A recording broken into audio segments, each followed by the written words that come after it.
Jersey Mike's, a sub above. Players to watch, brought to you by Tubi. Two of the top picks in the draft. Najee Harris in the top 10 in rushing. Battling a foot injury today. Penny Sewell moving back to the right side where he'll battle with T.J. Watt. Should be entertaining all day. The kickoff coming right up.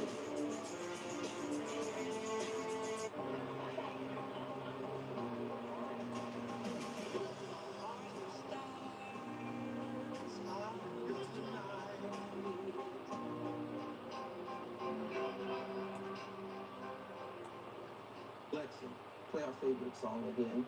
Okay.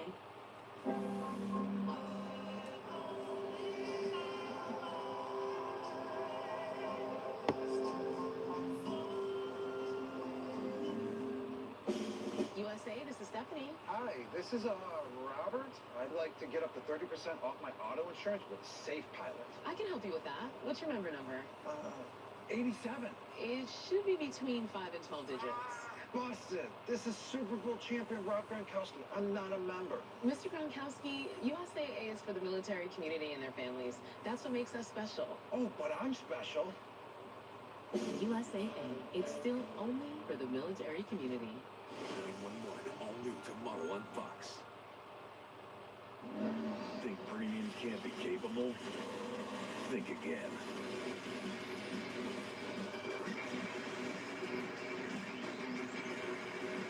Introducing the first ever AT4 lineup. Premium and capable. That's professional grade from GMC. Current eligible GMC owners get over $2,500 purchase allowance on 2021 GMC Sierra light-duty crew cab models when you finance through GM Financial. The 0-8 Detroit Lions are in the Steel City to take on the 5-3 Pittsburgh Steelers, who will be without number 7 in Big Ben Roethlisberger after being placed on the COVID reserve list last night. Roethlisberger out. Mason Rudolph will in fact start, with Dwayne Haskins backing up the former Cowboy from Stillwater, as he will make his first start here during 2021, as the Pittsburgh Steelers are on a 4-game winning streak. As mentioned, the Lions 0-8. They are winless. They should have a few wins, but they don't. They don't have any wins at all. All losses. They're 0-8. Searching for their first win here mid-November before they head to Cleveland, also in the AFC North, next Sunday. Lions, Steelers, Browns, Patriots. Live watch along reactions live right here on YouTube right now for the early window for 1 o'clock kicks on Fox and CBS respectively. Lions, and of course, as always, will play on Thanksgiving a week from Thursday. But today, this Sunday afternoon, November the 14th, 2021, with Chris Myers and Daryl Johnson on the call, we'll have the biting off kneecap Lions taking on the Steelers, who are a 6.5 point favorite. The over-under is in fact 41. Expect Pittsburgh, regardless whether or not Pittsburgh, of course, was going to have Roethlisberger playing today or not, for the black and gold to in fact win. It looks like Ray McLeod, number 14, will be back deep to receive the kick. He'll have to step up at wide receiver behind James Washington and Deontay Johnson, as Chase Claypool is also out this afternoon as well. So a few injuries hitting Pittsburgh hard right now, but in the meantime, we're underway. Right to left, left to right on the return. And Ray McLeod out to the 18-yard line, and that is where Mason Rudolph will begin at quarterback for the Pittsburgh Steelers here this afternoon. 1st and 10, run the football, run 22, Najee Harris, rookie out of Alabama. The Lions, they played in Pittsburgh back in the preseason. They're discussing the field conditions, as weather will play a key here this afternoon as well. Of course, the Steelers were at home last Monday night defeating the Chicago Bears. Pitt defeated North Carolina on Thursday night. So then, now and a few days later, here we are again. Pittsburgh Steelers at home, slant over the middle, complete from Rudolph. Few-yard gain. Be second down and about 6. So, start fast, run the football, open up the play action. Defense going to have to bring the steel curtain down, no doubt about it. And now under center with Freiermuth in motion near side. And Harris is going to get the give, and he's going to get a Pittsburgh Steeler first down out to the 28-yard line. 1st and 10 for the black and gold. And thank you for tuning in and listening. We are underway in Pittsburgh and Foxborough, respectively, as Lions, Steelers, Browns, Patriots. Live watch-along reactions, audio only, of course, live right here on YouTube. So, hence the black screen. But thanks for tuning in and listening. Mason Rudolph, your Steelers starting quarterback here today with Big Ben Roethlisberger out on the COVID reserve list. We'll get more into that situation a little bit later on. Harris on another give up the middle for about 5 yards, second down and medium. But, yeah, as we take a look at both head coaches and Mike Tomlin and Dan Campbell biting off kneecaps. Tomlin picked up his 150th career win as the head coach of Pittsburgh Steelers last Monday night, surpassing Hall of Famer Bill Cowher, which 15 years ago when Tomlin took over, I don't think any of us thought that would ever happen. But at the same time, as Rudolph has trouble with the snap, but he gets rid of it, and it's caught for another Steeler first down to McLeod on the far side. 1st down and 10 for the Steelers here a few minutes in. The Steelers only had 3 head coaches since the late 1960s. Chuck Noll, number 1 in all-time wins with 4 Super Bowls. Now Mike Tomlin at 150 in second place, surpassing Bill Cowher, who's a Hall of Famer. And rightfully so, Tomlin will be one day as well. And they also, as we all know, with the 6 Super Bowls, have 1 Super Bowl win apiece. But a long line of successful lineage in the Steel City with leadership, with the black and gold. Dan Campbell, former interim head coach with the Dolphins about a decade ago, bounced around the league as an assistant, most recently, of course, with the Saints. Took over the Lions this past offseason. They, as mentioned, should have a few wins. They really should be about 2-6, 3-5. Not there in the middle of the pack right now, but just on the bottom end of it. But they're dead last. They're the last winless team in the league at 0-8. And they're going to try to take advantage of the Steelers here today with no Ben Roethlisberger, of course. Mason Rudolph getting the start with Big Ben on the COVID list. As reports were he was not feeling good yesterday, took a nap, woke up, felt even worse. He is vaccinated, though, so he's only have to test negative twice. And we got a flag on the play, a couple flags. Ball's going to be picked off on 3rd and 3 by Amari Oruwariye, the former Nittany Lion. And see what the dirty laundry is. And then if it'll be an automatic 1st down and 10 for the Steelers or a turnover in a Lion football, trying to strike first and potentially capitalize on the Steeler mistake, but that's not going to happen. It's pass interference on the Lions. And yeah, no wonder Amari Oruwariye was able to pick that off. 10 for James Washington. The connection with Rudolph and J-Dub going back to Oklahoma State, going to him early, fake the end around to him on a reverse, handoff to Najee Harris, and he's going to bulldoze his way up the middle for 12 yards. Another Pittsburgh Steeler first down as they're moving the ball downfield, making it look easy against this Lion defense, of course, yeah, they left out on the PI, but Amari didn't even turn around. So, as mentioned, no wonder he picked it off the deflection. If you turn around, they're not going to throw the flag. He didn't. I mean, it was good coverage. They threw the flag anyway, and Pittsburgh will take it, no doubt about it. The drive stays alive. And another handoff to Harris up the middle. So, get this running game going. It's sort of coming alive with the rookie from Tuscaloosa.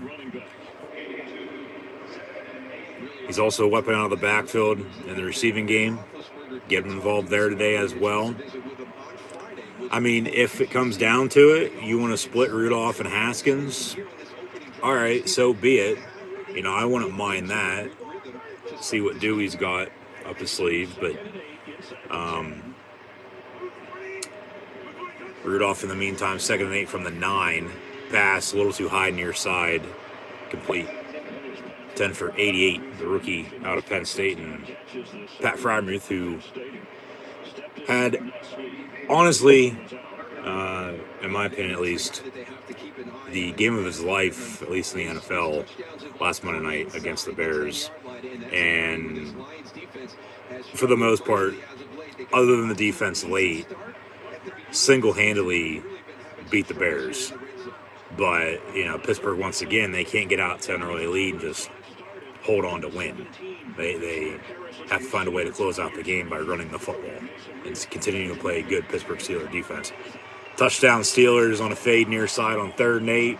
And speak of Oklahoma State, Mason Rudolph to James Washington, former Blitnikoff Award winner in Stillwater. And the Steelers strike first with a touchdown. Now up 6-0 pending the upcoming Chris Boswell extra point. So, an excellent start by Pittsburgh, no doubt about it. That's a catch, 2 feet in, wide open, back corner near side, and the snap, hold, kick, all up and good.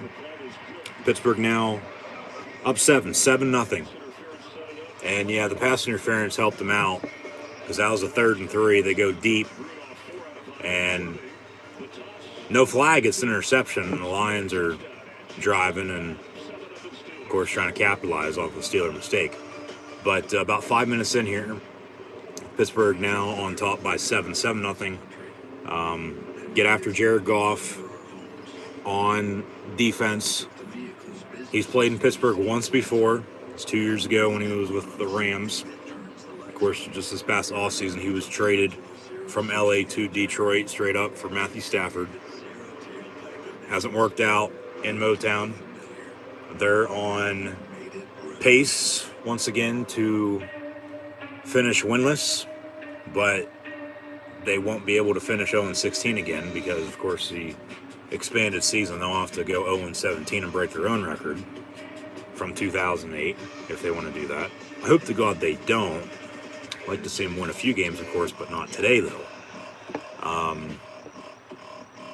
We'll see how it plays out with Rudolph. I mean, it's hit or miss with him sometimes. I mean, he's a decent, reliable backup quarterback, to be honest with you.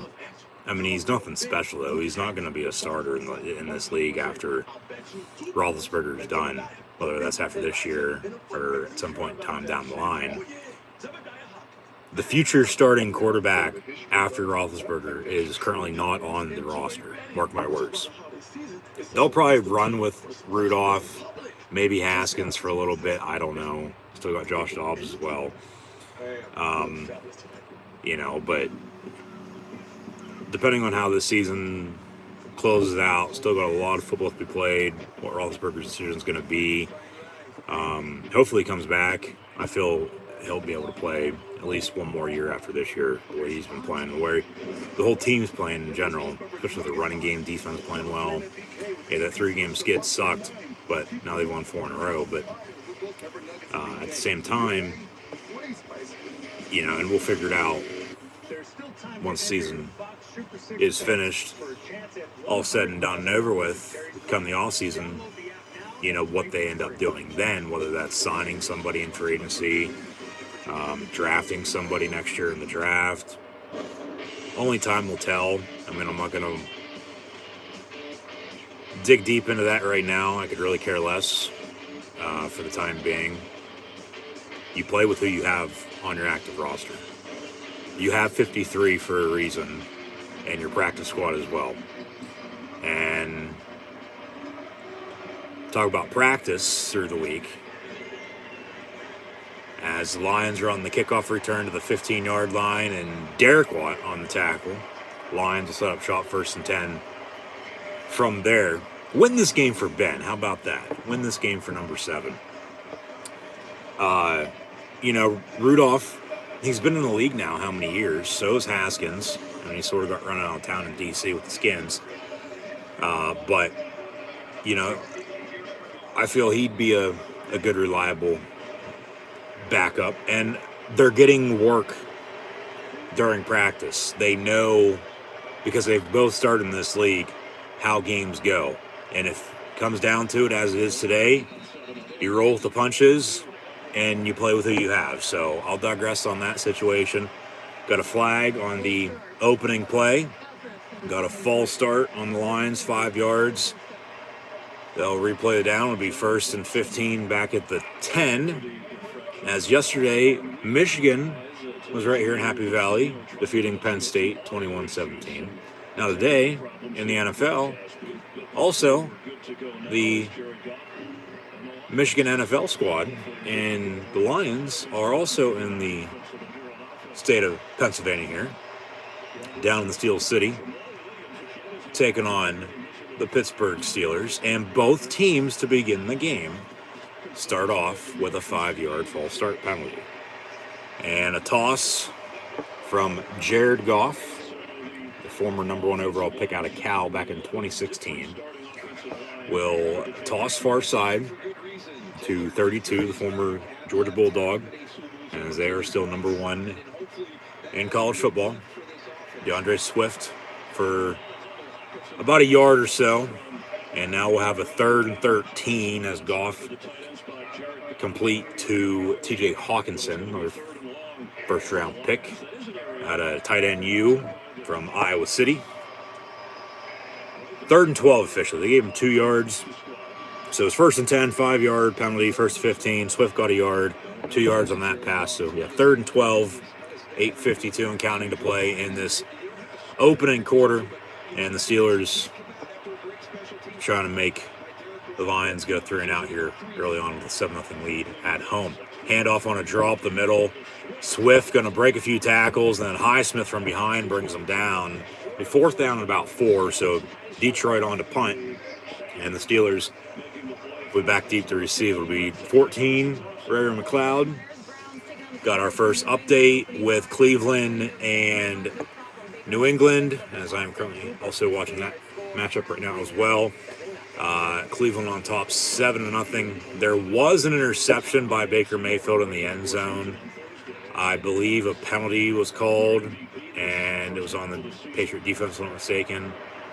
Cleveland got another opportunity, took advantage of it, and scored. So Cleveland on top 7-0 at New England with Mayfield and Big Mac Jones, trying to break ankles.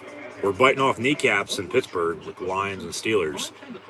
But in the meantime, on a punt return from McLeod, it'll be 1st and 10 for Pittsburgh when we return as we take our commercial break here for the, I believe, first time, if I'm not mistaken, this afternoon with the winless 0-8 Detroit Lions and the 5-3 Pittsburgh Steelers, who are on a 4-game winning streak after starting 1-3, but who are also without number 7 quarterback Big Ben Roethlisberger here this afternoon. After, as mentioned last night, around 8 p.m., he was placed on the COVID reserve list. That's when the news broke. As mentioned, the report was that yesterday he wasn't feeling good, took a nap, woke up, felt worse, called the Steelers and told them, they said, well, basically, hey, this is what you got to do. He took a COVID test. He came back positive, unfortunately. Luckily, he is vaccinated, so it's not going to be an Aaron Rodgers situation. He won't have to sit out 10 days and then also miss next Sunday night's road game at the Chargers, which I'll also have live watch along reactions live here on YouTube then, so be sure to tune in. And then we'll get into Thanksgiving, and then the Steelers in 2 weeks will head to Cincinnati 2 months after they lost to him late September. But one thing at a time, take care of Detroit today, and then move ahead. Get Roethlisberger back. As mentioned, he's now only going to have to test negative twice in a row. And then, he'll be good to come back. So, yeah, Roethlisberger out, tested positive, placed on the COVID reserve list. Not in attendance today. He is at home with family, if I'd have to guess, watching, as we all are as well. But, yeah, sucks Roethlisberger's out. First time he's missed a game in quite a while, to be honest with you, dating back to, at least for an illness, dating back to at least 2 years ago when he went down early and, missed the whole entire season with a elbow injury.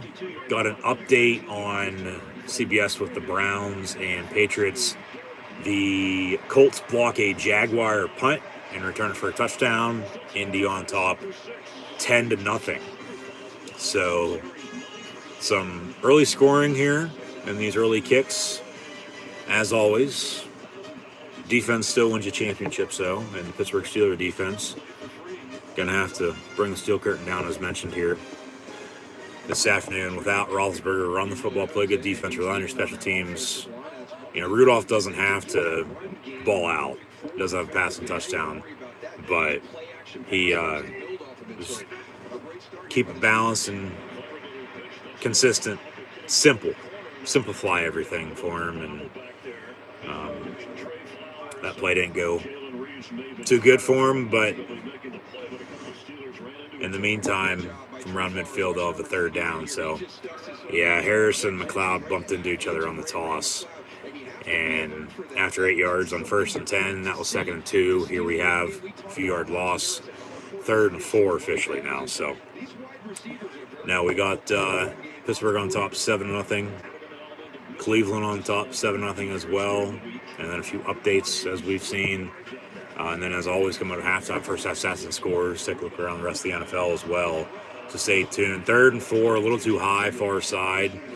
Intended for number 18, Deontay Johnson, who has, for the most part, solidified his role as the true number 1 wide receiver in Pittsburgh now. Of course, with Juju Smith-Schuster being out for the season with a shoulder injury, suffered about a month ago against the Denver Broncos. And then Claypool was out today as well. So as mentioned, James Washington, who does have the touchdown, is going to have to step up behind him. Ray McLeod as well, but then also go to your tight ends, which they haven't done so whatsoever as of yet. But it's Ebron, Freiermuth, Zach Gentry, and Kevin Rader as well. Run the football, Najee Harris, rock the Naj. 3 and out there off the punt, they do. And we'll take another commercial break here. So when we return, it'll be Lion football. 1st and 10. So, yeah, the Steeler defense, of course, led up front by Cameron Hayward and TJ Watt. And then in the middle and on the back end, Highsmith had a big tackle on a 3rd and long on their last drive. Devin Bush as well. Schobert and Spillane have sort of not fallen off the face of the earth. They're still playing. They just, put it nicely, really haven't been heard from as of late. They're out there. They're making tackles. They're just, not TJ Watt or anybody that caliber, but they're reliable. They're good linebackers. Spillane last year emerged with all the injuries as the number one for most of the season. So, yeah, I'll leave it at that. But then in the back end, you have Joe Hayden and Cameron Sutton at corner and Minka Fitzpatrick back deep at safety. So, expect some turnovers by Detroit today, I'd say, too. At least I'd hope for a few turnovers by the Lions. And then we'll see if Pittsburgh can capitalize. I mean, the Lions did have a turnover on defense there on a Rudolph interception. But then there was a penalty as defense pass interference. As mentioned, no wonder he caught it. And, Pittsburgh continued to drive and scored. And that's why they lead 7-0 right now. So, no. Expect Jared Goff to make a few mistakes. Especially late, game on the line, trying to get back into it. Turn down for Watt. TJ probably with a few sacks. Goff's been sacked, I believe, 22 times already this season. And we're just past the halfway point.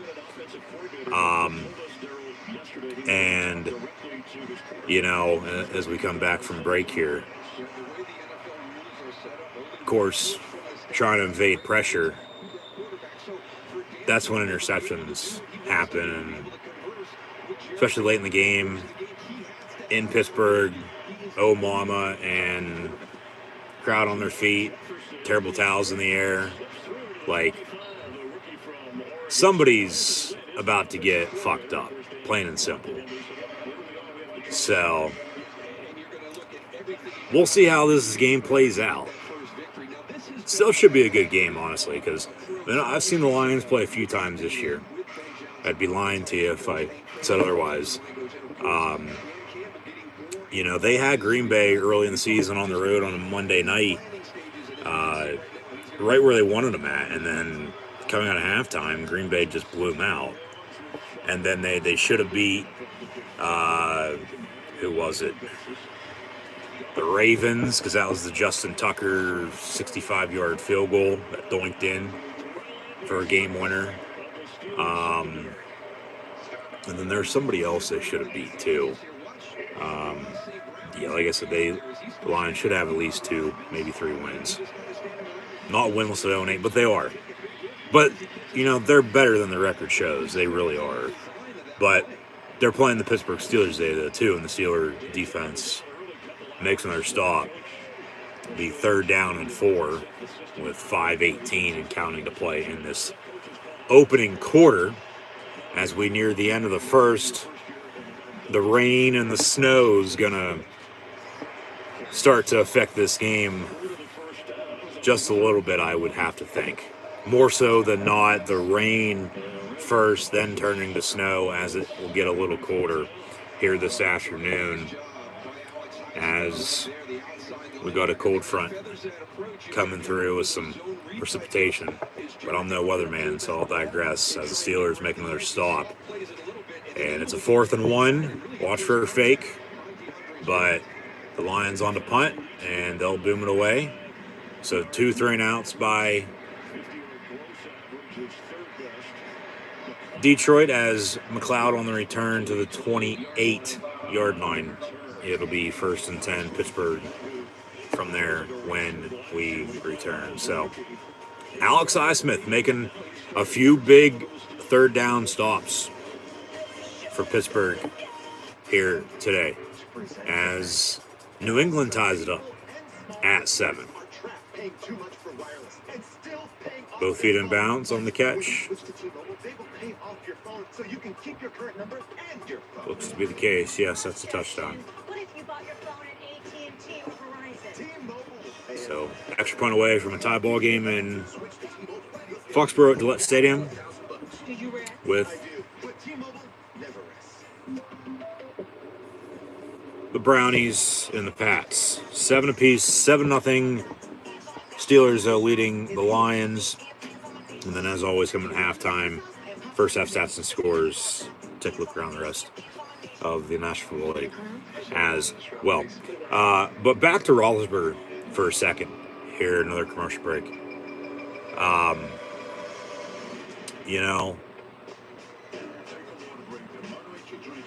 like I said earlier, he said, reports say at least, that he said, he wasn't feeling good yesterday, took a nap, felt even worse, took a COVID test, came back positive.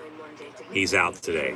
He felt the test negative twice, so re-enter the facility and play once again. I'm sure he'll, until then, this week, which, okay, they sort of luck out, I guess. I mean, it sucks he's not playing, no doubt about it. But, like they play today, teams don't normally practice till Wednesday after a Sunday game, even Monday. Sometimes they'll go in Tuesday, just depends on how the schedule is. Now, if you play Thursday, you're in there Monday, Tuesday, Wednesday, and then if you're home, okay, you get another day, you don't have to travel, but then short week, you got to travel Wednesday for a Thursday game then at that point. But no, virtual meetings, of course, via Zoom. Sure, until he returns, he'll take part in those.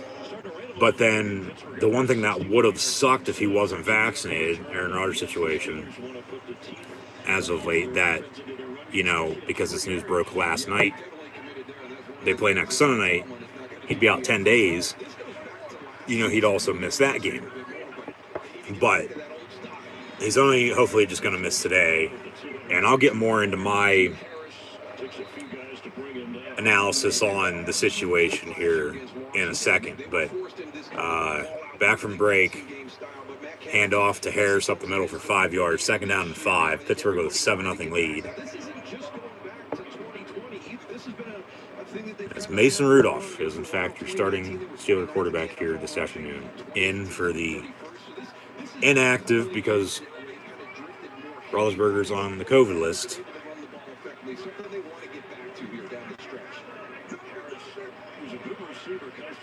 Situation, of course, that's ongoing still in the world. 2nd and 5 complete to Deontay Johnson. Be a first down reception on a pick up of 7, first down Steelers.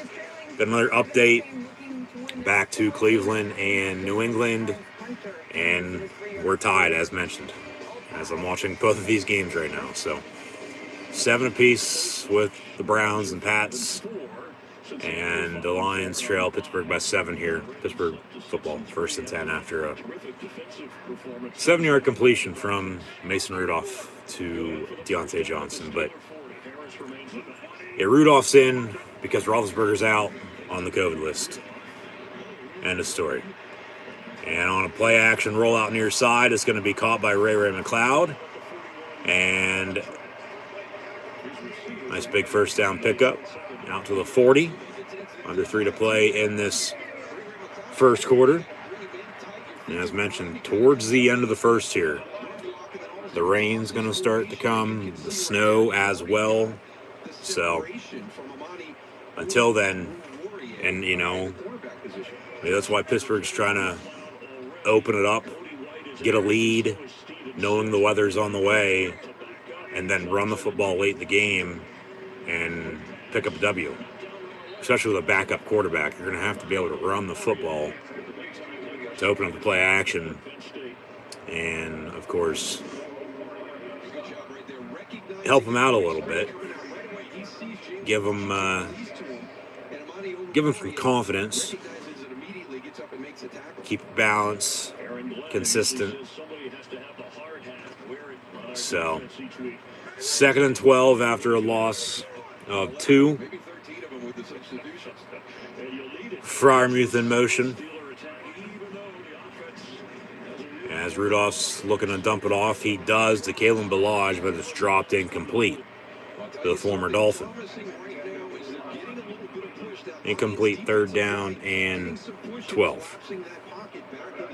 Minute 46 to play in this first quarter.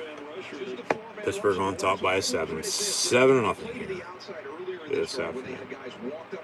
The offensive line did a really nice job of sorting through that, getting the right guys picked up, turning the outside rushers loose, and letting that ball come out quickly. That was just the 4-man rushing and had that pocket collapsed. Out of the gun, 3 wide. Rudolph looking to throw again. A little too high, and it's picked off. Jesus fucking Christ, dude. Come on. That's why you're the backup quarterback. That's why you're not playing. That's why you will never play after Ben Roethlisberger retires either. As mentioned earlier, none of these quarterbacks that are on the roster after Ben is done will be the Steelers' starting quarterback. Mark my words. They're not going to go through hell after Bradshaw to get to Ben again. They learned their lesson. Come on. That's 2 picks. You got bailed out on the first because of a pass interference. You can't dump it off and throw it 10 yards behind them too high. Yeah, no shit. It's going to get picked off for falling complete. And the Lions get an interception. And yeah, Mason Rudolph looking like Mason fucking Rudolph. 1st and 10 from the 48. Goff going to take a deep shot down the middle of the field, and it's going to be incomplete. Good coverage by number 23, Joe Hayden, as Khalif Raymond, number 11, was the intended target. 2nd down and 10 following the incompletion. So this Steeler defense, once again, going to have the game of their life until the offense gets rolling.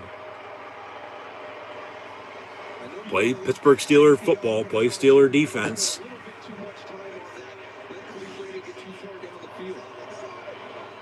Win the franchise the game again.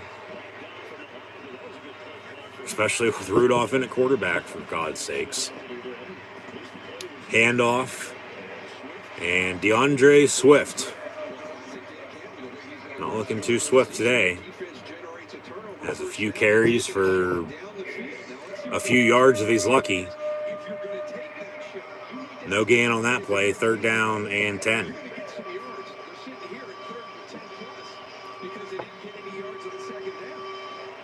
So 3rd and 10 with a minute to play. And they're just going to run a draw again. And TJ Watt on the tackle. No gain on the play. And another big stop by the Steeler defense. That's 3 straight 3 announced by the Lions.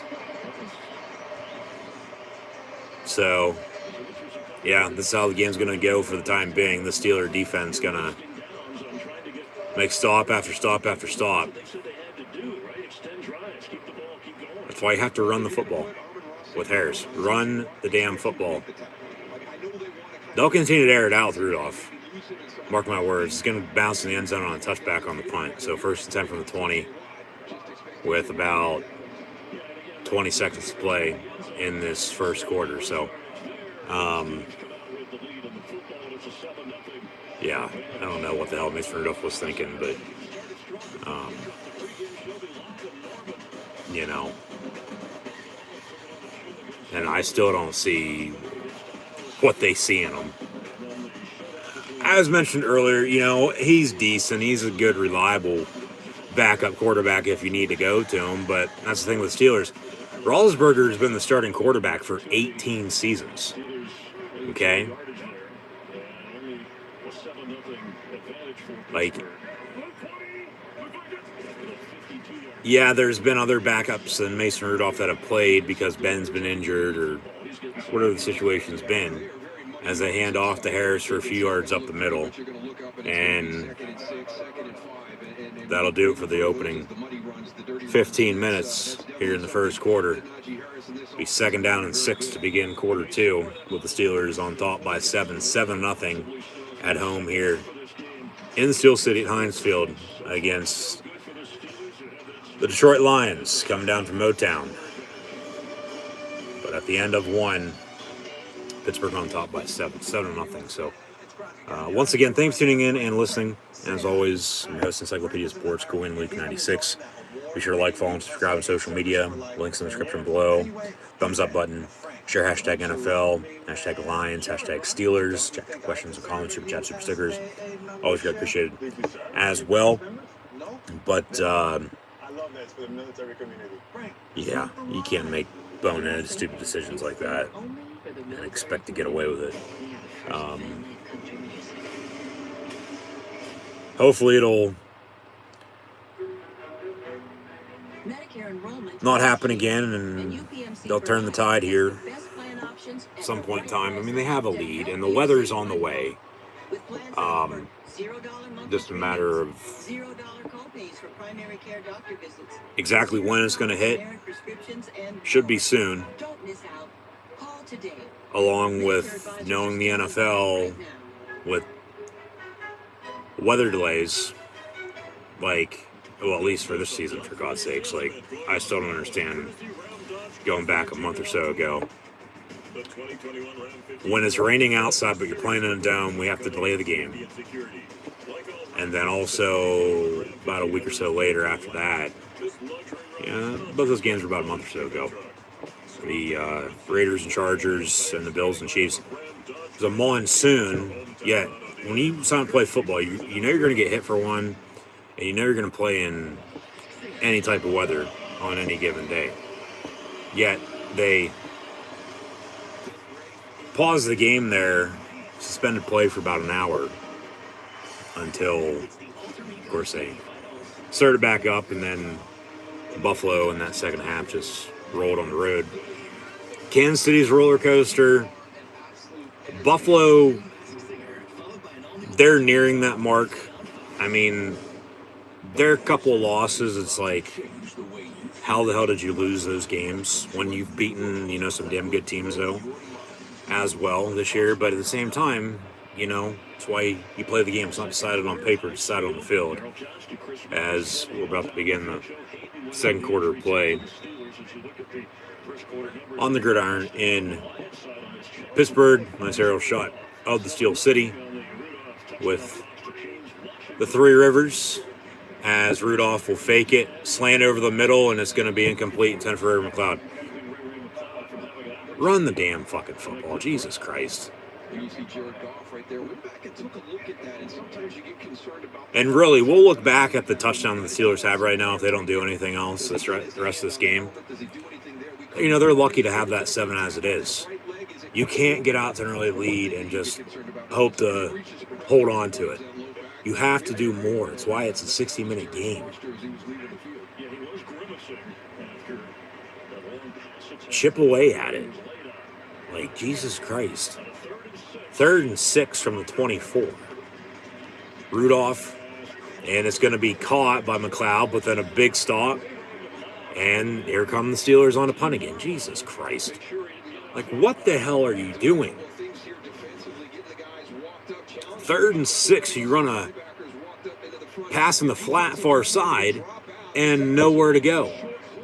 Credit to Detroit, good coverage and a big stop, and they're going to get the ball back. So this game is going to turn into a goddamn punt contest here before too long. So that's where we're at right now. And we'll see if special teams factors in here today, by any means or not. And then the Lions on a punt return down the far sideline. And nice tackle by number 6, the rookie punter with his blue suede shoes, Presley Harvin, making a game-saving touchdown. And as Detroit was looking to tie this, they still are. Game up. Nice wrap-up tackle with Derek Watt and Presley Harvin. Unless Raymond, everyone loves him. He'd be in the end zone right now with 6 on a punt return, and everybody would be loving him even more. But now some good starting field position for the Lions from 39, 1st and 10. Sidearm pass near side, complete to number 14, St. Brown. We got an update on CBS with a wild card NFC playoff rematch from this past January. The Buccaneers in the nation's capital taking on the Washington Redskins, now known as the Washington football team, or whatever the hell our new nickname will be next year. And Tom Brady has 2 first-quarter interceptions, and the Skins lead by 13-0 early on. 2nd and 3, though, for the Lions. Ball to 33, handoff from Goff to Swift, and first down for the Detroit Lions. And now we're going to get an update on Fox with the same update we just got on CBS with the Buccaneers and Skins. 13-0. 13-0 over Tampa. Tampa, of course, coming off a bye. The Lions coming off a bye today as well. The Lions lost at home 2 weeks back to the Eagles, 44-6. So their worst loss of the season. They're 0-8 though, so all the losses have sucked for them. And then in the meantime, off of the good punt return, Jefferson moving on up, middle of the field, and walks in the end zone for 6. Jesus Christ. Touchdown Lions. Extra point away from a tie ball game. Motherfucker. Good blocking up front. Missed tackle by Minka. Actually, he did bring him down in the end zone, but took him about 5 yards. Was he down? Well, knee down at the half-yard line, but that ball's in the end zone. That's a touchdown. So all scoring plays are reviewed. They'll look at it, but it's a touchdown on the field, so I'll have to find undisputed evidence to overturn it. And, yeah, Jesus Christ. How the hell... Yeah, that's a touchdown. Do you let this happen? Well, I'll tell you. It's because this game has completely switched after the early Steeler touchdown, and they really shouldn't even have that. They lucked out on a defensive pass interference because that ball was picked off. And then, since then, they haven't been able to move the football. The Lions, 3 straight 3-and-outs to begin the game. Pittsburgh has a better running game right now, but not by much. But then Rudolph throws a pick. Steelers can't do anything once they do get the ball back again after making another stop on defense. But then that punt and a good return by Khalif Raymond. And then rookie running back number 28, Jameer Jefferson, with a rushing touchdown up the middle of the field from officially 28 yards out for number 28, and the Lions tied up at 7 here early in the second quarter. So 7 apiece with the Lions and Steelers from Heinz Field in Pittsburgh. 7-7. They capitalize off of the interception for the most part. Not really, but for the most part, because they forced Pittsburgh to, the Lions got the pick, and then Pittsburgh did make a stand. Like I said, Lions went 3 straight 3-and-outs there to begin the game. But then afterwards, after Pittsburgh made another stop, the Lions on defense, you got to give credit to this Lion defense right now. They're playing damn good.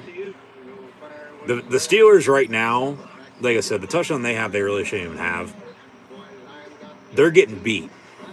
And as I've, said about Rudolph before, it's like, come on, man. But I'll digress on that for the time being. No, but then the punt return set them up. And then they can't stop the run. They're just like fucking Penn State. They can't run the football and they can't stop the run. So what do you expect? But, the only good thing about this right now is that it's still early. We're only a few minutes into the second quarter. If Rudolph can find his red nose and get his head out of his ass and start playing some decent football, I get Claypool's out as well, but just run the football. Go to your tight ends. See you play good defense. Like I said earlier, maybe they split with him and Haskins. I don't know. He is backing him up today with Roethlisberger out. If it comes down to it and he's playing like shit, at that point in time, why the hell not? But, we'll see what gives. I'm sure as always something will. But, just...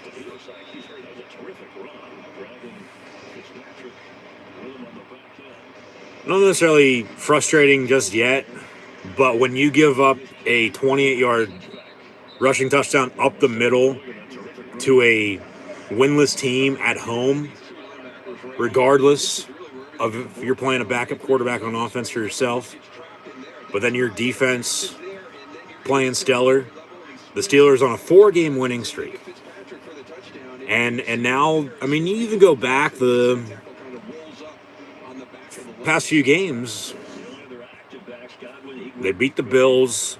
You know, it's a play or two late in the 3 losses, but then these past 4 wins, you look at it, they only win by a few. It's actually less than 10, with the most being 8. An 8-point win over Denver, a 3-point win in overtime. 2-game winning field goals, I might add as well. Win by 2 last week on game winner Monday night against the Bears. 5 2 weeks back at Cleveland on Halloween. Yeah, and now they're talking about, I swear to God, I'm fucking bugged. But at the same time, yeah, they have to find a way to get over the hump. They have to find a way to finish games and not just hope to hold on to win once you get out to an early lead. You have to be able to run the football late when you need to and continue to play good defense. I get okay every once in a while you continue to run the football, because I've said it how many times in the past. Eventually, yeah, you're going to break one, no doubt about it. And the Lions, with a big rushing touchdown, tie this game up at 7, so we sit at 7 apiece. So 2nd and 15 here in the second quarter with 12-12 to play and counting, with the 0-8 winless Lions and the 5-3 backup quarterback led number 2 Mason Rudolph Pittsburgh Steelers. Play clock winding down out of the gun from right to left. Fresh television screen right in out from the 20 over the middle, complete to McLeod. And that goes for 5, maybe 6 yards if he's lucky. And it's 3rd down. So, you know, COVID. Wonder what COVID Cowboy thinks right now, but at the same time, whether we're rocking in Motown, Steel City, it's first meeting between these two teams in 4 years.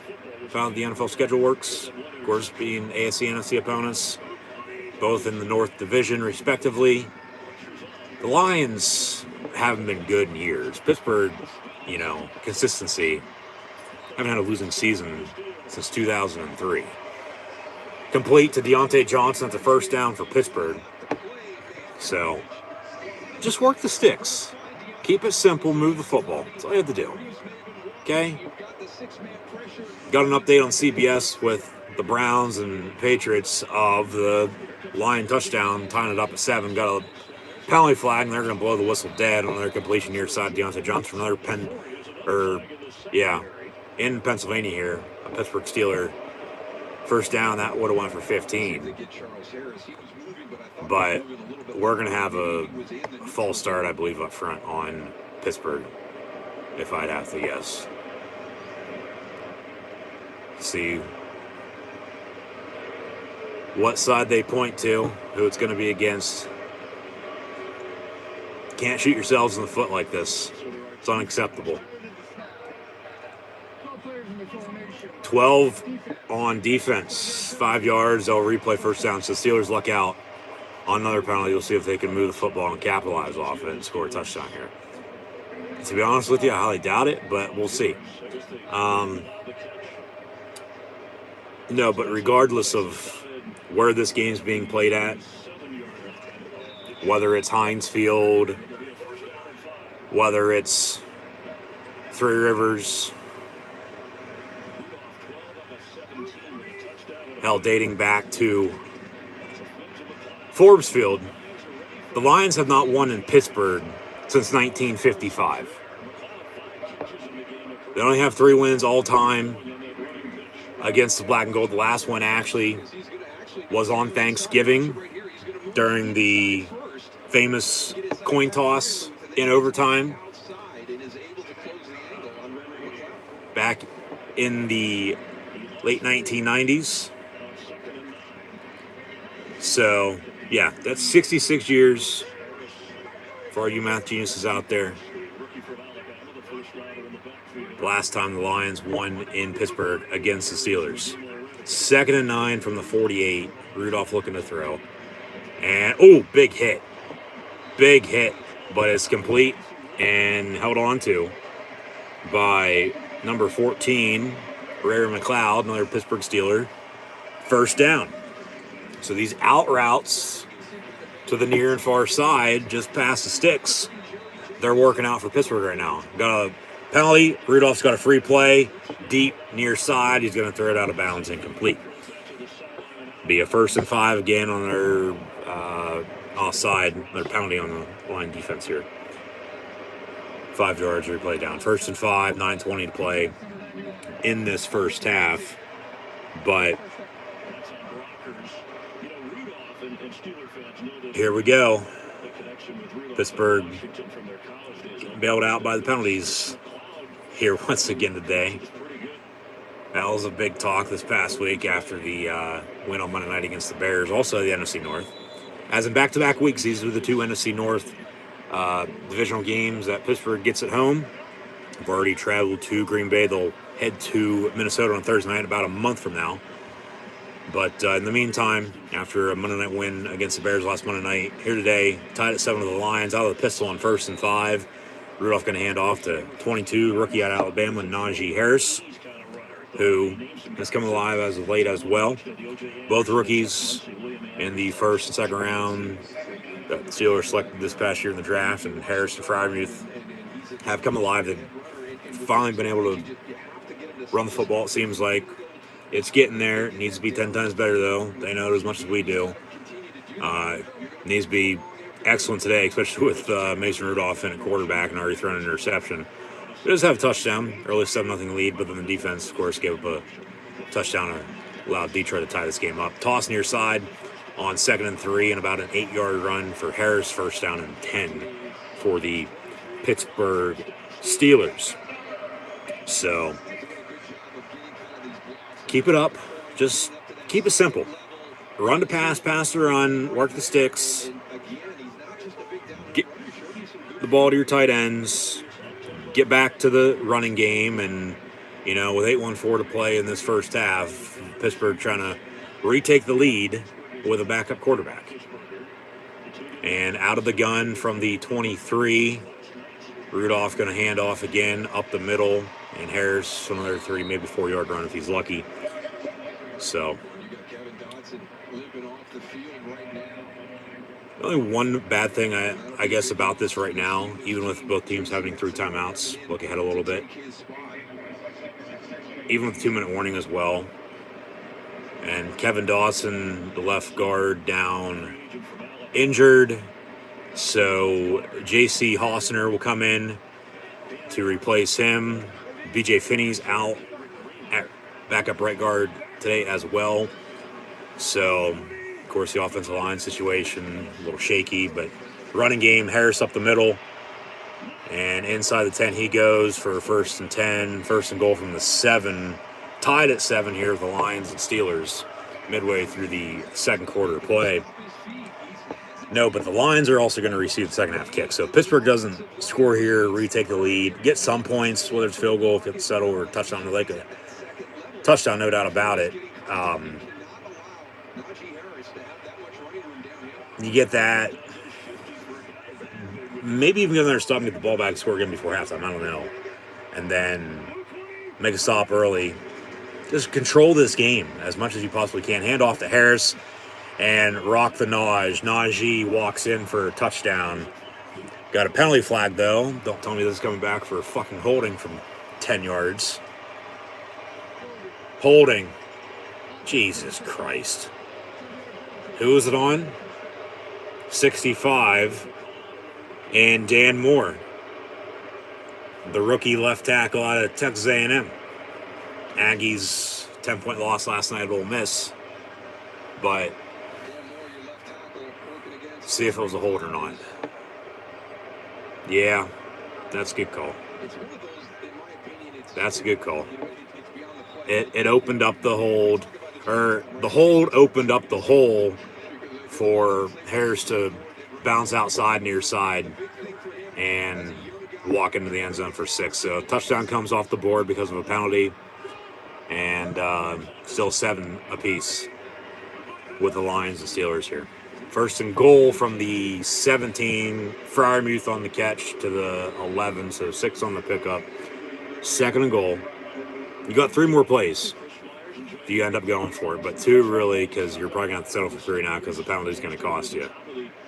So penalties for the most part even themselves out for the time being. Of course, you never want the officials to control the game, especially late, take it over, if you will.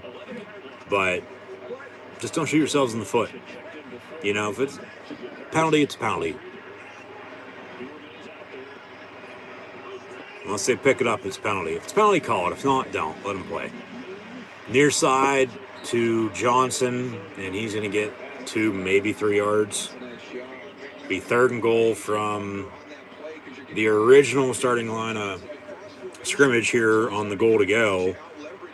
And after the hold, touchdown, of course, came off the board. They're working it back towards the end zone, but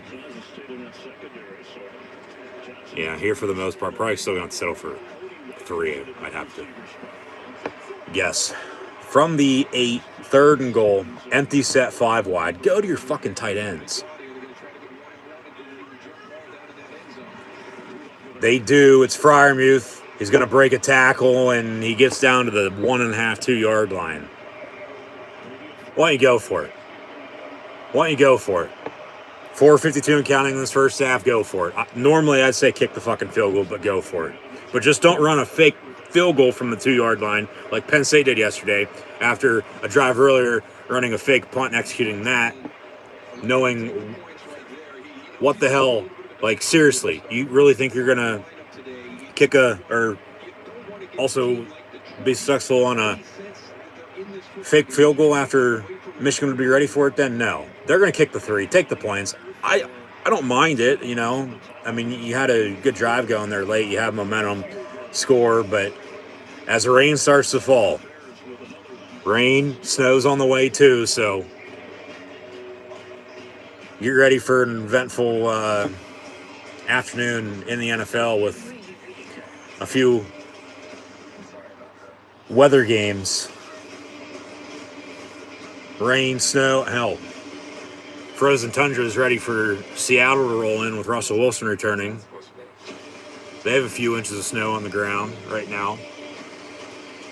It's mid-November. Winter is, in fact, here. But, no, I don't mind settling for 3. You know, like I said, any other time, I'd say, you know, kick it. I'm surprised I didn't there, you know, but I mean, if he would have reached for the goal line and only been a half yard, a few inches short, yeah, go for it. I felt they probably should have went for it, to be honest with you. But then you don't get anything, you know. Okay, well, you're backing up Detroit. They're going to have to start from the 1, drive the length with field and score on you. Maybe, you know, get a big stop on defense, crowd comes alive, you know, safety, defense score or something, get the ball back at starting field position. But you kick it, I understand it. Take the points, because, like I said earlier, you don't know how the rest of this game is going to play out, especially with the weather on the way. And now it's starting to rain. But that was when they had a 7-0 lead. Now they're tied at 7, but now back on top 10-3 with a 3-point lead. So, rely on your special teams. Chris Boswell, of course, 2 weeks back, he went down against Cleveland with a concussion. Played last week, kicked game winner on Monday night. But they can't settle, okay? And they can't just act as if, okay, we're on top. We're going to hold on to this lead because our defense is playing extremely well. We don't have to do much on offense. No. You have to continue playing good all around until you get to that point in the second half where the comfortable lead will become even more comfortable at that point in time, and it's like, okay, you know, we can sit back and relax. You can't get out to a 7-0 lead, and okay, we're done for. Like, we're done playing. We're good. No, look what happened. They tied it up at 7, and then, of course, you had a touchdown on this drive. I might add, as the rain's really starting to come down now. Holding 10 yards backs you up, and really they should be on top by 7 again, 14-7, but only 3, 10-7. On the return are the Lions out past the 25 to the 32, 1st and 10. Another good return game on punt and kick returns for the Lions today here early on. The last punt return set them up with some good starting field position to tie the game up, and then they just forced a field goal. But with the Steelers, you can't settle. You can't luck out with penalties. You can't shoot yourselves in the foot with penalties. You can't turn the ball over. Rudolph has an interception even with the touchdown. But, man, come on. 1st and 10 officially from the 31.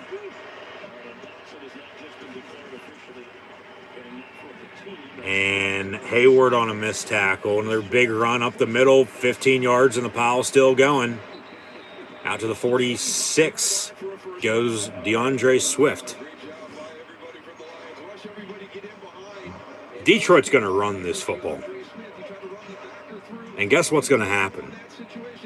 Pittsburgh, even with Rudolph at quarterback, they're not going to be able to run the football when they need to. And that the running game is going to play key late in this game, mark my words. With the turnovers potentially on the way too, we'll see how much the weather is going to affect this game. But it's raining. It's starting to come down. You can't even really tell it's raining with how good the TVs are nowadays unless they zoom in. Got an update. What do we got? And another touchdown by the Patriots, which I just witnessed. And they now lead Cleveland by 14, 21-7.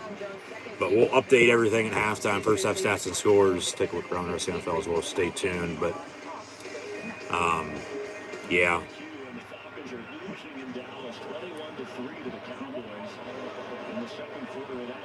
Rain, snow, a little wintry mix in western PA today. Moving its way across the state. 2nd and 10 and a 4 or 5 yard run up the middle.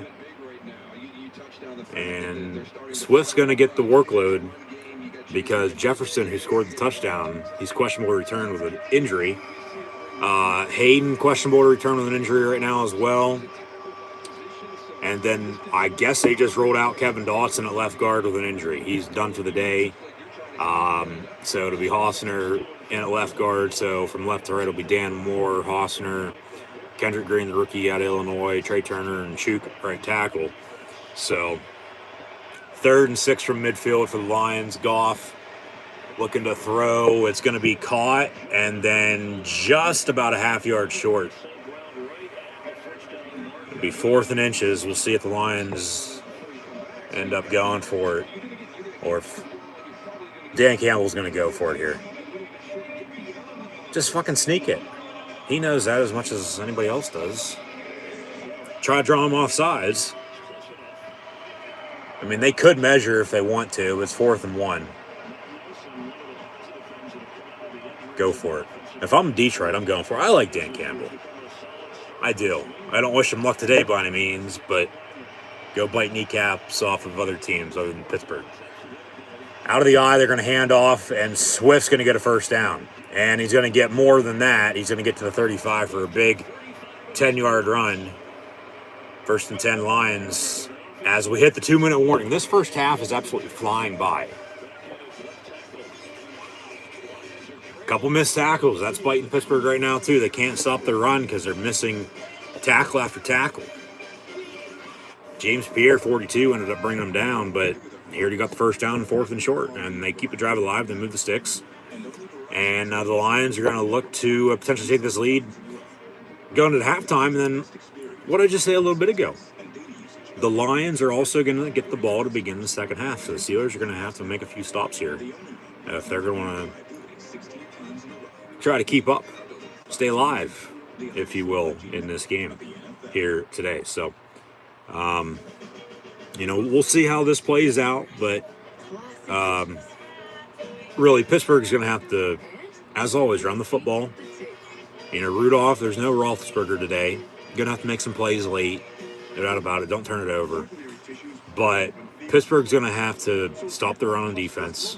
They can't tackle right now.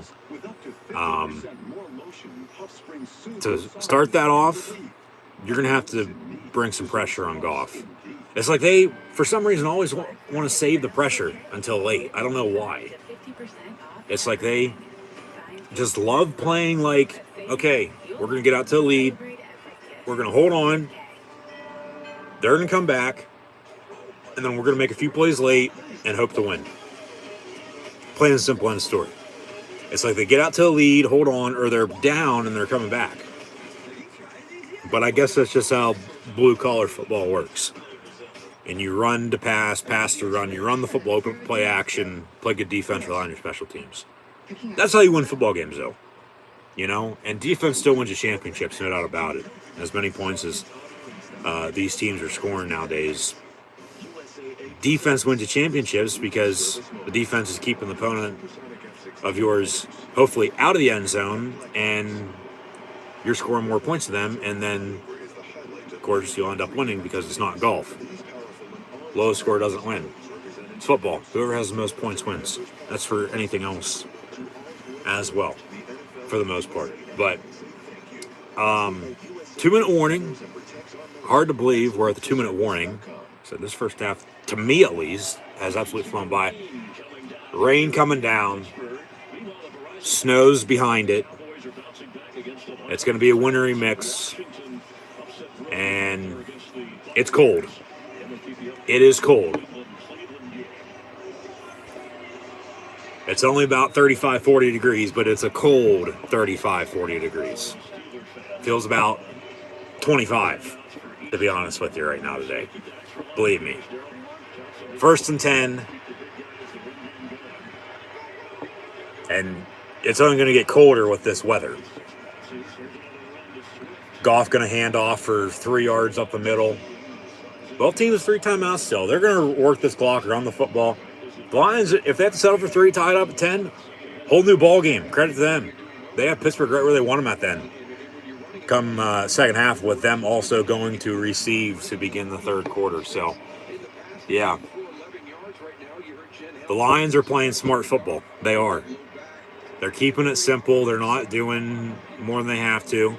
Pittsburgh, in the meantime, Rudolph's airing it out every fucking play. No running game. Yeah, no shit. We don't have a running game. I mean, okay, had a touchdown, but called back for a hold. They're not working them out of the backfield either in the receiving game by any means. But when you can't run and the defense knows you're going to be throwing, and then you throw all the time, well, then no wonder you get stopped. Balance. And DeAndre Swift up the middle. Steelers' problem right now. Can't run the football and they can't stop the run. Like I said, they're just like Penn State. 46 seconds and counting, 3rd and 3. Good clock management. The Lions are playing smart football right now. Working this clock, running the football. They're going to run it again. Swift, far side. He's going to get another Lion first down. Hurdles a man. And inside the red zone he goes. 1st and 10, gets out of bounds with 30 seconds. And they still got 3 timeouts. So they don't score a touchdown on this drive. Even though they settle for a field goal, okay. But if they don't score a touchdown now, going to be, he hurdles Cam Sutton. Stays in bounds. Gets inside the 10, down at the 8 before Minka push him out of bounds. Steeler defense needs to stop. 1st and goal. Inside the 10 with 30 seconds to play, down 3. The Lions are here, 10-7 Pittsburgh as we near halftime. No, but this, as Swift will get the carry again. T.J. Watt on the tackle. Line timeout. This drive will end in disappointment if the Lions don't score a touchdown right now. If I'd have to guess, I'd want a touchdown. And guess who they haven't gone to yet? They're in the red zone. They're running the football. Well, guess what's coming? The play action. And they're going to go to the tight end. Look for Jared Goff to throw to T.J. Hawkinson. Mark my words. And watch it be a Lion touchdown to take the lead into halftime. And then, Pittsburgh's on upset alert without Roethlisberger as we go into the second half. Take that, Tony Romo. 2nd and goal. Calling the plays. Anthony Lynn, offensive coordinator, coordinating with him, but he's the voice of the year. Jared Goff and has been calling a number of key run plays that have been effective. The first thing worked in that opening quarter. Again, the rain continuing to come down. The field is slick. And so is the football. Interesting substitution right there, Chris. Isaiah Banks, number 96, goes out and offered my left. 2nd and goal for the Lions. From the 8-yard line, got a trips near side. Left to right out of the guns, Goff with swift emotion. Pump fake to him. They run a tight end screen to Hawkinson, and it falls incomplete. Almost picked off by Sutton. What'd I say? What did I just fucking say?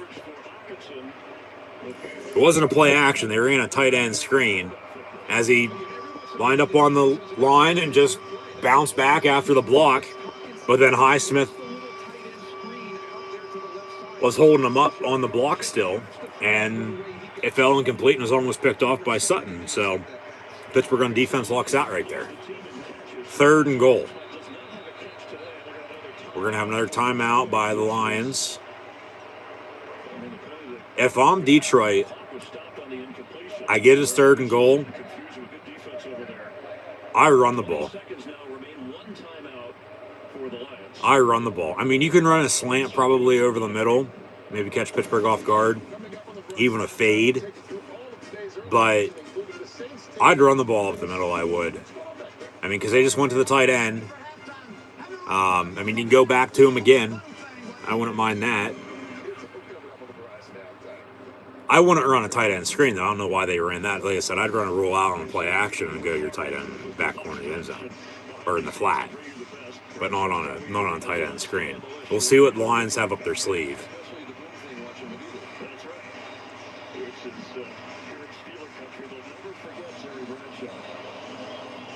So 3rd down and goal. Steelers need to stop on defense here. If they can hold them to 3, you go into halftime at 10, get them stopped early. Offense gets going. It's still going to be low scoring with the weather. Defensive showdown. 2 blue-collar cities, smash mouth football. They run the ball up the middle. What'd I say? Because the Steelers can't stop it. He gets to the 2-yard line and pick up 6. 4th and goal. They'll work this clock with 1 timeout, take it down to 3 seconds, call it. And then Tomlin will have 3 timeouts to ice them. They call time with 2 seconds, and the Lions are going to kick a field goal. Good play call. Take the points, kick 3, and go into halftime tied at 10. And the Lions have Pittsburgh right where they want them. Instead of the tight end screen, and now the field goal team comes out. I didn't like that play call because we talked about getting into that run rhythm, and they came down the field with Matt Nelson and multiple tight ends and being physical. Dan Campbell is going to win in Detroit, believe me. If they give him time, he will. As I said earlier, I do feel he is the right guy for the job. You know, they're winless at 0-8. They should have a few wins, though. They've had a few close, heartbreaking losses this year. Whether or not Goff's the answer, I get he called him out a few weeks back, but and they're coming off a bye week. But, you know, run the ball. Let Goff be who he was to be the number 1 pick and take the Rams to the Super Bowl and win in the playoffs a few times. Field goal's up and good as we hit halftime. 10-10. Lions and Steelers. You know, then play good defense. I get you're in a division with, okay, a young rookie quarterback in Justin Fields, and the Bears are going to get better. I feel that was his breakout game because he played damn good last Monday night. He did. You know, Rome wasn't built in a day. You know, everybody anymore overreacts and jumps to the conclusion that about this or that or whatever the case is. Halftime report, we'll have some updates, some highlights. We'll get some stats and scores to around the rest of the NFL here in a second as well. Falcons, Cowboys, Dallas up big against Atlanta. after coming off of a loss last week, following a big Sunday night win the week prior at Minnesota on Halloween. But Dallas back to the basics, and that's what Pittsburgh has to do in the second half coming up as well. Try to win 5 straight. So 28-3 Dallas leading Atlanta. Washington was on top by 13 over Tampa, with Brady having 2 interceptions in the first quarter.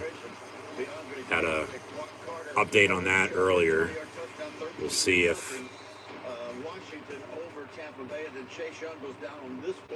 it's now 16-3. We'll see if 16-3. That's right, folks. 16-3. of course Tampa Bay can come back on the road just like they did in the playoffs at the Skins this past January. Browns, Pats. It was 21-7. I don't know if that's still scored or not. It is, as they near halftime. Yeah. 21-7. They're just coming back from a commercial break. Saints, Titans, and New Orleans on top of tighten up. Or no, it was tied at 6. And then Tannehill with a quarterback sneak for a touchdown. 13-6 Titans. Okay. Bills and Jets.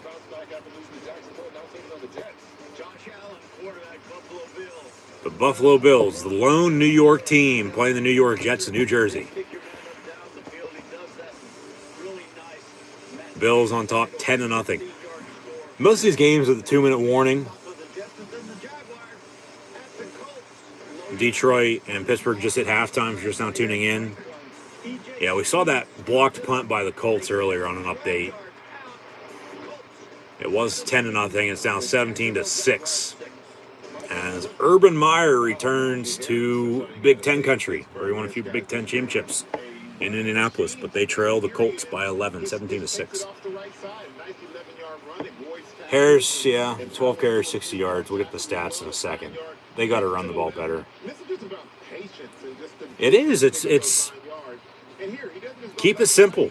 Balance and consistency. Run the football. Look at, all these rookies, rookie of the year. He could be one of them. Mac Jones could be one of them. Jamar Chase, all from SEC. LSU and Bama.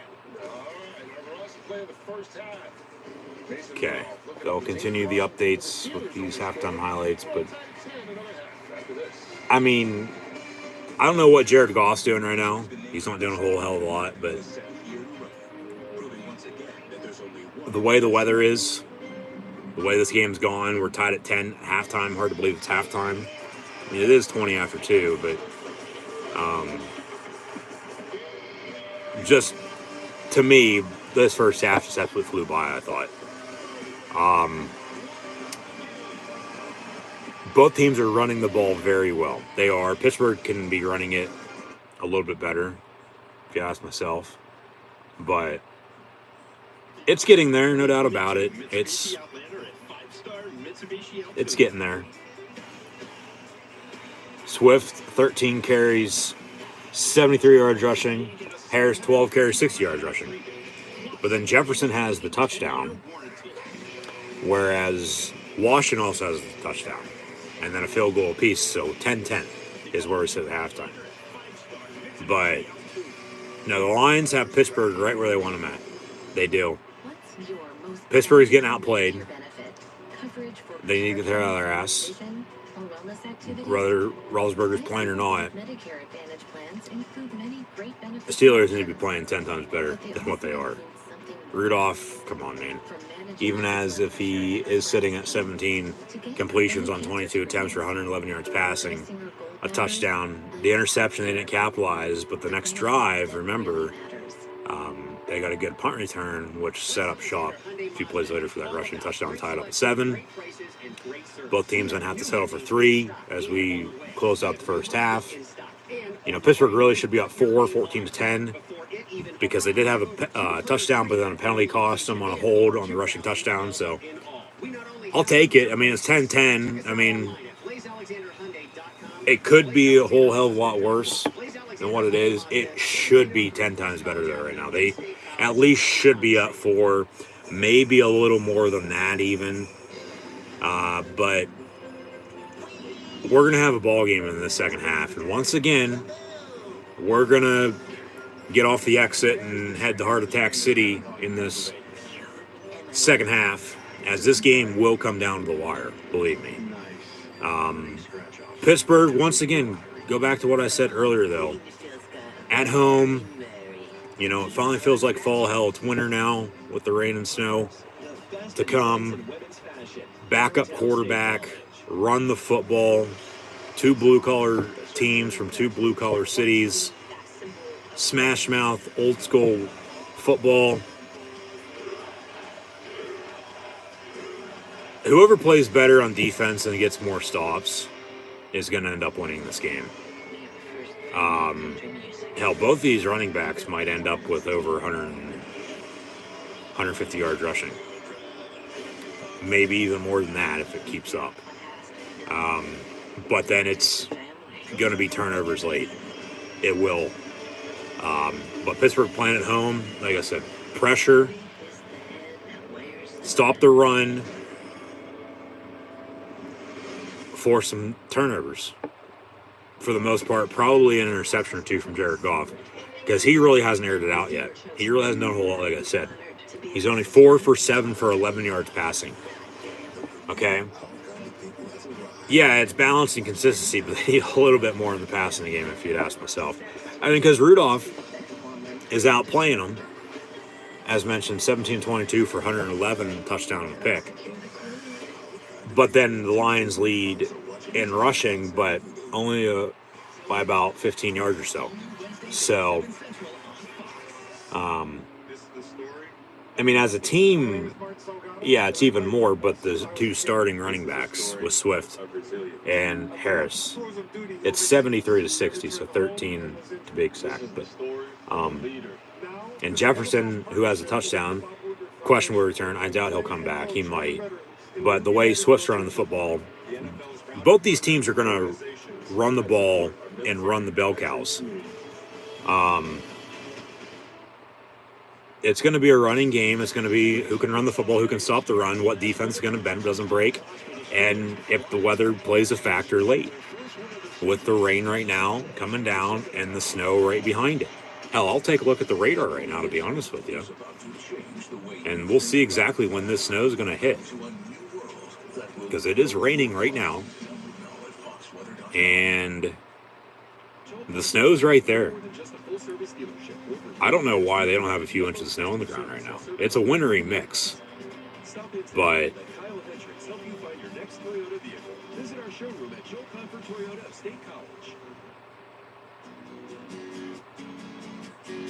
yeah. This rain, yeah, it's more of a wintry mix. Turns to snow, but then it's from now. Okay, I guess it did change. From now until the end of the game, it looks like it's all just going to be rain. Snow's not going to hit until after the game. But then,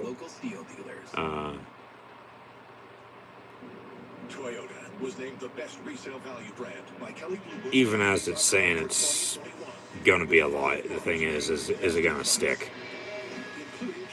Yeah, it's snowing, but it's not going to hold. It's not going to stick. It's coming. It's going to be coming down, but maybe an inch or two. Not what we're going to see later in Green Bay with Seattle and the Packers by any means, but yeah. The ball is still going to be wet though with the rain. So game like this, you run the football. Both teams are. So I'm no weatherman, but it's raining and it's snowing. So that's the thing. Global warming my ass. If it's nice out, it's nice out. If it's sunny, it's sunny. If it's raining, it's raining. And if it's snowing, it's snowing. Plain and simple in the story. I don't want to fucking hear it. So, yeah. Reset here.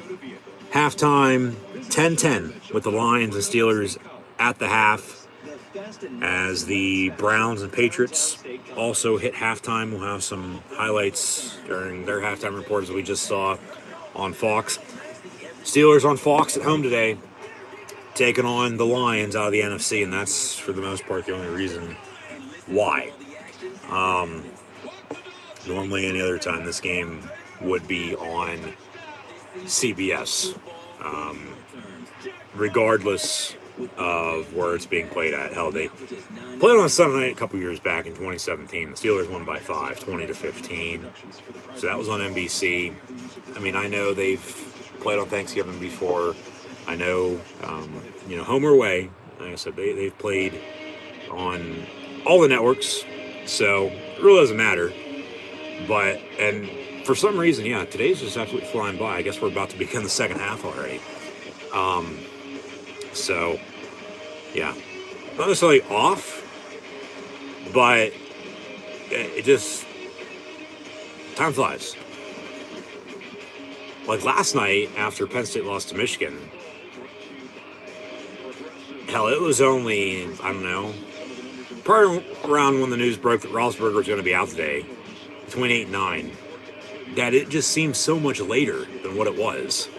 And now today, 1 o'clock kick, about to begin the second half already. Jesus Christ.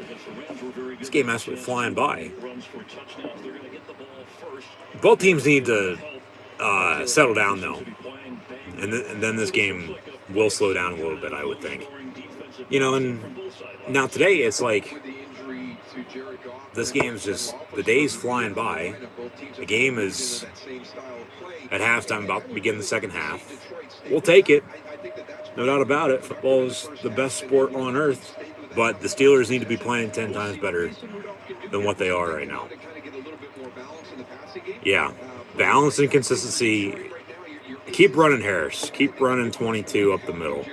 Get him involved in the passing game, though, as well. Rudolph has to play better. Can't turn it over. Get the ball to your damn tight ends, please and thank you, and play good defense.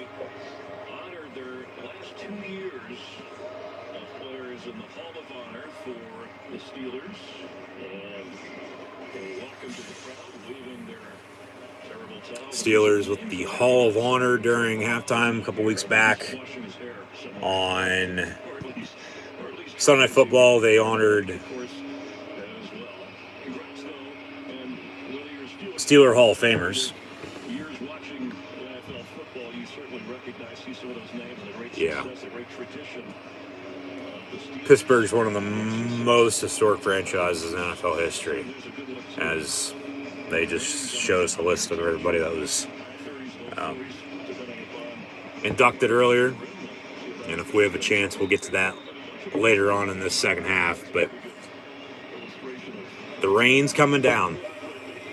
And it's cold and it's wet.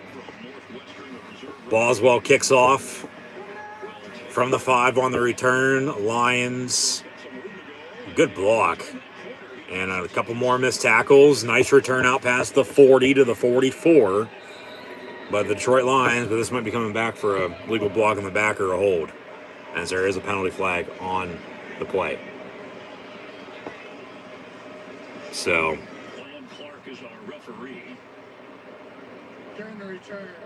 hold 10 yards from the end of the run. First down, Lions. Chris, to answer Daryl's question about how is Jared Goff's hip and lower back feeling, it hurts. He is by no means 100%, but Dan Campbell tells me he thinks he can fight through it. He keeps asking Goff all during that halftime break, how are you? Can you make it? And Goff kept assuring him, I can. They are going to have Blau ready just in case. Now, as far as how the play, that's some news for Pittsburgh. David Blau might enter this game replacing Jared Goff. Goff's banged up. Roethlisberger banged up. On the COVID list, though. Out today, so that's why Mason Rudolph got the start. And we'll, like I said, get more into that situation, that topic in a second. Handoff up the middle, Swift. Nice 15-yard run before Alex Smith makes another stop. And the Lions, just like that, in Steeler territory, 1st and 10. One play into the second half. Jesus Christ. You lose to the winless Lions, Roethlisberger, another Roethlisberger, you got a problem. Now we got an injury. Who is that? that Minka? That is number 39, Minka Fitzpatrick. So they'll take a timeout.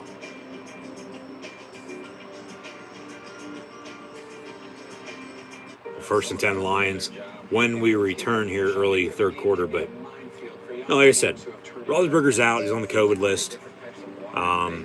You know, I don't want to speculate by any means, but I feel last night,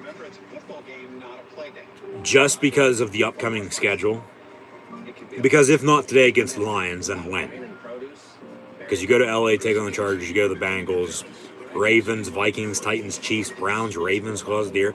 This is the last possible time that Roethlisberger could be out as a healthy scratch, COVID or no COVID.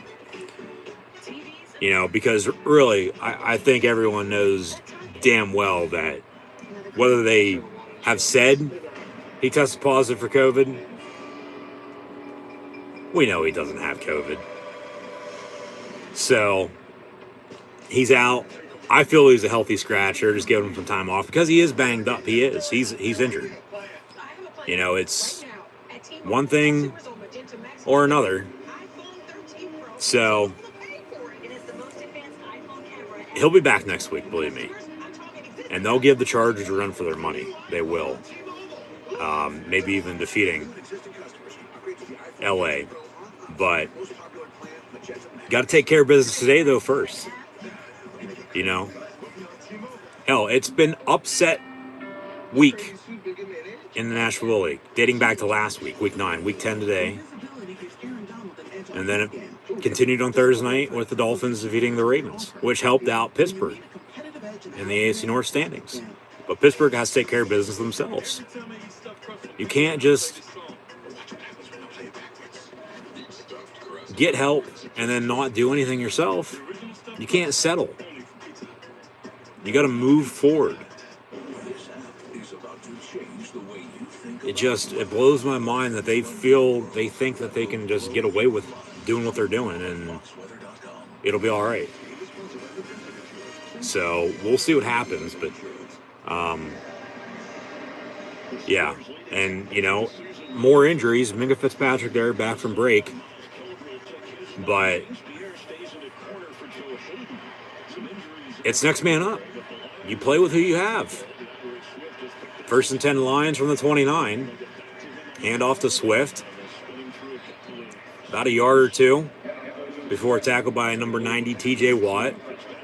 But there's been, I don't know how many missed tackles today by Pittsburgh. They can't stop the run. They can't still really run the football. I mean, they can, but they can't. It just needs to be more balanced, more consistent. You know, you work the clock. You do what Lions did on their field goal drive to close the first half. Because that was as good football, even if it ended only with 3 points, that I've seen, at least by them, as of late. Screen near side. And it's dropped incomplete, intended for Swift. So, what, 2nd down and 10 now? Or no, 3rd and 8, 3rd and 8. Yes, 3rd down. So, got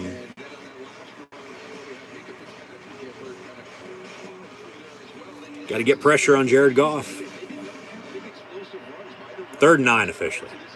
Got to get pressure on Goff. Make him make a few mistakes. Stop this running game. But then you got to do something on offense. Hand off. They're going to run another draw on 3rd down. I like this play calling by Dan Campbell and the Lions today. I do. And they get a 1st down. You run this until they stop it. And they're running the ball down the Steelers' throat right now. They are. Another 1st down run by the Lions. 1st down.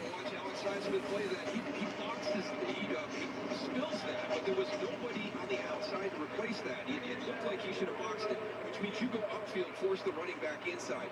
You wrong shoulder that, you're spilling it. You're telling the running back to go outside because you're supposed to have. 1st and 10 here, a few minutes into the second half. 10-10 with the Lions and Steelers. Coming up shortly, we will update some stats, take a look around the rest of the NFL. Another handoff up the middle. Another 15-yard run. And On the run. Defensive line in half, and you're getting a lot of big bodies to one side, and then it's going to wind itself back.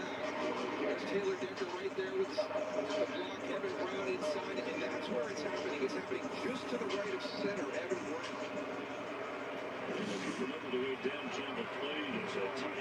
Brown. On the run goes Detroit again. And they're going to run it again. Why the hell not? Run it until they stop, and he breaks another one. 15-20. Inside the 20. 15-10. 5 in the Lions. Touchdown. Jesus Christ.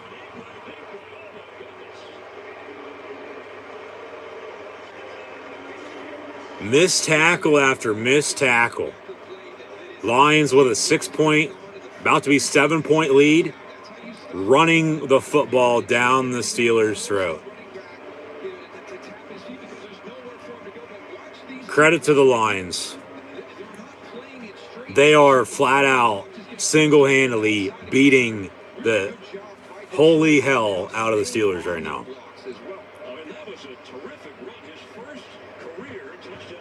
Oh my God.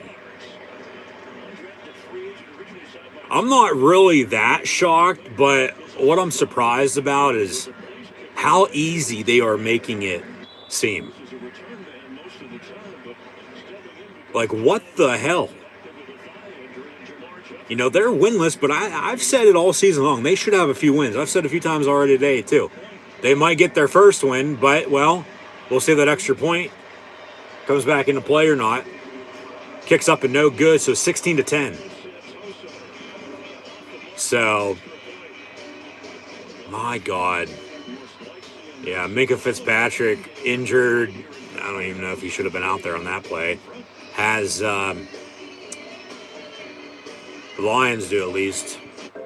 Once again, have Pittsburgh right where they want him.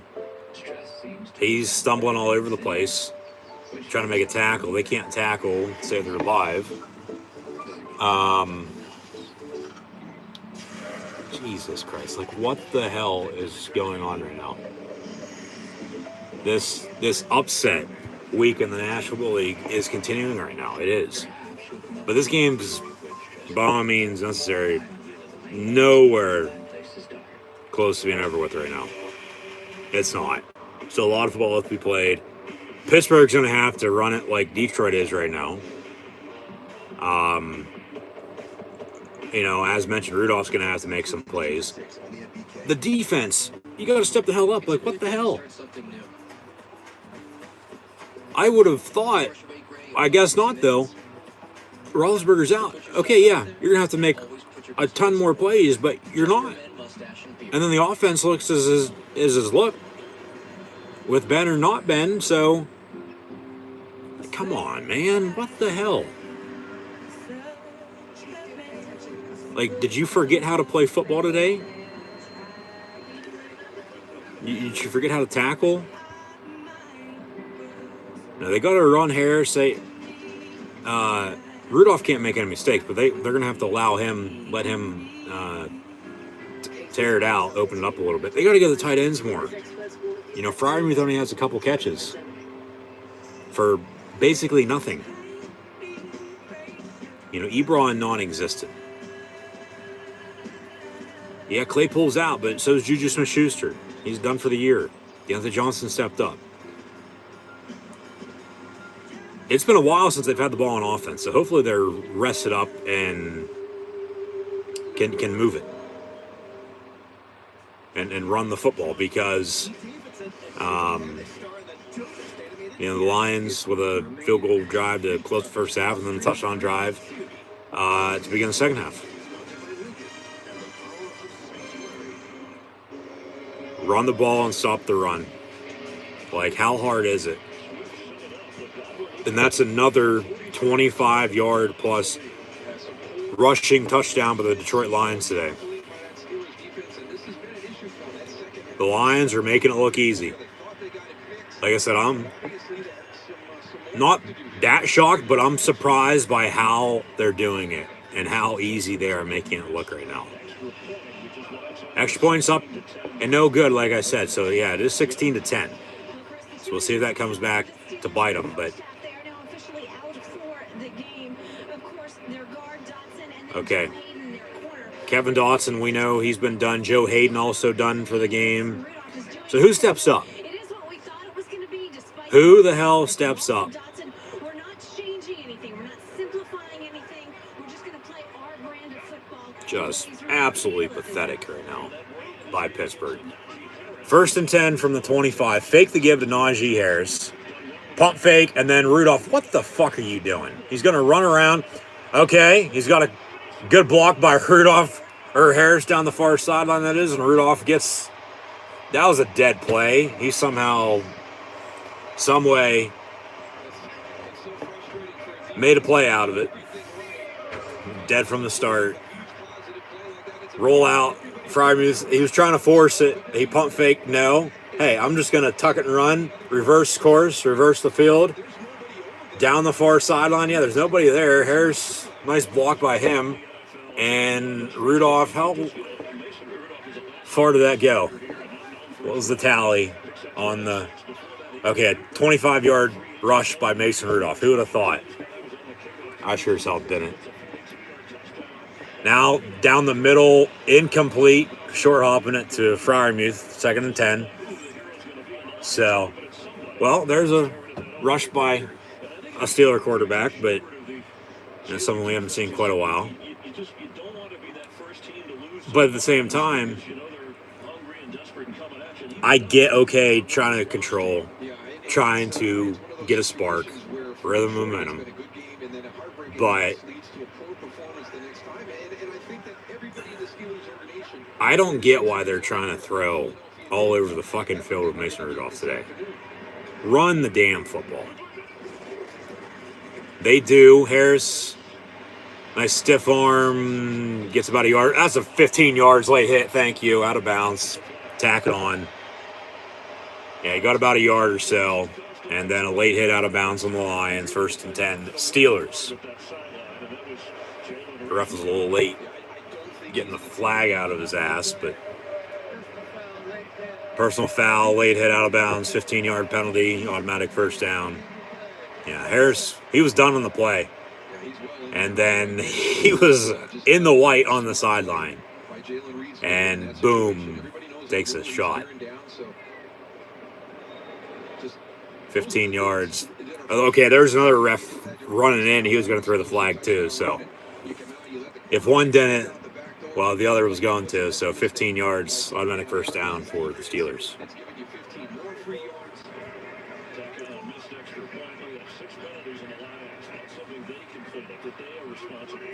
From the 32 now, officially. Rudolph out of the gun, looking to throw.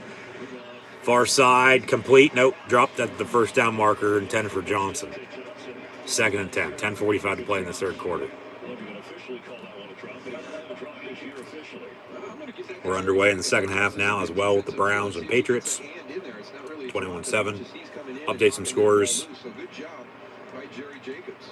We got early third quarter. Dallas on top now of Atlanta, 36-3.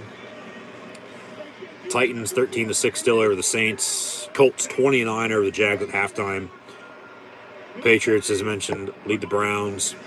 Bills 17-3 at the Jets. Harris on the run. A couple more stiff arms, and he gets about 8 yards. It'll be 3rd down and short for the black and gold.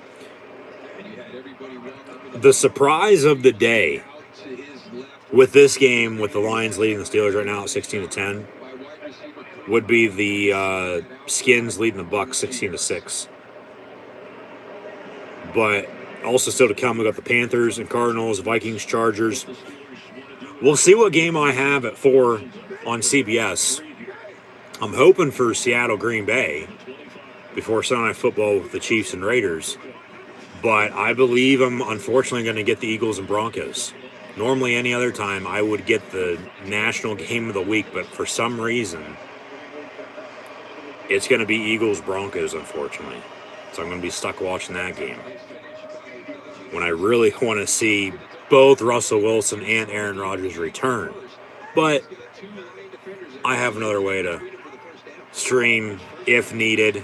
Free play, 1st and 10, deep ball near side. It's going to be incomplete in the end zone. But it'll be 1st and 5 because of an offside again by the Lions. And penalties are absolutely killing them now, as they near 100 total yards in penalties today. But, yeah, the plan was to definitely, of course, do a live stream, live watch along reactions of Lions Steelers today, which we are, and thanks for tuning in and listening.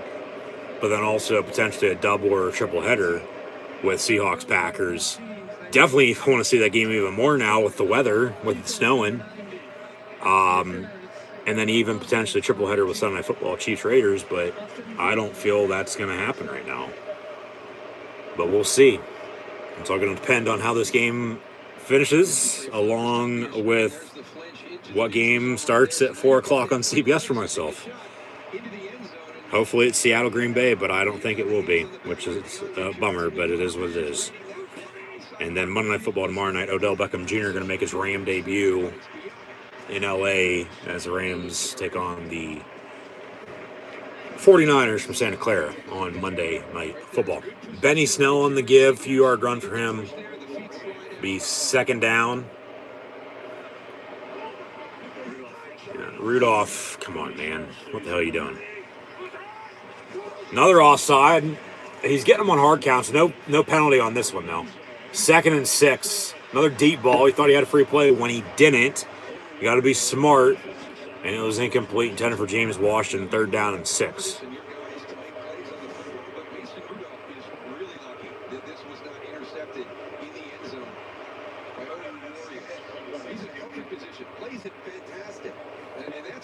Mason Rudolph has to play better, plain and simple.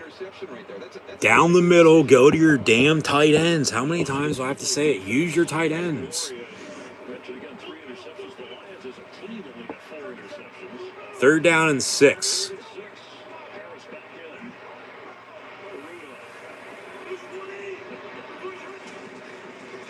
Got another penalty flag. Rudolph's going to tuck it and run, and he's going to get a 1st down. Big hit at the 7. But he gets up. Okay, good. Penalty flag. Get the crowd into it now. Let's go. Got to score a touchdown now. Got to score a touchdown. Can't settle for 3. Got to score a touchdown, make your extra point, and go up a point, 17-16. See what the penalty is. Another offside by the Lions. The hard count is working. Penalties decline because they got the 1st down on a 3rd and 6 run. 1st and 10, Steelers. And Rudolph took a shot. Lions with a few big hits today. Credit to them on defense. They're playing extremely well. They are. See if Pittsburgh can make a few more big plays late. Find a way to win this game.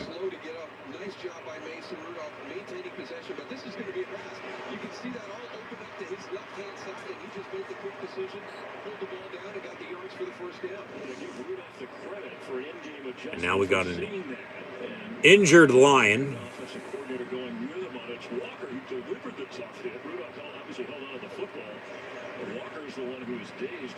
Joe Exotic, our trainer this afternoon with Tiger King 2 to be released Wednesday.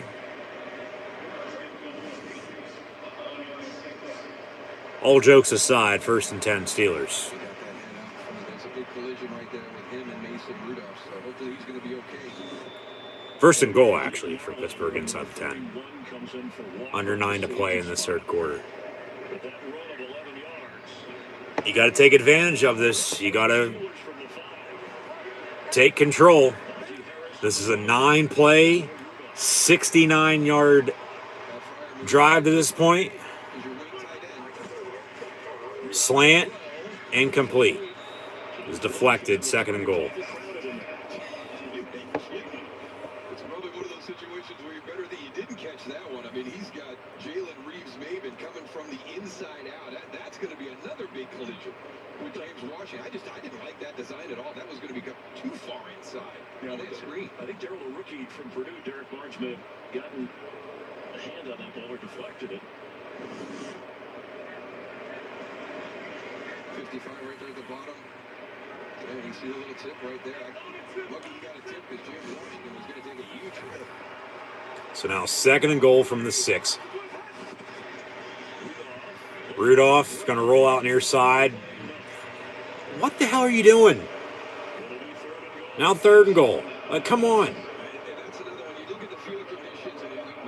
Run the football. My God.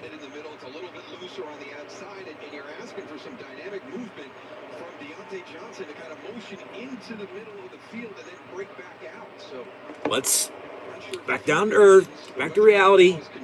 Score on this drive. Take the lead. Going to run an empty set 5 wide. Go to Freiermuth. Go to your damn tight ends and Freiermuth and Ebron. Ben short hops it, or Rudolph, short hops it to Ray McLeod, and they're going to have to settle for 3 after all that. Are you kidding me? What the hell are you doing?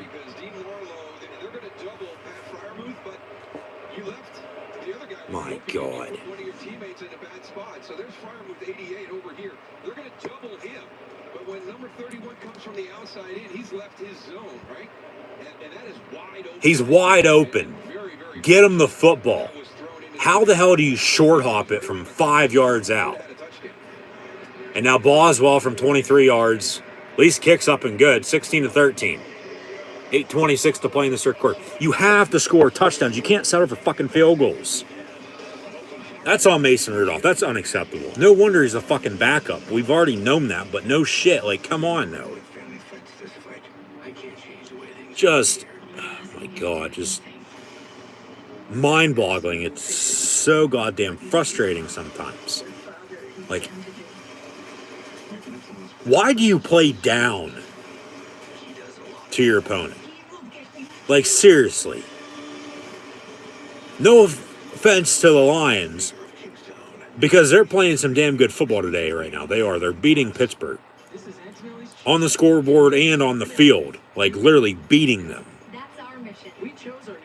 The Steelers are getting beat right now, plain and simple.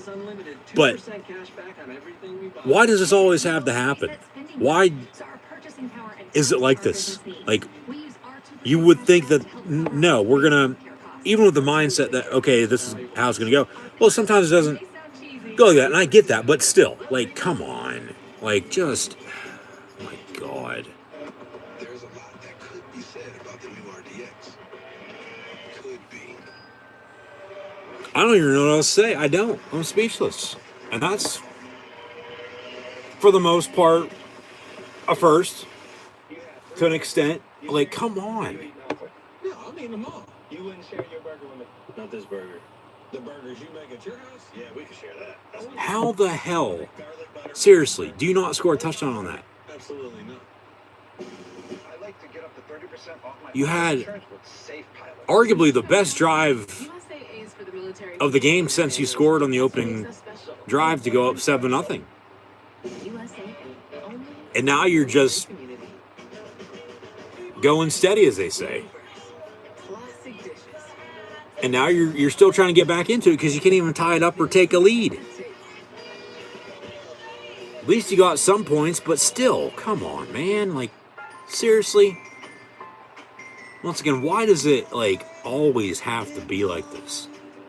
And it's not necessarily worse with a backup quarterback, but it's worse with Mason Rudolph playing quarterback, yeah.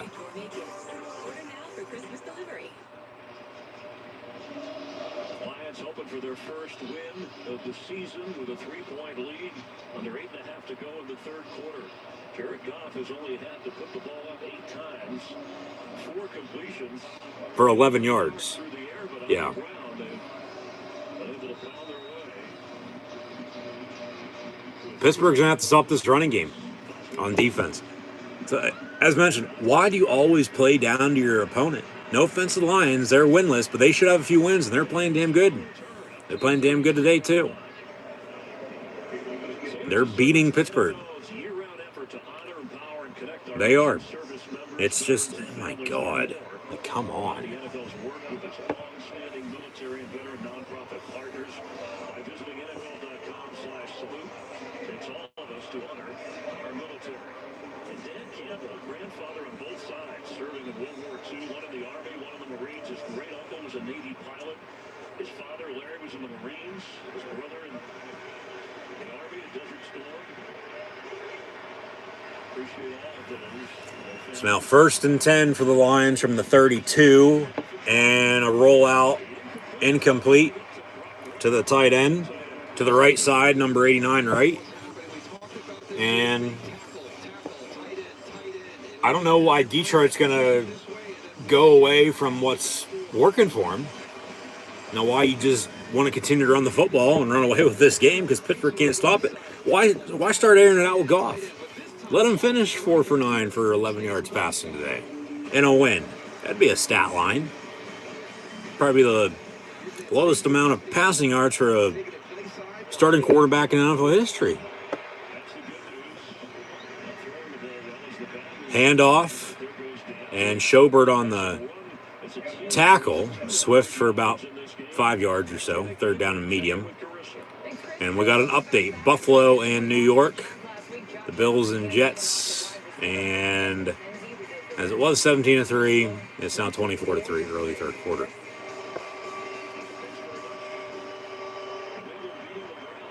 Come on, defense. Let's go. Get a stop. 3rd and 6. Fake the give, pass, and a 1st down. And St. Brown gets to the 45.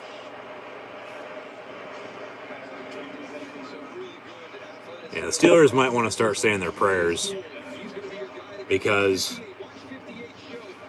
if they're going to continue to miss tackles like that left and right, 2,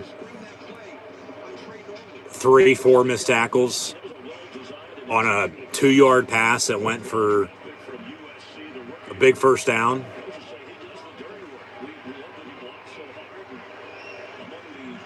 From the 45, Goff on a give to Swift.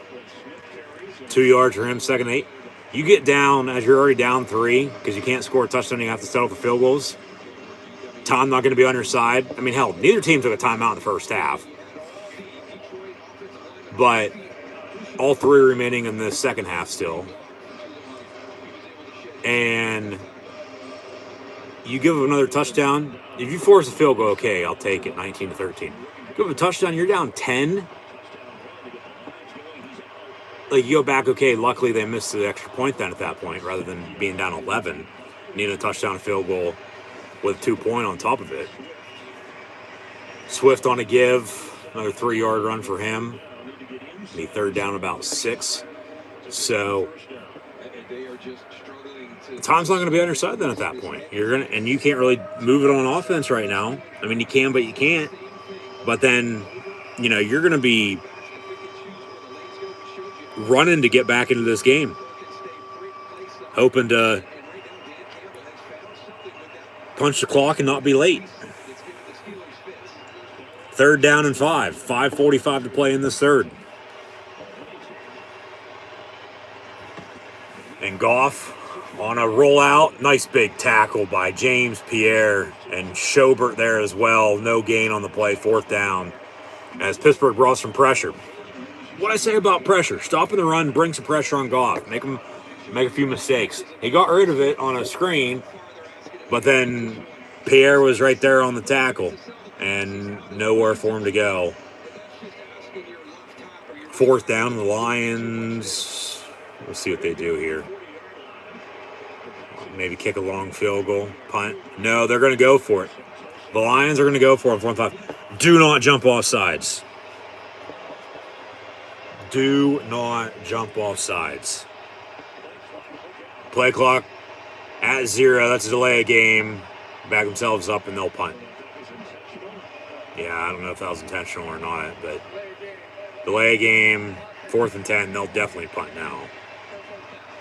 Pin Pittsburgh deep. Make them drive. Make them beat you that way and take the lead. To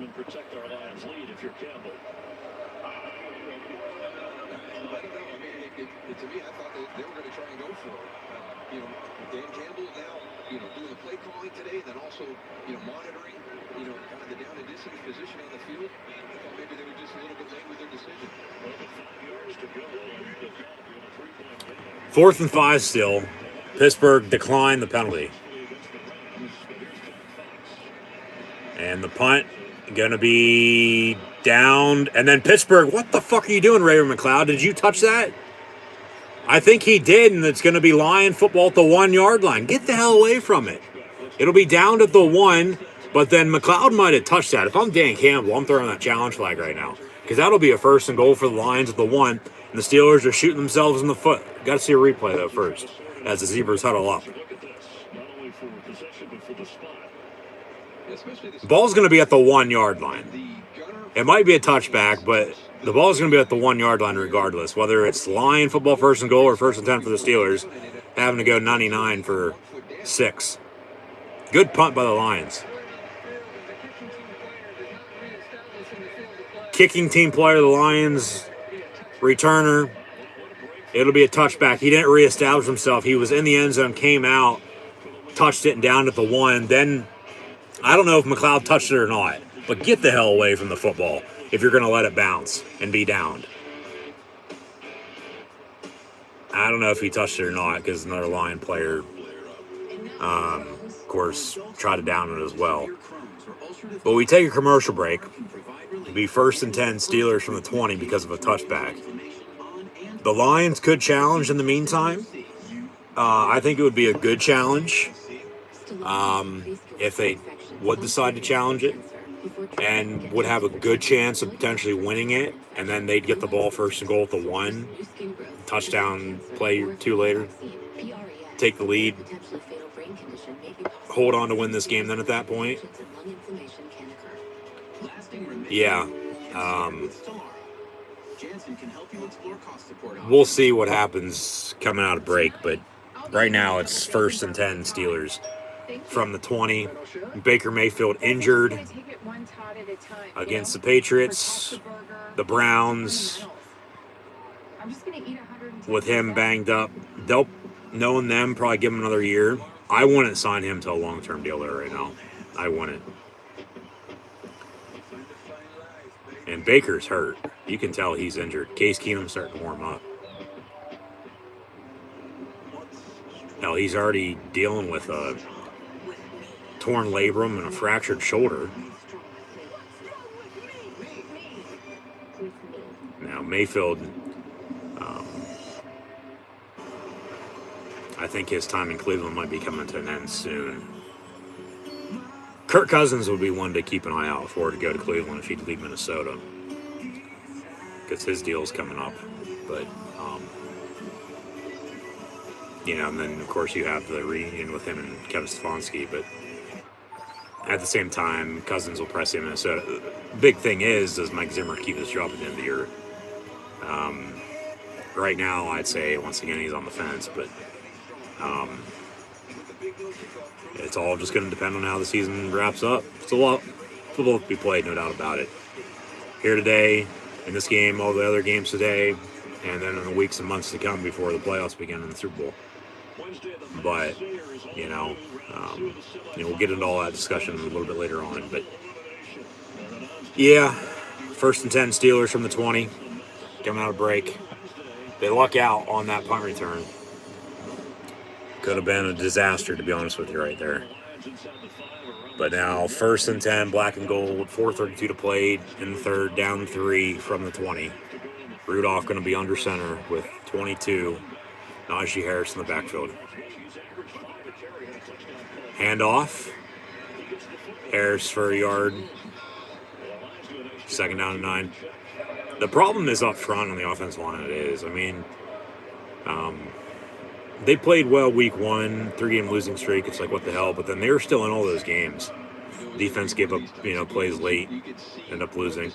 4-game winning streak, but really all 4 of those could be hit or misses, wins or losses, maybe a mix of both, but they're all wins. So 5-3 looking for their 5th straight.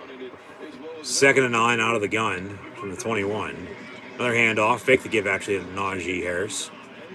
And then nice coverage by the Lions, incomplete, 3rd down.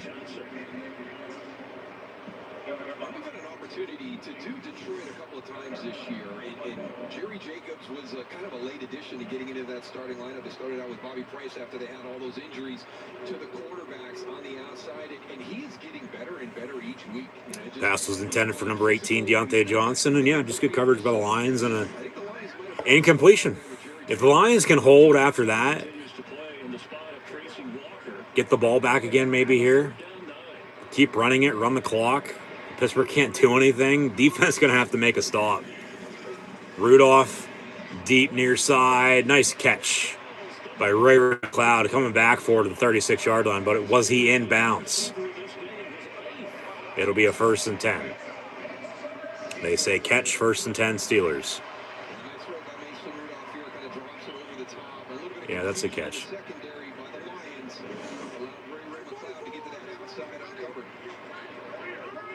1st and 10 from the 35. Marlin. What are you trying to hook? A running game, I'd like that. And nowhere for Harris to go. 2nd down. Jesus Christ. A runner like Najee Harris and had an opportunity to visit with linebackers coach Mark DeLeon before the game, and that was his biggest concern was making sure his guys were all rallying to the football. He's very, very good at breaking tackles. He's a big physical guy to get to the ground. For Rudolph, this is his 16th game in the NFL. We mentioned his first start this year, 10th start overall. Started 8 games back in 2019, but then Roethlisberger with the elbow injury won in the final game of 2020. From the 35, Harris on the give. And 6 yards up the middle. Be 3rd down and 4. Another update. What do we got? Bucks storming back. Tom Brady with a passing touchdown to Cameron Brate. 16-13. Skins on top of the Bucks midway through the 3rd quarter. New England's going to beat Cleveland. New Orleans. New England still up on Cleveland 31-7. We have an injured player, and we will check on got an injured Lion again. So they bring the Lion Tiger King tamer out. But take a commercial break here. So we'll get back to the action momentarily. But once again, thanks for tuning in and listening. As always, I'm your host, Encyclopedia Sports. Go in, Luke 96. Be sure to like, follow, and subscribe on social media. Links, scroll down, check them out in the description below. Thumbs up button, share, hashtag NFL. Chat questions and comments, super chats, super stickers, always greatly appreciated. Yeah, we'll see what happens here. Got to keep it going. Got to keep it going. Got to continue to run the football. No doubt. Got to... Tonight, I'll be eating fresh caught mahi-mahi with a side of spicy ketchup. I mean, Rudolph's not playing bad. Can't challenge that. Definitely didn't drop. He's not. I mean, could be very worse, no doubt, because it has been with him before. It's like, what the hell are you doing? But it's still, at that fact, right now, what the hell are you doing?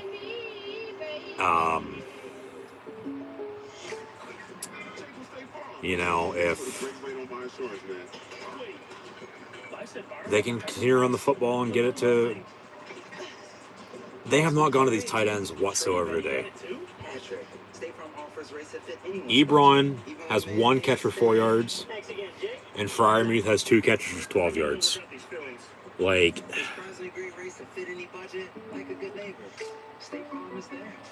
it's like, honestly, I feel they, as always, get out to a lead. Okay, we're going to hold on. But then, on defense at least, yeah, they've made a few big stops. But the missed tackles and really in the end, just forgetting how to play football, it's like, it's what it seems like at least, like, what the hell? Like, you're getting paid to do this, and you can't tackle somebody, you know? They need stops on defense, no doubt about it. They're starting to get them again, but this offense, this Steeler offense has to move the football. Get it to your tight ends.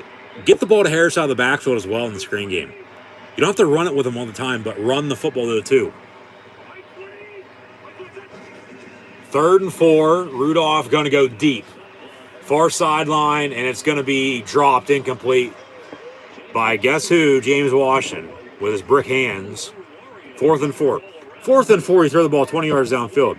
Work something over the fucking middle for 5, 6, 7 yards, for God's sakes.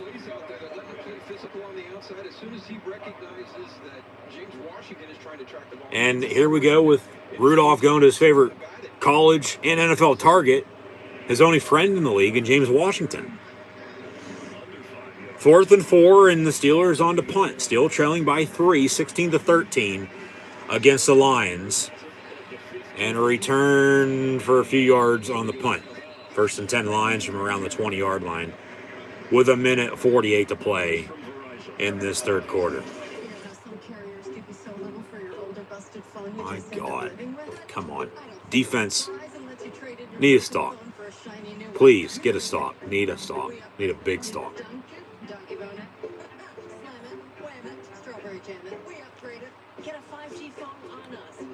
And until they do, turnovers haven't had any yet. I'm not going to stop saying it. You stop this run, get some pressure on Goff. Offense has to do something. I mean, maybe it's going to be a defensive score as the difference. I don't know, but they need pressure. They need a turnover. They need stops. It's like I feel everybody's seen a red stop sign before, and it says stop, so get that.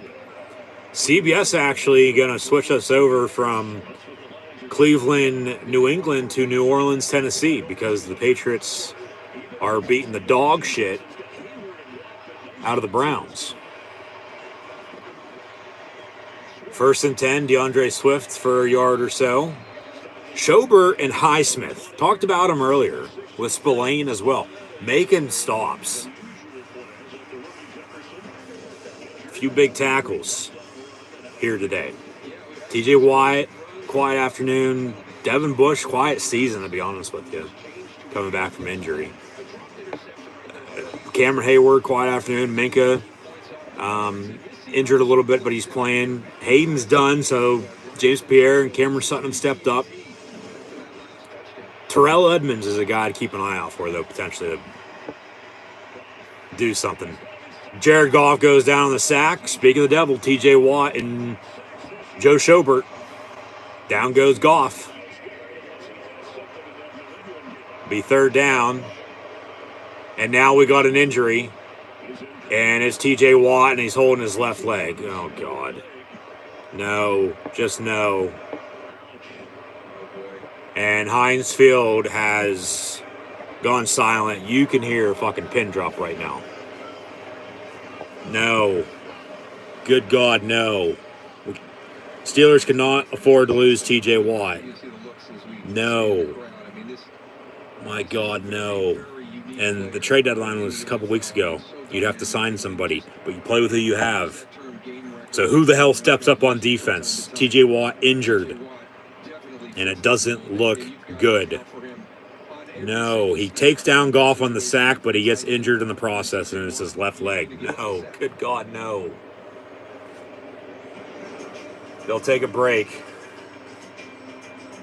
And we'll take a moment of silence during this commercial break as well for TJ Watt. Hopefully he's okay. So T's and P's to 90. The best of the Watt brothers. TJ Watt injured, and it doesn't look good. No. Good God, no. Please, no. Hopefully he'll be okay. But it doesn't look like it. It doesn't look like it one bit. Have you seen him? He was in surgery when the explosion happened. So now we have, of course, still Lions Steelers here, but no more Browns Patriots. CBS switches us to New Orleans and Tennessee with the Titans up 8-20-12, with New Orleans about to get the football back.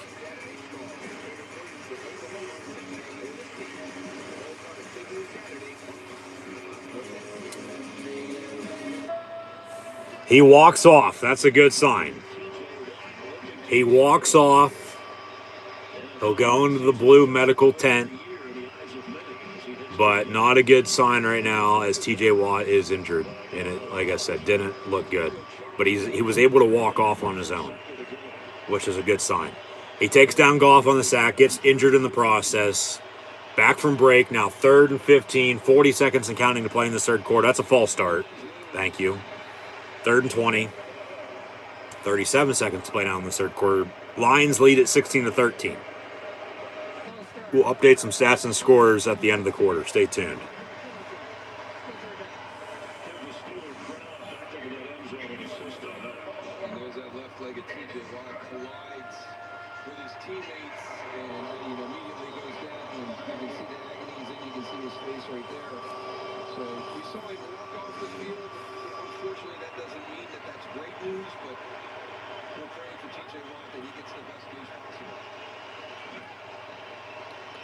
Third down and 20. Goff going to dump it off to DeAndre Swift. 4th down. Lions punt. That'll do it for the third quarter. So they'll punt to begin the fourth and final quarter play. Up 3, 16-13. But the Pittsburgh Steelers win this for Ben Roethlisberger as he's out on the COVID list. Win this game now for T.J. Watt. Win today, defeat Detroit. Come back and win this for number 90, T.J. Watt, who is now, for the most part, going to be down and out injured. He's getting evaluated right now as I speak. But hopefully he'll be okay. We'll see how this plays out. Meantime, at the end of the quarter, with 15 minutes to play, the Lions lead the Steelers 16-13. Jared Goff and Mason Rudolph are as follows. Goff 7-12, 35 yards passing. Mason Rudolph 19-32 for 130 yards passing, a touchdown and interception. DeAndre Swift has 20 carries for 112 yards rushing. Jefferson 3 for 41 on a touchdown to tie it up at 7, but has not played since. He's out injured as well. A lot of injuries today. Weather, field conditions playing a little bit of a factor, I guess you could say, in that regard. Not much. But then Godwin Abuke, 2 carries, 56 yards, and a touchdown as well. Najee Harris, 17 carries, 75 yards rushing. Rudolph 2 for 37 as well, which is a surprise. Benny Snell carried for 4 yards. And then receiving,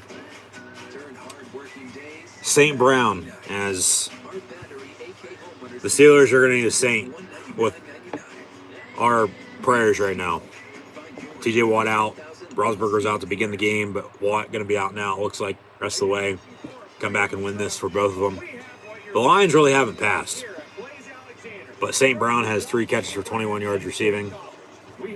And then the Steelers, Ray-Ray McCloud, 8 catches, 57 yards. So he steps up in Chase Claypool's absence. Need more out of Deontay Johnson, James Washington, though, as well. Along with Rudolph getting the football to the damn tight ends and Pat Freiermuth and Eric Ebron, please and thank you.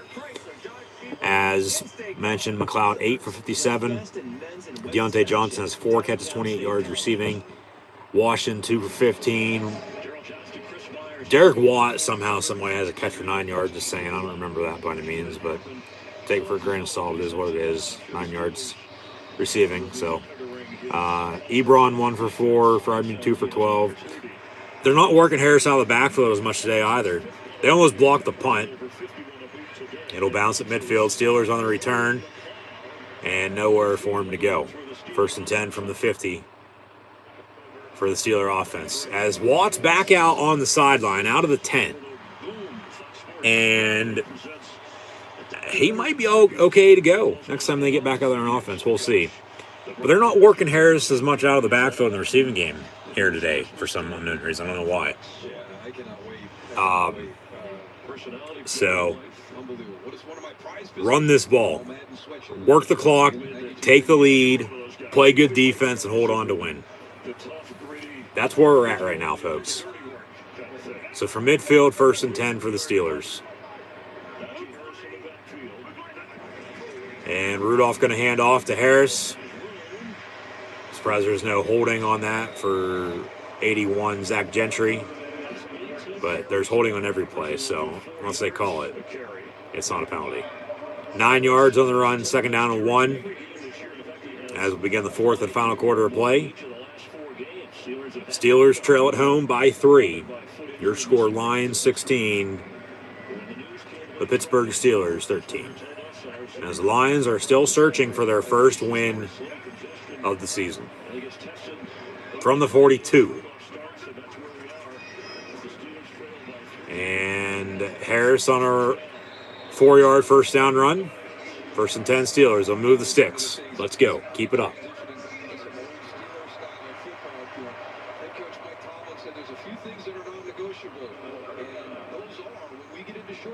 Situations, second and short, third and short, we were throwing the ball too much. I want to get back to running it. And you watch that Monday night, and it was very, very simple, very basic, but it was very successful as Najee Harris converted every time. Toss near side to Harris. Good block by Deontay Johnson. And they get a few yards. Be second down. You know, he said you can't be resistant to change, you can't fear transition, and that's what he was saying. We had to throw the ball too much. And also, when it comes to short yardage, let's not worry about what the defense is doing. We got to believe when we need to run the ball or get the yardage, we can do it. And that's a credit to this organization. The stability that they've had within this organization since the time it started with Chuck Noll and you just go through the 3 coaches in the entire history of this organization. And it's just amazing. And then to have to kind of fight and change directions. Sometimes guys can be hesitant. Second and 8 now. Another handoff. Harris up the middle. 4 yards will be third down. Another update. What do we got? And the Skins are going to extend their lead. 23-13, early fourth quarter.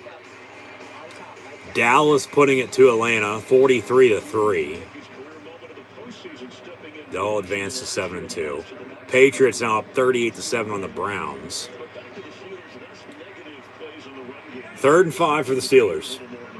3rd down and 5. Come on, Rudy, let's go. Deep, far side, has James Washington, he catches it.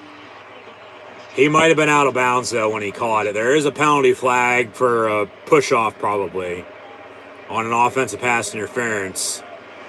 And they'll replay the down. Jesus Christ. Come on, guys. Let's go.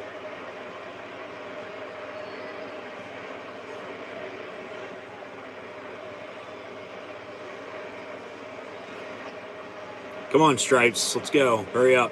Pass interference on the Steelers. Probably a good call. Washington did push off. Just a little bit. And the catch would have been close. I don't know if they would have set a catcher on it or not. Because his ass hit out of bounds when he caught it. So he wouldn't have been in. It would have been incomplete. And then you have the pass interference anyway. So it takes it off anyway. So 3rd and 15 now. Should be 3rd and 20. But 3rd and 15 from the 43. Rudolph down the middle. Okay, has Harris on a screen. And he's going to break a tackle. Gets inside the 35, so down to the 33 in field goal range for Boswell. Remember, last Monday night he had 2 50-plus yard field goals, one for the win against the Bears. From here, it'd be about a 50-yard kick from the 33-yard line. 50, 51-yard field goal. Kick it. Tied up at 16 right now. Take the points. Here comes the Wizard of Oz in the rain. We'll have to see on 4th and 5 how the snap and hold will be with the weather. The ball, of course, being slicker and shit. But 51-yard field goal officially. Kick's going to be up, and the kick's going to be good. And the Steelers tie it at 16 with 11:31 to play. Whole new ball game right now, folks. Defense going to come alive. We'll see if TJ Watt returns. If he does, Heinz Field is going to become berserk as they'll be going electric. Well, coming back from break, but you know, right now might be time for some Renegade. I don't know if they want to wait, but they're going to have to get a few stops on defense here. Going to have to stop the run, get a few big stops against this line offense. Head to the Serengeti, if you will, and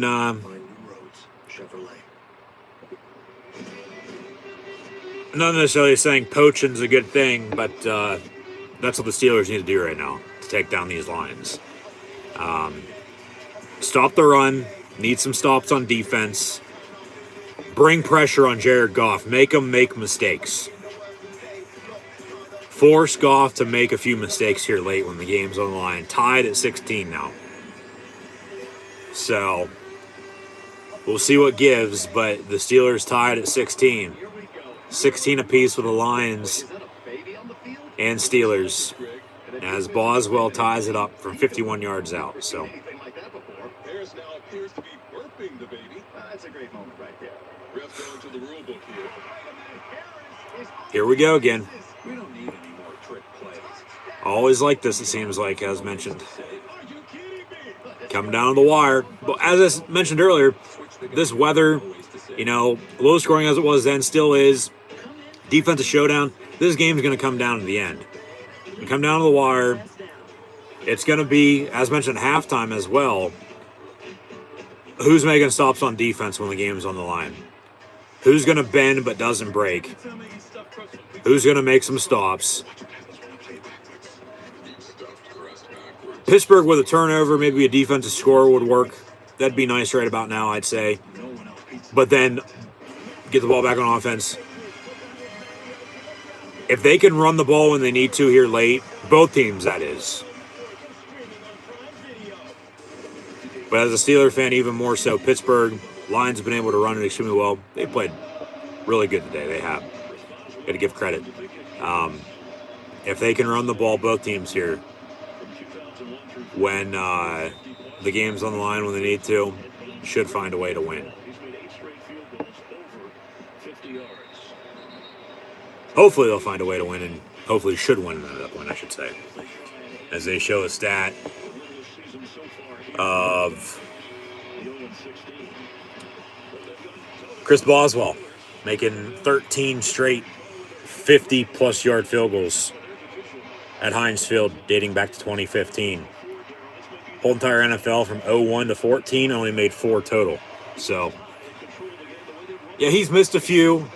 Don't get me wrong, but Chris Boswell's, I guess you could say, the new Jeff Reed. Just hopefully he doesn't go to Sheets tonight after they win, hopefully. 1st and 10 with 11:31 to play. From the 25, out of the eye, Goff going to hand off, and nowhere for Swift to go. We'll see if the Steeler defense can bring the Steel Curtain defense down and Swift their way to a win. And a comeback, basically, then at that point.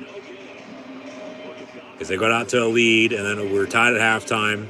We're tied again, but they've been down here for the most part of the second half before just tying up at 16. 2nd and 10, under 11 to play.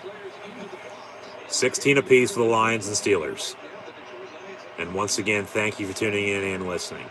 From the 25, Goff, slant, complete, drop. Actually, 3rd and 10. Where's TJ Watt at? Get him back out there. But if not, who the hell steps up on this Steeler defense in absence of TJ Watt going down with an injury a short time ago?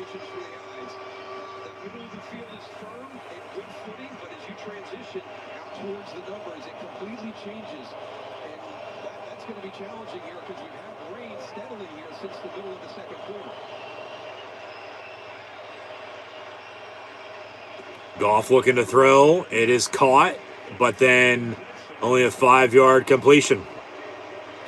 And Trey Norwood, number 21, on the tackle with Devin Bush.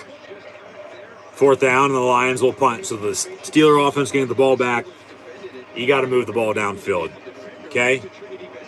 You got to run this football, rock the Naj with Najee Harris, run the damn ball. Rudolph, open it up, air it out a little bit, but don't do anything stupid. And get it to your tight ends and Eric Ebron and Pat Frymuth. A little bit of a problem on the snap, and then Detroit might luck out for roughing the punter. Question is it roughing or running into? Because roughing's 15, running's only 5 yards. Well, there's a flag. A little bit of a acting job there. But yeah, trouble with the snap, and then the Steelers almost block it. They boom it away, but then contact. So there's a flag on the play. Whether or not it's a roughing or running into is going to determine if the Steelers are going to have the football right now or not. If the Lions are going to keep it. Thank you, Chris Myers. What'd I just say? That's barely anything at all. Jesus Christ. Hit him with a shoulder pad. That'd be running. That's 5 yards. That's replay the down. And, well, it was 4th and 5, so 5 yards is an automatic first down. Yeah. And the Lions are going to keep it, right? 1st and 10. Or no, replay at 4th down. Okay.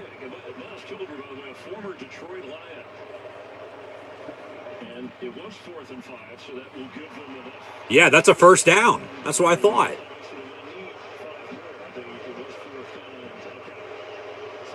It's 4th and 1 now. 4th and short. And now the Lions going to go for it, try to capitalize off of the Steeler mistake. They're bringing in an extra lineman, it looks like, reporting eligible. As you can see, the official, if you're also watching, motioning, basically rubbing down his shirt. He is eligible, reporting eligible at least. 4th and short, the Lions are going to go for it after a Steeler penalty on the punt. So it was 4th and 5, 5-yard penalty, 4th and 1. I know that doesn't add up, but they're going to run it with the fullback up the middle, the former linebacker from LBU right here in Happy Valley at Penn State, and Jason Kabinda, and they get the first down Lions. Wow. Come on. Just shoot yourselves in the foot again, why don't you? But credit to the Lions, they capitalize. They're taking advantage. They're going to try to control and end this game. A fullback. A dying breed in football gets the Lion first down.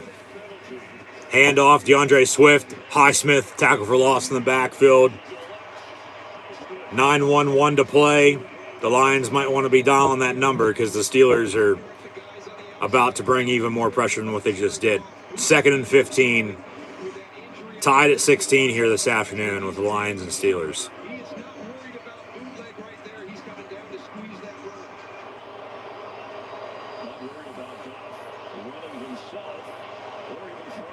Stop the run, bring pressure on Goff, make him make mistakes.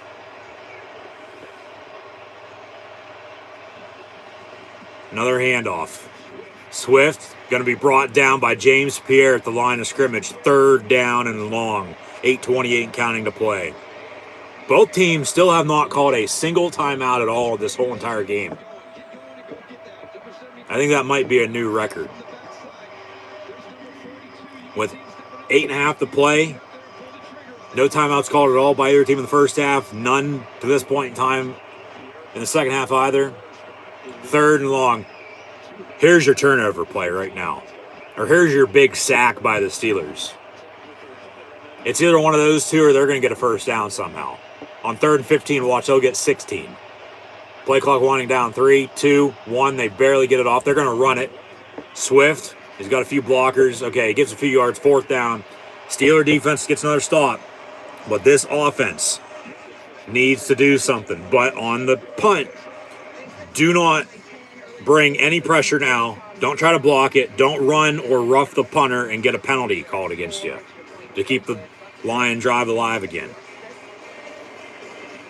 Another update Buccaneers coming back, now only trailing by 4, 23-19 at Washington. 7:17 and counting to play. From the 15 on the return is number 14, Ray McLeod. Good return to the 20. It'll be 1st and 10, Pittsburgh.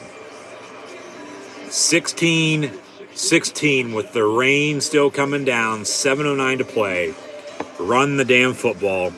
Get it to your tight ends and don't do anything stupid. Also right now, in the National Football League, some scores, if you will.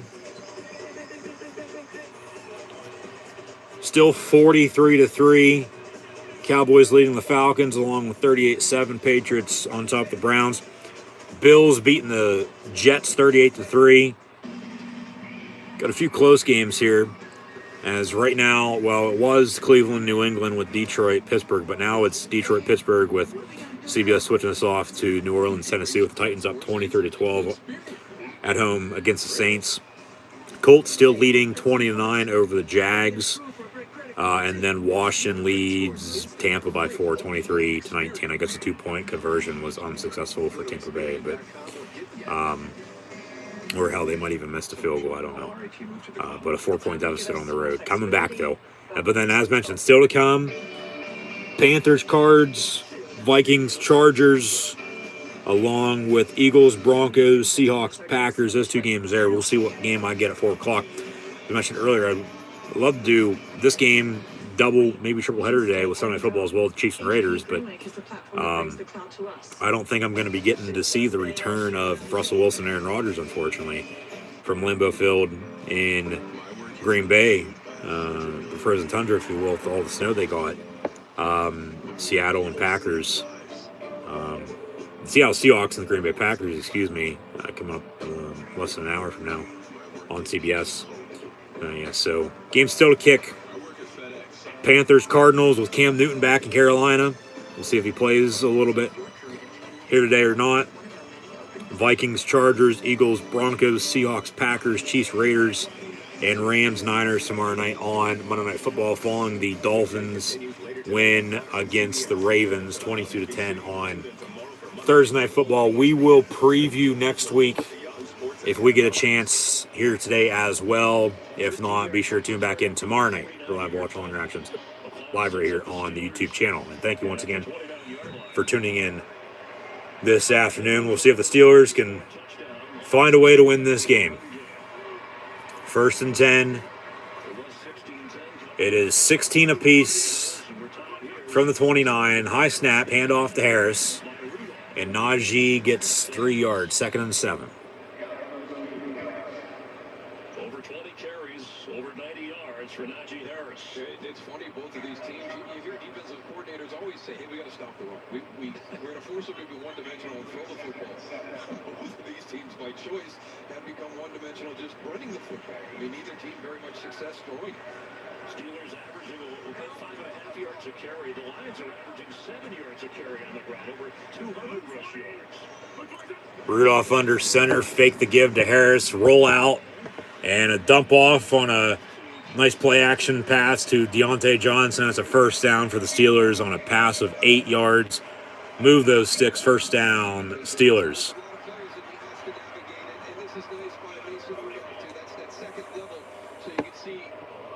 McLeod was there in the flat, and look at everything that he has to go through. Kind of turned loose a little bit in coverage. Pickup of 9, Deontay Johnson, number Toledo Rocket, drafted the 3rd round of the Steelers. 1st and 10 now officially from the 41-yard line. Handoff to Harris, who has a touchdown today, but it was called back. So add that into everything else that Pittsburgh has. Okay, TJ Watt's questionable return. So is Trey Turner. And then BJ Finney at right guard was out. So Pittsburgh's banged up. Both these teams are banged up. A shit ton of injuries right now. Coming into today, and then also with how this game's played out. But, yeah, Harris had a touchdown earlier, but it was a holding penalty that got called back, and they had to settle for 3. So They right now really could be on top. Looking to really close this game out, but they're trying to, on 2nd and 9, screen complete to Harris. We'll see where he stepped out at. Be 3rd down. But, you know, now they're just trying to find a way to win this game when the game's on the line here late. So we'll see if they can do it.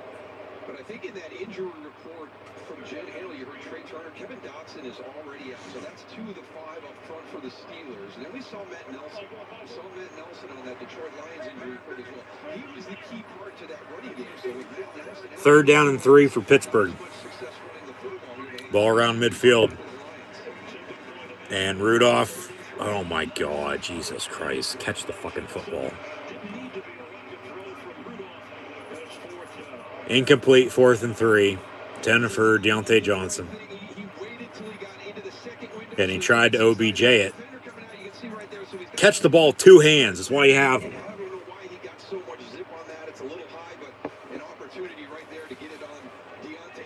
And a 4th down and 3. Pittsburgh's going to have to punt with 4.5 to play. And we're still tied at 16. Still all 3 timeouts, 2-minute warning to come. Hell, this game might go to overtime. Fair catch at the 12 by the Lions.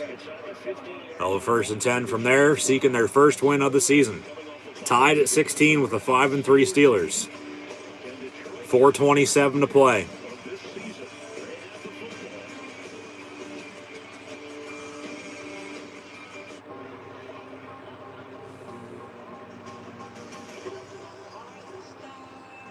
Just shaking my goddamn head. Got to convert.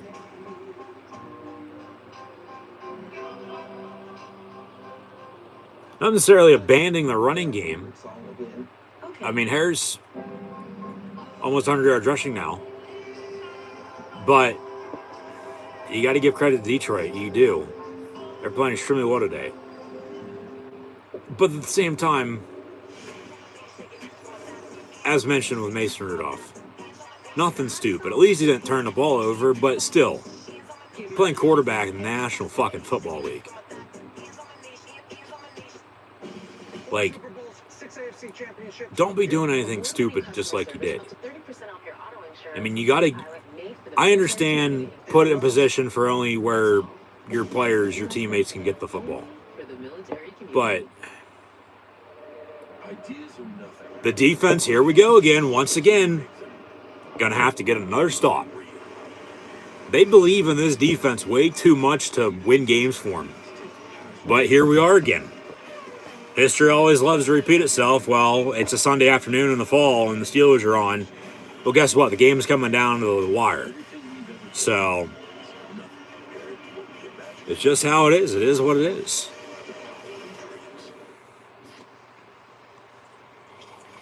Man, come on. Like, another stop on defense.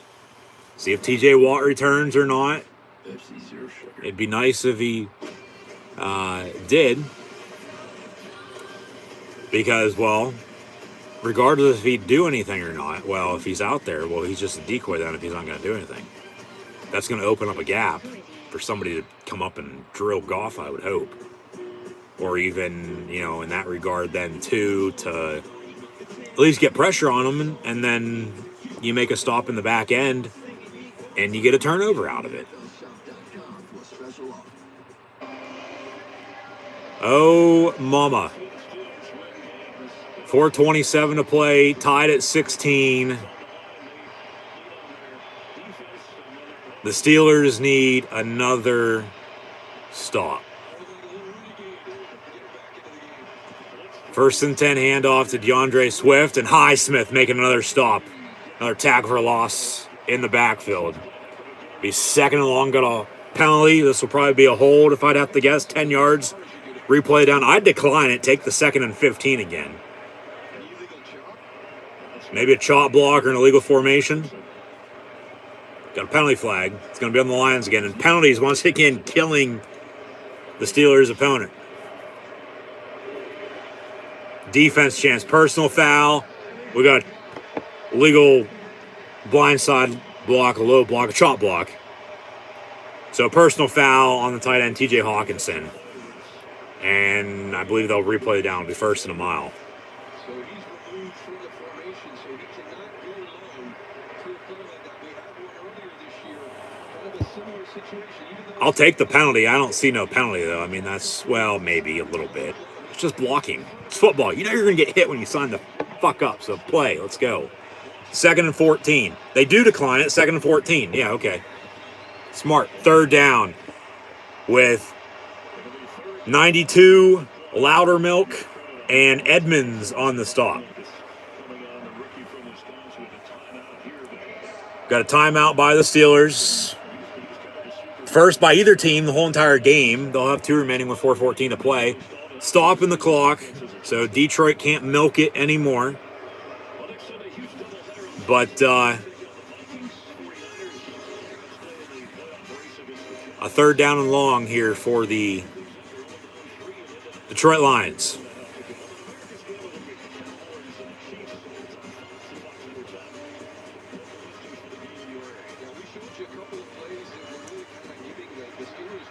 Very loud defense chants. Need another stop right now. Come on, bring it down. Let's go, D. Need another stop. This is your turnover. Believe me, this is it. I know I said it last drive, but it was very similar. It's even worse for the Lions right now. They're going to call a timeout. Why don't you crank it a little bit more? So 2 timeouts back to back, and no time comes off the clock. Both teams now have 2 remaining with 4:14 to play. But no, this is your sack on 3rd and long or your turnover. And we'll see if Renegade strikes again.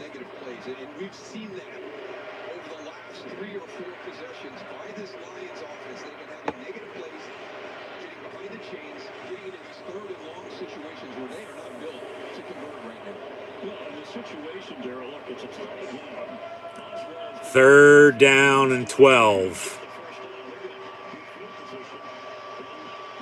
Come on, D. Let's go. Get a stop. Come on, boys. From the 11. 3rd and 12 for the Lions after 2 back-to-back timeouts. 4:14 to play. We're tied at 16. An empty set 5 wide, left to right across your television screen, radio and audio dial. Goff, 3-step drop. He's going to go down on the sack in the end zone, but they'll probably roll forward progress down to 1. Highsmith, Cam Hayward.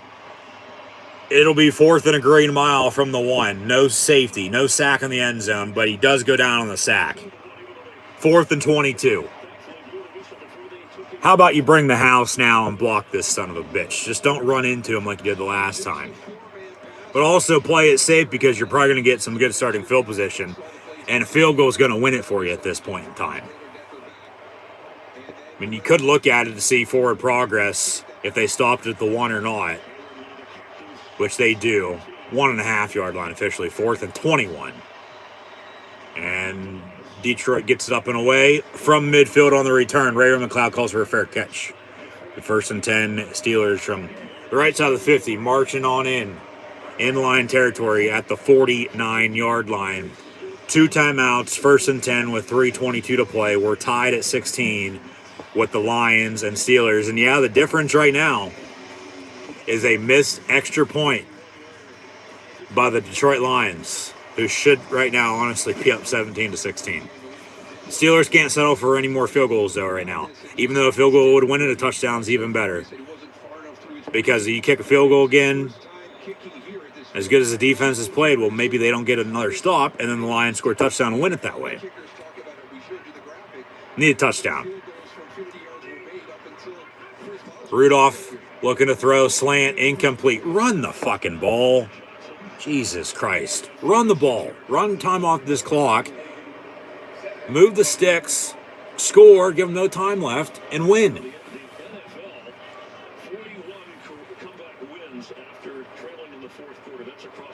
Steelers have 2 last 2 games, wins over the Browns, and this would be the 3rd. And you saw the number on Rudolph. First Ben Roethlisberger has 50 game-winning drives of his career. Hope he's feeling better and doing okay with the COVID. Put him on the list. Which is why he did not start today. Second and 10, 2-yard run. Be third down and 8.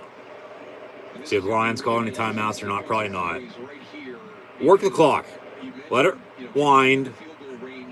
You're probably not going to want to run the ball now on third and 8. That's why you're on first down. Run on first and second, pass on third. 2:52 and counting to play. 16 apiece with the Lions and Steelers is third down and 8. Just getting field goal range again for Boswell. 50 yards, 55 yards. Need about another 10. And it's going to be incomplete. Oh my God, almost picked off.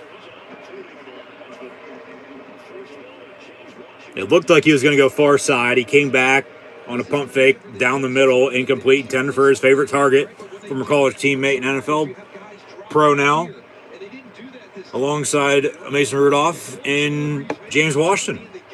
And it's deflected. Good coverage by the Lions. They've been playing damn good football all day. They have. They have Pittsburgh right once again, right where they want them at. And it falls incomplete. And guess what? The Steelers are going to have to punt with 2:30 to play. So they can't even take advantage of good starting field position. Jesus Christ. And it's going to bounce into the end zone for a touchback. It'll be first and 10 for the Lions once again from the 20-yard line with 2 to play. 2 minutes and 22 seconds to play. First and 10 for the Lions from the 20. 2-minute warning to come. Both teams with 2 timeouts remaining. We're tied at 16. 16 apiece with the Lions and Steelers here this afternoon. So once again, thank you for tuning in and listening. As always, I'm your host, Encyclopedia Sports, Cohan Luke 96. Be sure to like, follow, and subscribe on social media. Links in the description below. Hit that thumbs up button, share, chat questions in the comments, super chat, super stickers, always greatly appreciated. First and 10 from the 20, they're going to run it. DeAndre Swift for 7 yards up the middle, second and 3. That should do it to the 2-minute warning as well. Now all the Lions are going to need are to get in field goal range, and they have a few today as well, along with a missed extra point, I might add, too, to potentially win this game at the end of regulation before we potentially go to overtime. 2 minutes to play at the 2-minute warning. Second and 3 Lions when we return, with the 0-8 winless Detroit Lions and the 5-3 Pittsburgh Steelers tied at 16. 16 across the board. 16-16 with the Lions and Steelers. We will now preview next week tomorrow. We'll recap college football and the NFL from this weekend as well tomorrow as well, so be sure to tune back in for Monday Night Football, Monday Night Raw, live watch along reactions for the go-home for WWE Survivor Series. Survivor Series next Sunday night. Steelers will be at the Chargers next Sunday night as well, so the plan, as mentioned, there is to stream Steelers-Chargers next Sunday night and on a delay watch Survivor Series next Monday night with Monday Night Football, Monday Night Raw as well. And then Thanksgiving a week from Thursday. I'd be thankful for a Steeler win today.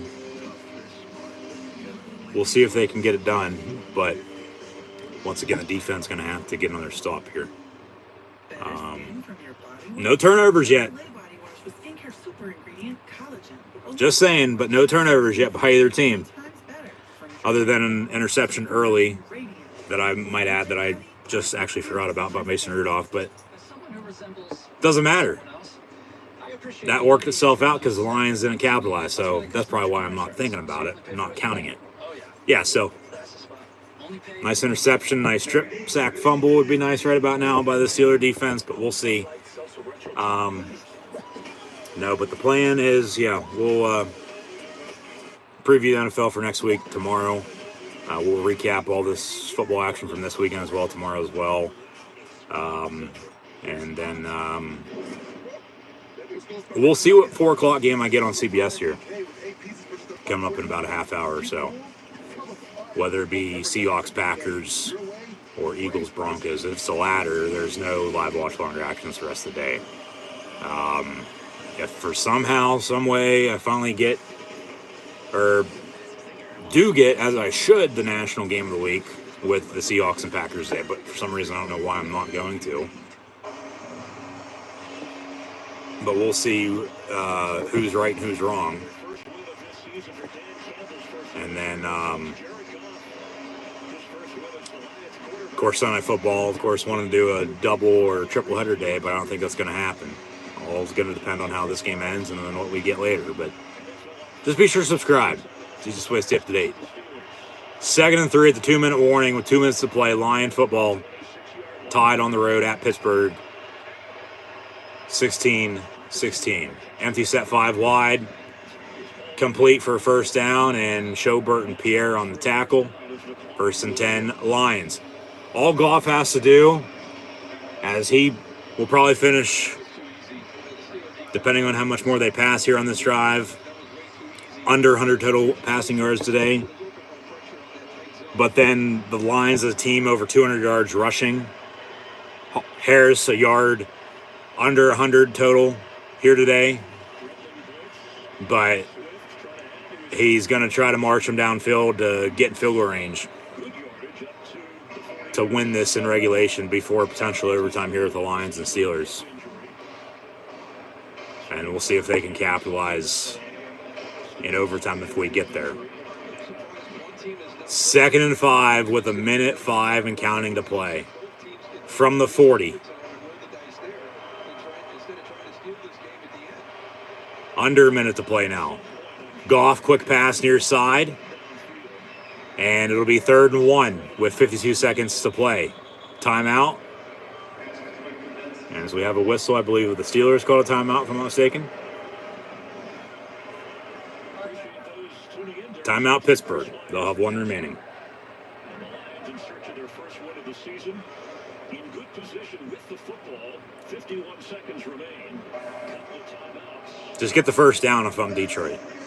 Sneak it. Just get the first down. You got 2 timeouts. You can get up there and clock it, spike the football. You can go hurry up again if you get up real quick and go. All Jared Goff has to do is get his kicker in field goal range right now for a game winner to close this game out. And be a big win for them. Their first of the season, no doubt, because they're winless at 0-8. They should have a few wins already as it is, but they don't.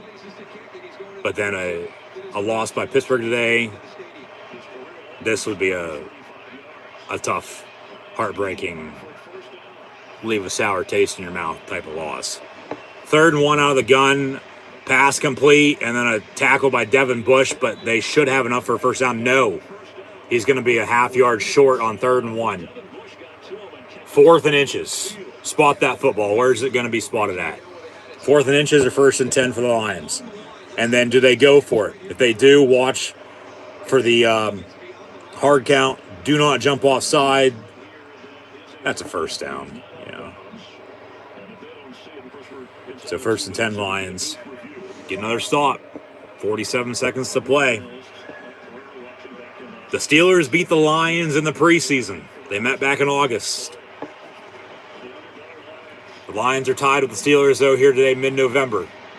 Pass near side, incomplete. Who the hell is he throwing to? That's intentional grounding.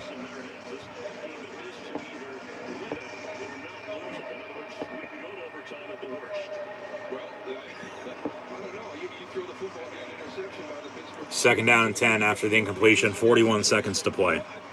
16-16. Come on, defense. Let's go. A capital S. A capital T. From the 45, maybe a false start. Capital O and a capital P. That's what you need.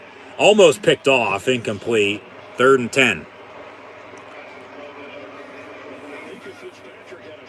35 seconds to play. 3rd and 10 following incompletion. Now, if it's fourth down, do you punt and give Rudolph one timeout, time to try to drive and get Boswell in field goal range to win it in regulation?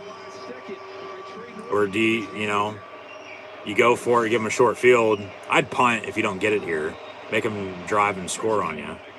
Because at best, you're probably going to go to overtime then. Flag on the play, Goff pleading with the officials. There's no foul on the play. They pick it up. Okay. They were trying to work a substitution, and the Goff is making sure they didn't line up in that huddle.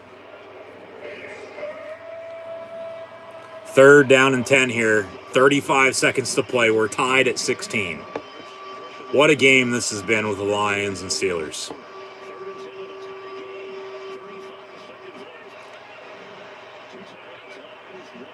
Empty set, 5 wide from the 45. Goff, 3-step drop. Down the middle, incomplete. 4th down, 31 seconds, you punt. You pin them deep because you don't want to give them a short field. Have them already in field goal range to win and beat you at the end of regulation. You make Mason Rudolph, who's starting for Ben Roethlisberger today, who's on the COVID reserve list, out. Yeah, incomplete. You make him drive. You make Rudolph get Boswell in field goal range. Because at best right now, you're going to be going to overtime probably. From the 12, bobbles the punt. Shit. McLeod on the return, out past the 20 to the 24. 1st and 10 Steelers, 19 seconds to play from there with 1 timeout. Don't do anything stupid. Hell, they might just take a knee and we might be heading to overtime here in a second. The Titans should defeat the Saints now after a failed onside kick. Washington just beat Tampa Bay. So this upset week continues.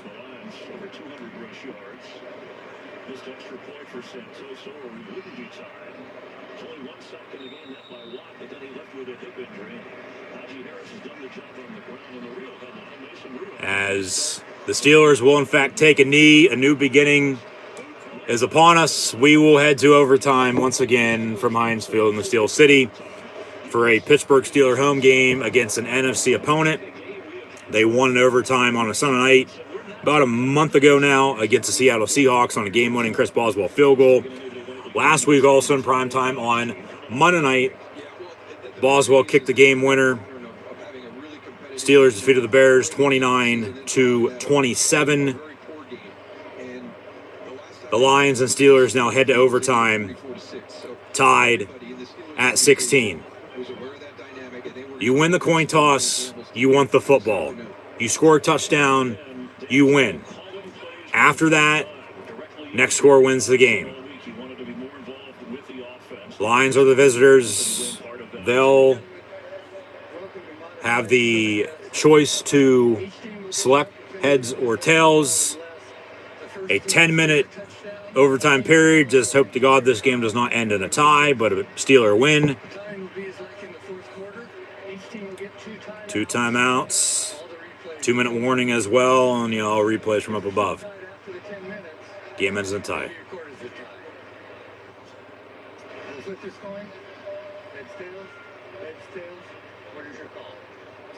Tails, so say the Lions. Tails, they want the football. They'll get the football. The Lions score, they win. Steeler defense, guess what? They need another stop. Who would have guessed that? Touchdown wins and a field goal. Steelers are still in it, though. Okay? And then field goal will trade shots back and forth then to keep going at 19-19 potentially. But then if the Lions, if Steelers force a field goal, Pittsburgh scored a touchdown, then Steelers will win. Lions, in the meantime, they score a touchdown in this opening drive. They will win and pick up their first win of the season as well.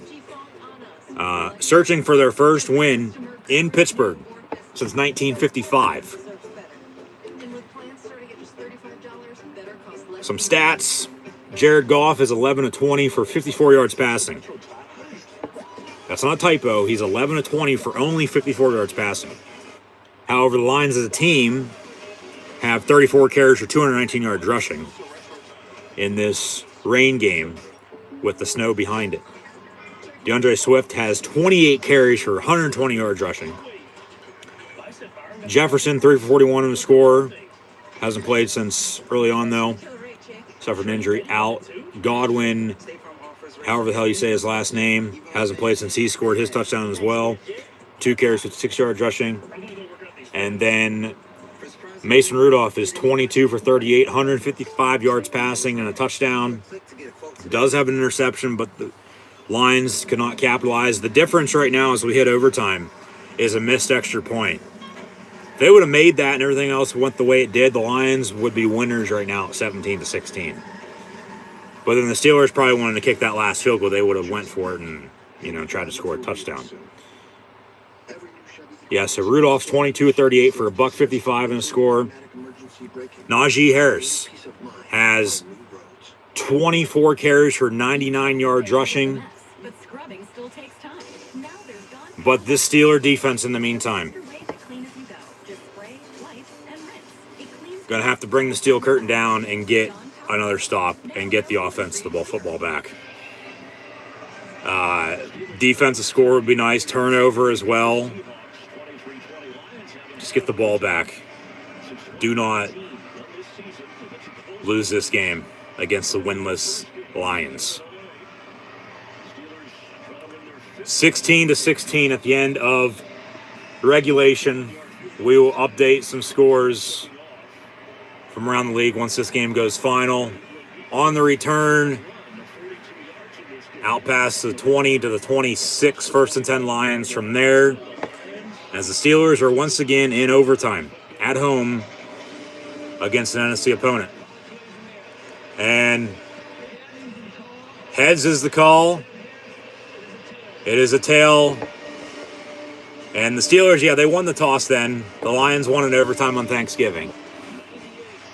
The final score, you guessed it, 19-16, and we're tied. Funny how history repeats itself, ain't it, folks? We're tied at 16 right now in overtime from the Steel City, and Lions will win with a touchdown. So no coin toss debacle this time around, but since then the Lions are the same old Lions, and the Steelers are the same old Steelers. Down the middle, Goff complete, and St. Brown gets a big first down into Steeler territory. 1st and 10. Jesus Christ. One play into Steeler territory, and a touchdown will win it.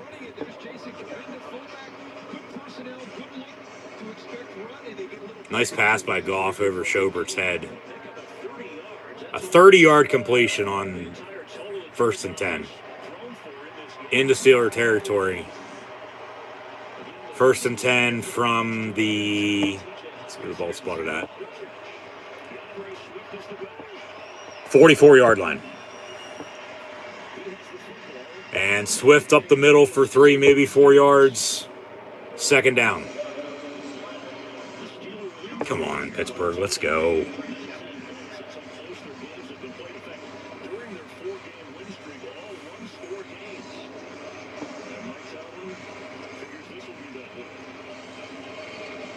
Imagine being a Dolphins fan.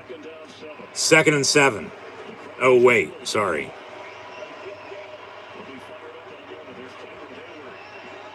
From the 41, Goff under center, and a tackle by Devin Bush and Killebrew along with Edmonds.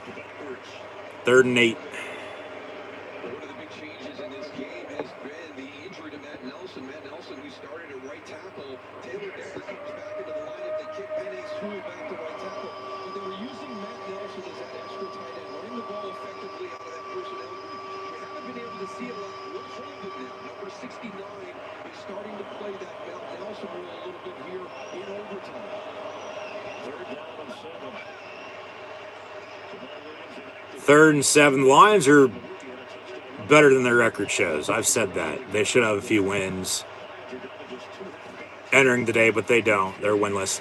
It's a fucking face mask. Jesus Christ. Back at midfield, it was Highsmith and Hayward, and it'll probably be a face mask. Or a hold, sorry. They luck out on the face mask. Holding 10 yards, replay it. 3rd and long, or penalty decline, 4th down, punt, yes. Take the down, 4th down, make them punt. And the next score will win the game now.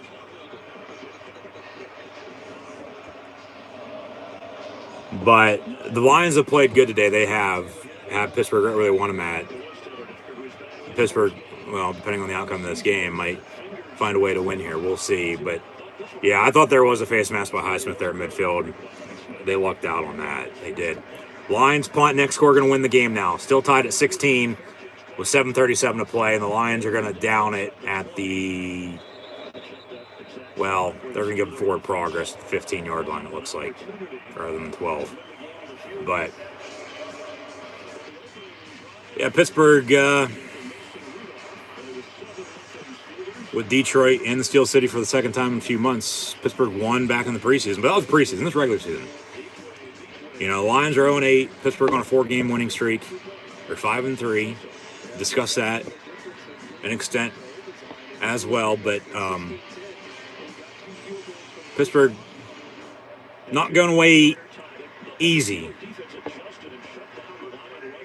Not letting the Lions off the hook just yet.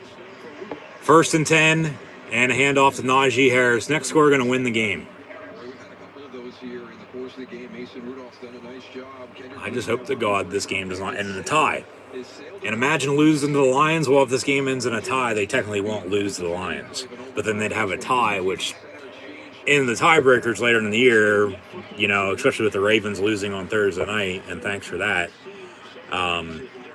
you know, we'll see if by any means at that point in time comes back and hurts them or not. But 2nd and 8 from the 18. Rudolph, deep ball, far side. Has a man caught. And Deontay Johnson, get up there and block, Gentry. Oh, Jesus fucking Christ. You fumble. Trying to do too much. Step the hell out of bounds. And Zach Gentry, I believe, was the one who jarred the ball loose, coming up from behind trying to block for him. And the Steelers fumble. You have to be fucking kidding me right now.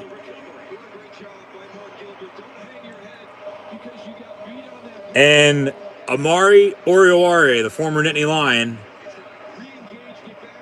with an interception that didn't count on Mason Rudolph because of the defensive pass interference, and now a fumble recovery. It's caught by Deontay Johnson. Did he step out? Did he step out? That's the question. And then it's jarred loose, punched out, and the Lions recover. That's a fumble. But did he step out on the sideline there is what I want to know before he started running back in bounds. And still, the next score is going to win this game. 1st and 10 Lions again from the 45. And talk about turnovers. It's picked off. Minka Fitzpatrick at the 40, but there's a late penalty flag from behind. And this is going to be against the Pittsburgh Steelers, it looks like. Jesus Christ. Are you serious? Lions are going to keep it. Prior to the pass, holding on the Steeler defense. On who? What number? On Minka? Is that how he got the interception? I don't think so. Let me see a replay of that. Let me see a replay of that, Fox. And of course, now you're not going to show it. Let's see a replay of the defensive hold. That's an interception by Jared Goff. That is fucking horseshit. They say it was on Devin Bush. Let's see a hold. Let's see a defensive hold right here. Where? Where? Swift on the run. Yard or so. 2nd and 9. Where's the defensive hold on that? If you can show me there's a defensive hold, and I agree with it, I'll let you know. Okay, maybe. Yeah, all right. But Hawkinson still broke the block, and then Minka picked him off. 2nd and 8 for the Lions. Next, we're going to win this game in overtime. With Seahawks-Packers about to kick off on CBS. But for myself, unfortunately, it might be Eagles-Broncos. Would love to see Russell Wilson, Aaron Rodgers return, and the snow has since melted, it looks like, but yeah. Hopefully that game is on CBS for myself. And like I said, depending on the outcome of this game, personal foul, roughing the passer. Are you fucking serious?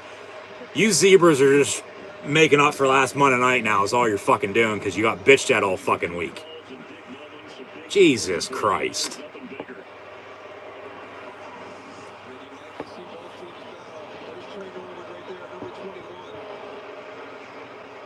How is that roughing the passer? He barely touched him. Trey Norwood tackled him as he threw the football. And then, who was that? Highsmith that came in late? Come on. Come on. How the hell is that roughing the passer? 1st and 10 Lions, Swift up the middle, and the Steelers make a stop at the line of scrimmage. Schobert and Hayward, 93 and 97. Schobert's played well today. He has. Highsmith has played extremely well, too. Sucks TJ Watt went down earlier. Hasn't returned yet, but, you know, hopefully Pittsburgh once again here can still find a way to win this, but we'll see.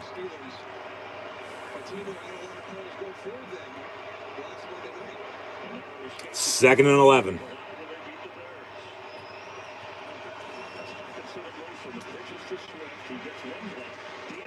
And DeAndre Swift on 2nd and 11 gets about 6 yards. Will be 3rd and medium here.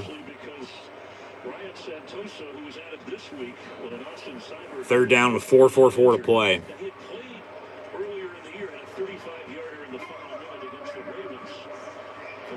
As the Steelers have only lost to the Lions 3 times all time, and they show it. A graphic. I swear to God, I'm fucking bugged. Jesus Christ. Yeah, they have not won in Pittsburgh since 55. That's 66 years. And that was 2 stadiums ago. But the Steelers haven't lost to the Lions in general since Thanksgiving Day 1998, in which we also went to overtime, and the final score was a Lion win 19-16. And the next score is going to win this game right now. Got a flag on the play. What do we got? Gonna try to make up for something from a little bit ago now. Throw a holding, probably. Holding on the offense, 10 yards, replay the down.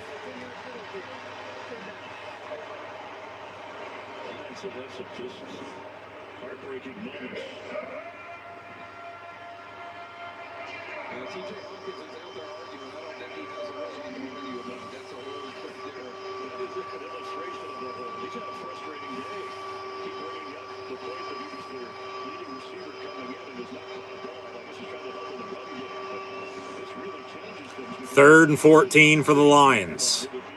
4:15 to play in overtime. Game ends in a tie if nobody scores. 2 timeouts plus 2-minute warning, but this next score wins. Bubble screen. They get to the 30. They're in field goal range, and the Lions on 4th down now are going to attempt a game-winning field goal on the road in Pittsburgh for their first win of the season. The Steelers call a timeout. 4:09 to play. From the 30, 31, about a 47, 48, 49-yard field goal for the win. As next score will win this in overtime with the winless 0-8 Lions at Pittsburgh. Tied at 16 right now in overtime.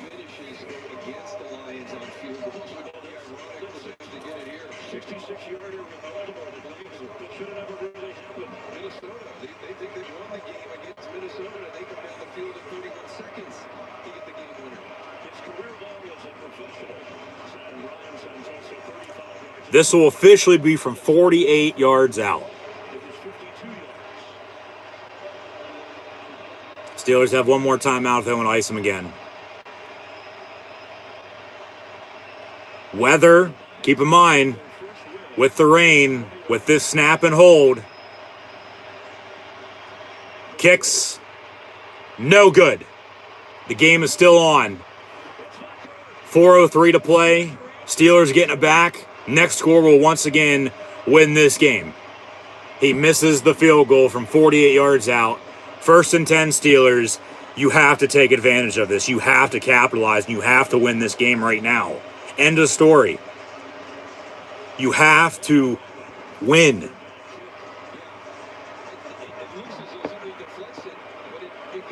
It was a low kick. Little wide right. I don't think it was deflected, and then no running into the kicker. Dan Campbell wanted a penalty, I believe. He was arguing with the officials. No? Okay. Maybe that was somebody else. Somebody was arguing with somebody on the sideline, on the Lions side of things. Handoff, Najee Harris. Run the football. Yes, please. Thank you. Yeah, just hope to God this game is on in a tie.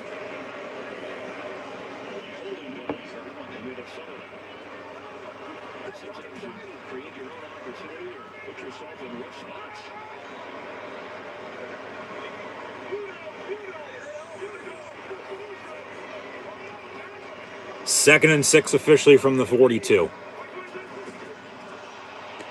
And a bad snap. Najee Harris back at the 20-yard line is going to be brought down. What the hell are you doing? And yeah, unfortunately, I'm not going to get to see Russell Wilson and Aaron Rodgers return with the Seahawks and Packers. I get stuck for some unknown reason. Any other time, I'd get the game of the week. Eagles, Broncos kick off in my area. Even though in my area, it's the national game of the week on CBS with the Seahawks and Packers. But we're in overtime. I care less about anything else to happen in the NFL today. 3rd and 26 now for the Steelers, still tied at 16. Next score wins this game. Rudolph pump fakes down the middle. Intercepted and dropped. Incomplete. 10 for Pat Freiermuth, and he overthrew him. 4th down, and they'll punt. And just as somebody said in the chat, in the comment section, nobody seems to want to win this fucking game. Week after week, you find ways not to win games. And this is exactly what I'm talking about right here. Jalen Elliott, yeah, it's a deflection. Make the play.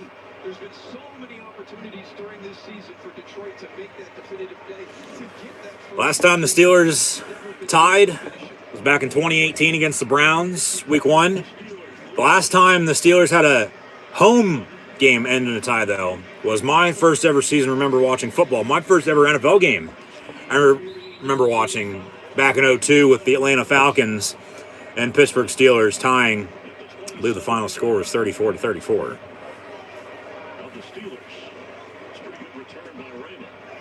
So, flag on the return. 2:25 to play. Still tied at 16 here in overtime with the Lions and Steelers.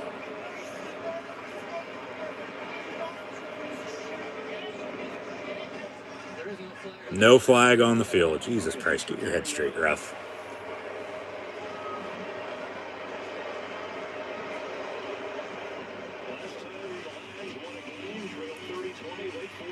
The Lions have not won since last December. Coming up on a year ago next month.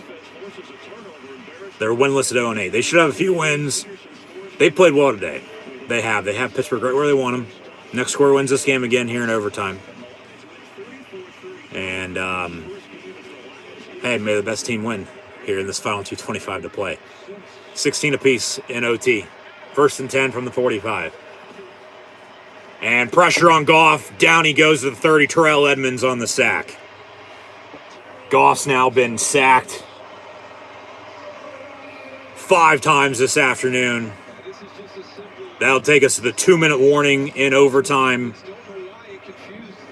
It'll be 2nd and long for the Detroit Lions.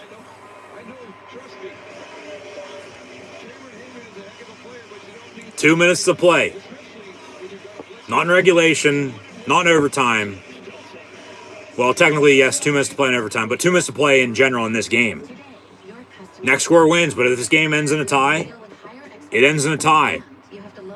And Detroit would still be winless at 0-8-1, but Pittsburgh would fall to 5-3-1. And then, as mentioned, at least for Pittsburgh, because the Lions season's done for. But they're still showing fight, and I like it. They played well today. They have. You got to give credit where credit's due. But that tie for the Steelers, say it's a win, because that tie is technically a loss in the standings, if it comes down to it. And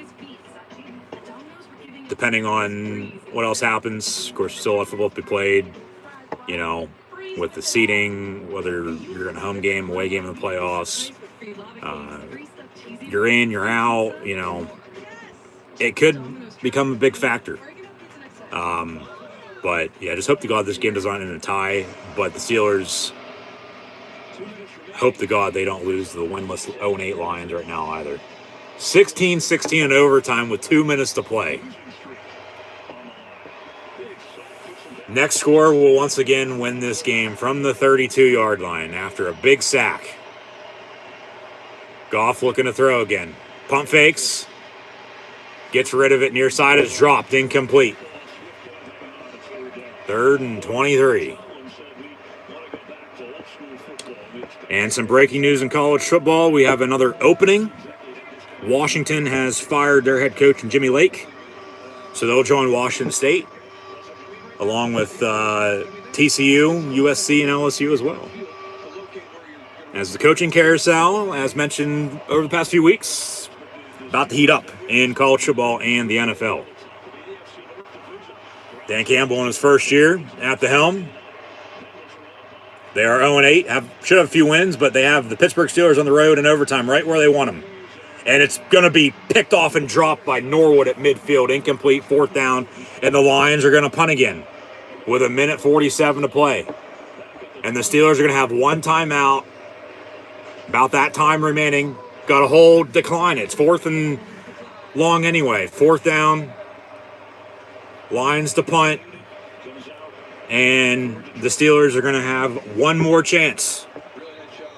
So give me one more last chance, Vince Gill, and help secure a Pittsburgh Steeler overtime win at home once again this season.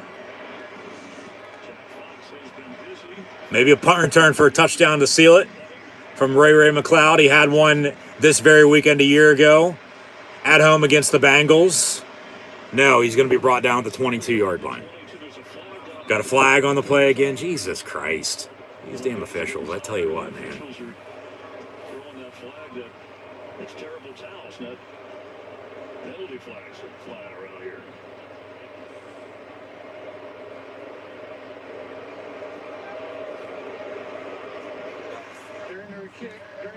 During the kick, holding on the return, half the distance, or 10-yard, they'll be spotted back at the 12. Be 1st and 10. All right. I'll live with it. You got to go, though. You got one timeout, minute and a half, minute 37 to be exact. Use the damn sidelines as well. They're your friends. And also get the ball to your tight end. And Eric Ebron and Pat Fryermuth. Run the ball with Harris as well. Get him involved in the screen game. I mean, we'll see what happens here, but 1st and 10 from the 11. Rudolph down the middle, caught by Fryermuth at the 1st down marker. 1st down Steelers, gain of 10. You got to go. You got a minute and a half, one timeout. Next score wins this game. Just get in Boswell field goal range for him again. You don't need a touchdown, timeout, Lions.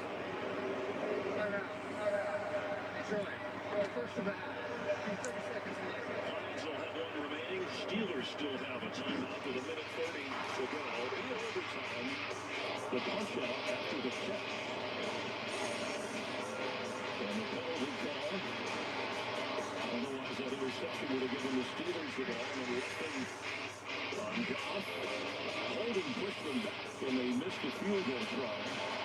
Santoso, not so, on target, and then the high snap, but the Steelers recover from that. Good defense, missing the interception chance.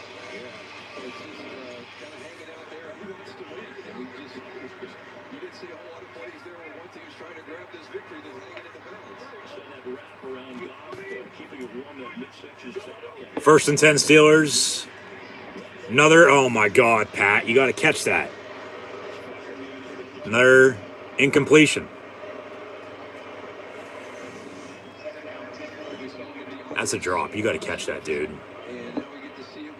You got to catch it before you turn and run. Second and 10. 1:26 to play. Next score wins the game.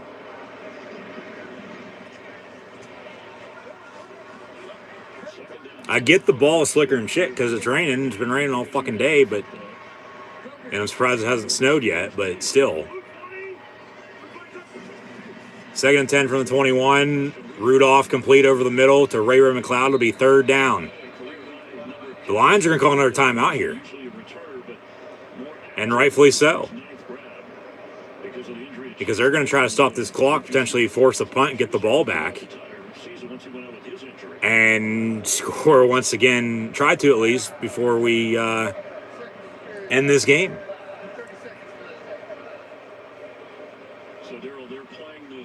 We have not had a tie in the NFL since late September last year. I remember it was Eagles-Bengals. It was bonus coverage of, or it was bonus coverage following the Steeler winner of the Texans that day, last September. Be sure to go check out that video live right here on YouTube. And thank you once again for tuning in and listening. But we're in overtime right now, once again here still. The Lions and Steelers tied at 16. Next score wins, 3rd and 4 for the Steelers. Get a first down. Just get a first down. Get 5 yards. You don't need to go deep. Get a first down. Don't do anything stupid. Do not turn this football over. Rudolph looking to throw. Down the middle. Fryermuth, he gets a first down on a pickup of 8 yards. First down, Pittsburgh. What have I said all fucking day? Go to your damn tight ends. Well, it's about damn time. Next score wins this game. 1:05 to play. Yeah, you got to go. One timeout. Sideline as well. Rudolph, far side, a little behind. Deontay Johnson, incomplete. Lions have no more timeouts, so they can't stop the clock. But Pittsburgh with 1. After the incompletion, it'll be 2nd and 10. We're still tied at 16 here in overtime with 58 seconds to play. Next score wins. If nobody does, this game will end in a tie.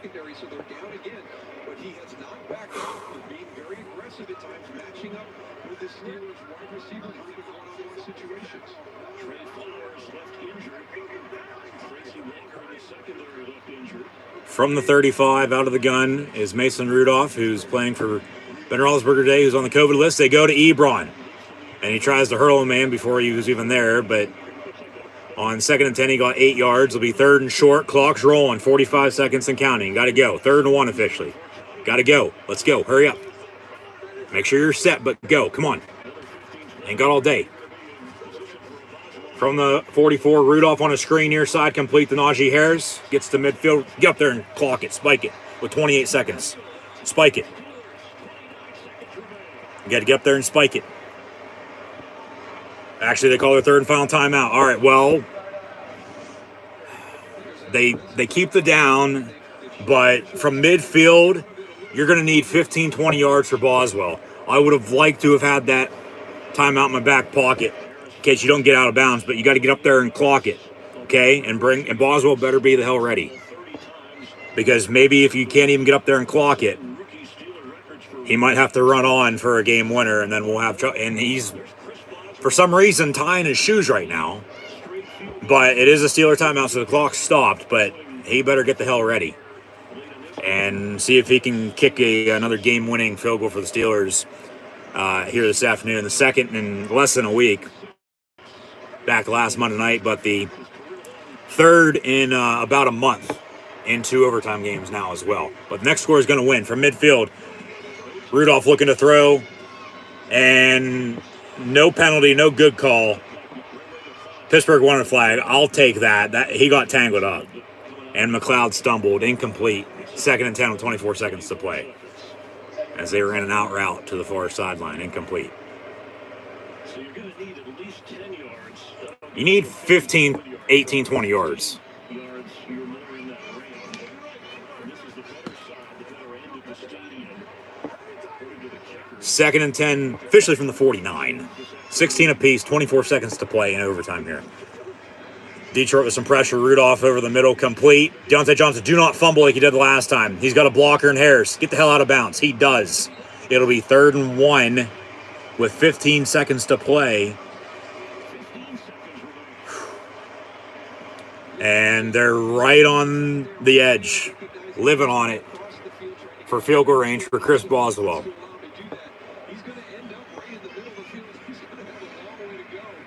Deontay Johnson. Good block by Harris late. And, well, maybe a little bit of a block in the back. The president threw a flag on McLeod there, but rain continuing to fall. Snow's starting to fall now. They run an out route. Get the hell out of bounds, Fryermuth. Why the fuck? Oh, my God. Do not, and the Lions recover it. Are you serious? Get the hell out of bounds. And another fumble by the Steelers. And the Lions are going to have a Hail Mary to win this game. Or we're going to end in a tie. Was he down, though?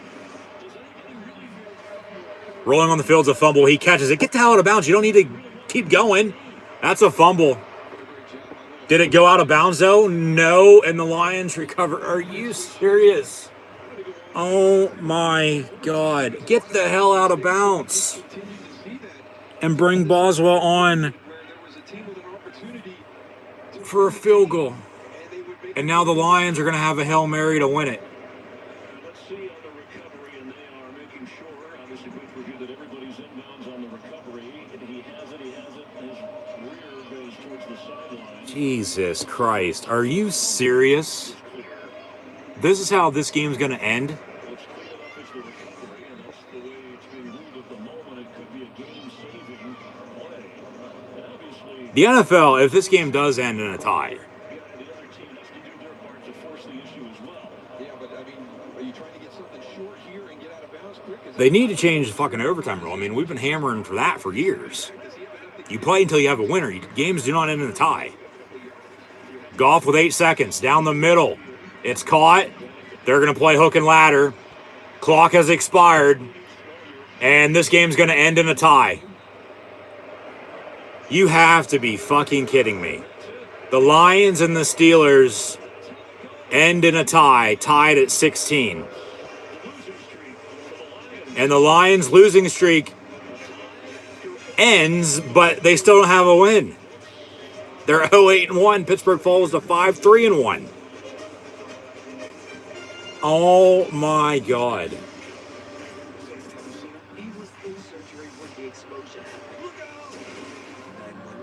I have no idea what even to say. Other than this game just ended in a tie. 16-16. Nobody wanted to win in overtime. Talk about turnovers. Hell, we had how many of them in 10 minutes?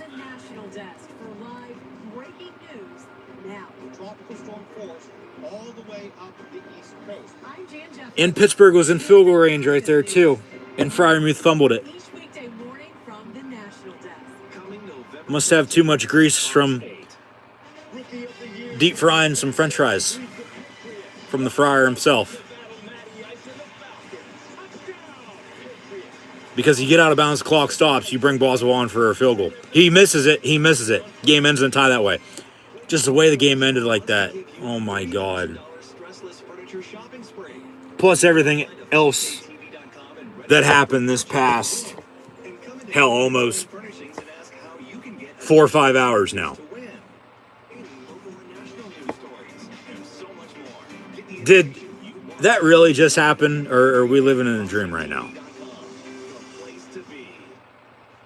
The Steelers tie with the Lions. 16-16. to the tie. 16 all for Detroit and Pittsburgh. I have no idea what the hell to say. I am speechless. Steelers tie for the first time in 3 years. I'll say that. They tie for the first time at home in 19 years. And they tie in franchise history for the only third time ever. You got to give a ton of credit to the Lions. You do. The difference, though, was a missed Lions extra point that would have won it for them 17-16 if everything else went the way it did. But remember, we were tied at 10 at halftime after an early 7-0 Steeler lead. They tied at 7, trade field goals back and forth, 10-piece at the half. And then it was 16-10. They missed the extra point. 16-13, 16-16. So Boswell had 3 field goals, and they can't get him on the field for a fourth, even though he was ready because they fumble at the end of overtime. And we tie at 16 with the Lions. Pittsburgh Steelers do. Lions Steelers tie at 16 in one of the most, not ugliest games of the year, but just a disappointing effort by the Pittsburgh Steelers today. I'll say that. Ben Roethlisberger plays. Ben Roethlisberger doesn't play. The Lions probably still play the way they did. But I don't know in the end if the game goes to overtime and still ends in a tie, though. I don't know about that much. That's pushing it. You know, Pittsburgh probably would have found a way to win with Ben, but you just never know. He didn't play, so he's out of the equation. They tie. The Steelers do with the Lions. No, but we were at halftime. It was 10 apiece. And 16-10, 16-13, 16-16, and it stayed that way the rest of the way. But you even go back further than that. Remember, it was 7-7, and the Steelers took a 10-7 lead. And there was a Najee Harris rushing touchdown that got called back because of a 10-yard holding penalty, and they just settled for 3. Well, that, along with the missed extra point by Detroit, with, of course, the NFL overtime rule that game ends in a tie. At the end of overtime, it ends in a tie. That needs a change. That's the difference. They're going to show us some updated scores. We'll get to those in a second.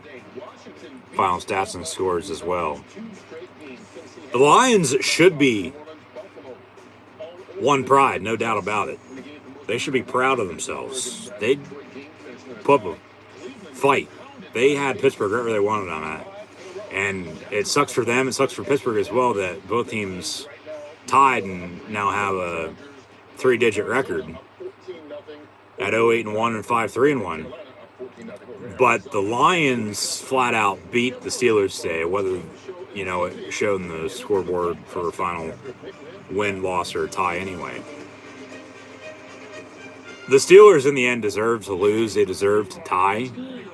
I was hoping, you know, for a win. As always, I wasn't hoping for a tie by any means. Just hope this game doesn't end in a tie, as I always say when the games go to overtime. But we ended in a tie. I mean, there's nothing anybody can do about it. You know, it's not a loss, but it's as bad of a loss, if that makes any sense. Because technically it's still a loss because it's not a win. You didn't win, you tied. You still didn't do enough to win. You tied. You didn't lose, though. You tied, but you didn't win. Okay? So, frustrating. The Lions play the Browns next week. I would think they should be able to win that, especially if Baker Mayfield doesn't play because he went down with an injury earlier today at New England, in which the Patriots won. Pittsburgh's going to need Roethlisberger back. I mean, Mason Rudolph didn't play bad. Finished, as look at stats, 30 of 50 for 242 and a touchdown, along with a pick. Goff did finish with over 100 yards passing, 14 and 25 for 114 yards. Najee Harris had a 100-yard rushing day.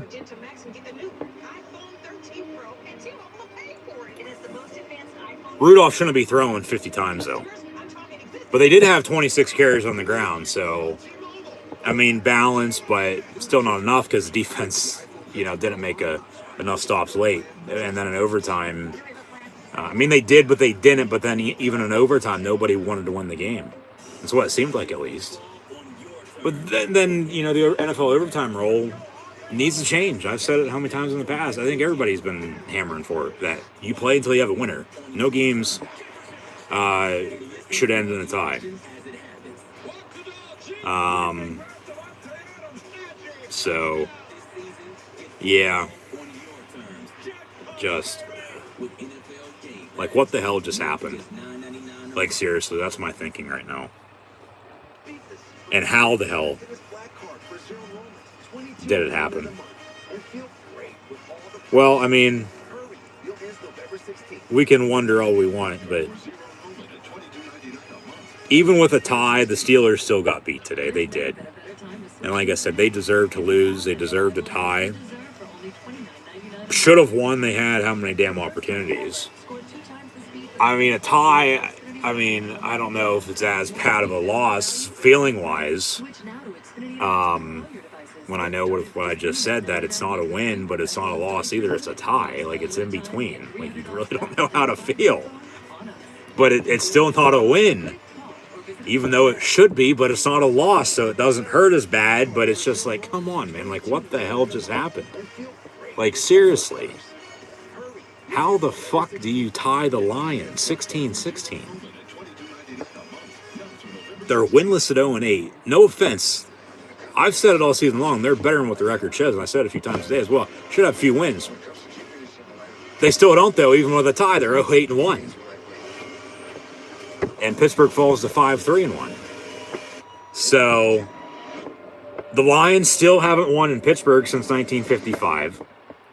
They tied in 57. They tie in 2021. I mean, other than that, okay, I totally forgot about WWE Tribute to the Troops. Full Gear last night was pretty damn good. I'll have a video out on a recap of that sometime Tuesday or Wednesday here this upcoming week, so stay tuned.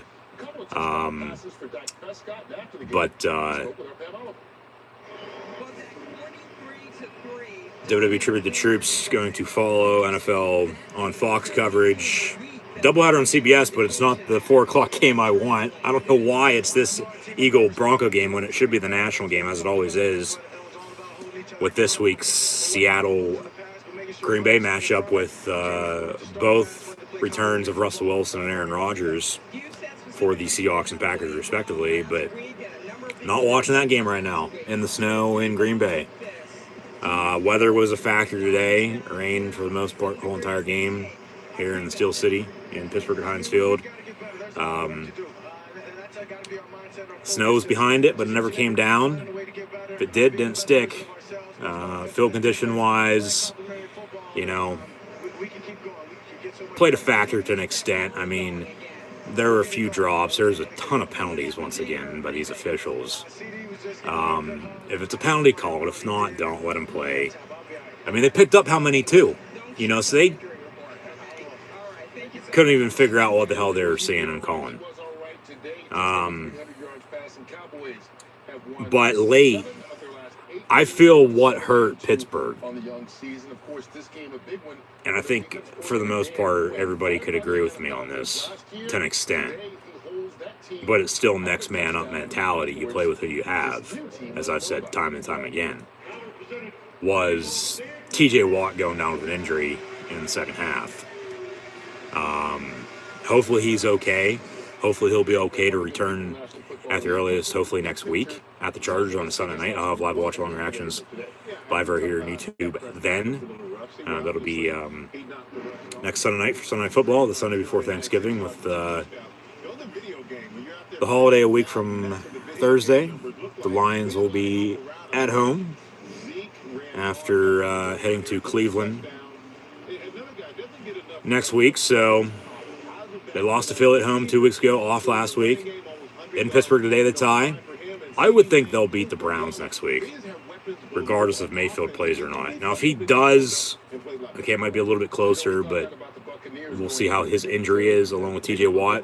Here we go with another week of potentially a wild, crazy week in sports coming up, because this is how it all started a couple weeks ago with all the NFL injuries, following the Sunday games, and then the trade deadline, and then just all the other news that came out a few weeks back, leading into last weekend, and now here we are full circle around again. So, history didn't repeat itself in overtime with the Lions and Steelers with a 3-point 1916 line win, as they did on Thanksgiving Day 1998. But today, we ended a tie, 16-16. But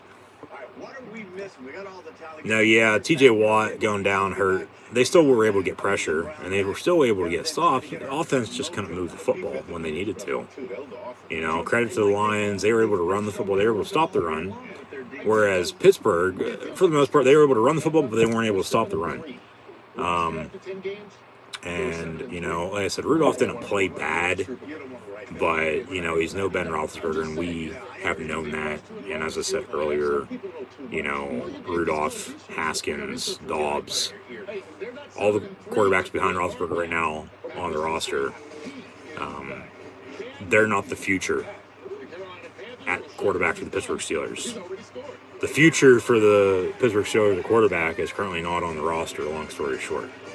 They might run with who they have for a time if Roethlisberger decides to hang it up after this year. Hopefully he doesn't. I feel the way they've been playing this year, okay, they start 1-0, lose 3 straight, 4-game winning streak, and now it ends in a tie. Not a loss, but a tie, 16-16 against the Lions. The Lions don't win. They're still winless. So they're 0-8-1, Pittsburgh's 5-3-1. They're playing some damn good football, they are.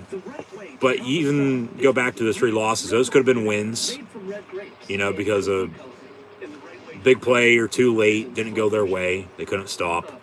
But then they held on and found a way to win in the 4 wins. And then today they can't. Nobody seemed to want them to win the game in overtime, and they tie the Lions. But, so they really could be undefeated. They could be winless.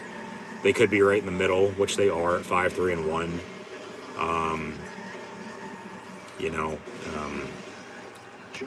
We'll see what the future holds. It'll be an interesting week. We'll see what Mike Tomlin has to say here post-game, along with during his press conference midweek, along with if Ben Roethlisberger's going to return. He'll need 2 negative COVID tests to re-enter the facility, to begin practicing again, and play next week. The good thing compared to Aaron Rodgers' situation, at least he was vaccinated, I guess you could say. He won't have to sit out 10 days because this news broke last week. If that was the case, he'd miss also next week's game. Whereas Rodgers and Roethlisberger can do the same until he comes back and, via Zoom, pipe in with the virtual meetings. Rodgers did that all week, and he's playing today. So all Ben needs is 2 negative COVID tests to play next week at the Chargers. Chargers in action right now. We're going to update some scores as well. And then we'll preview next week tomorrow night during Monday Night Football, Monday Night Raw, live watchable interaction. So be sure to tune in then. And as mentioned, keep an eye out for an AEW Full Gear review video. Live right here on the channel sometime midweek. I'll probably end up recording that Tuesday, I bet, and then dropping it, releasing it right here on the channel on Wednesday in time for Dynamite Wednesday night with the new AEW World Heavyweight Champion in Hangman Adam Page defeating the Cleaner himself last night, Kenny the Can Man, Kenny Omega.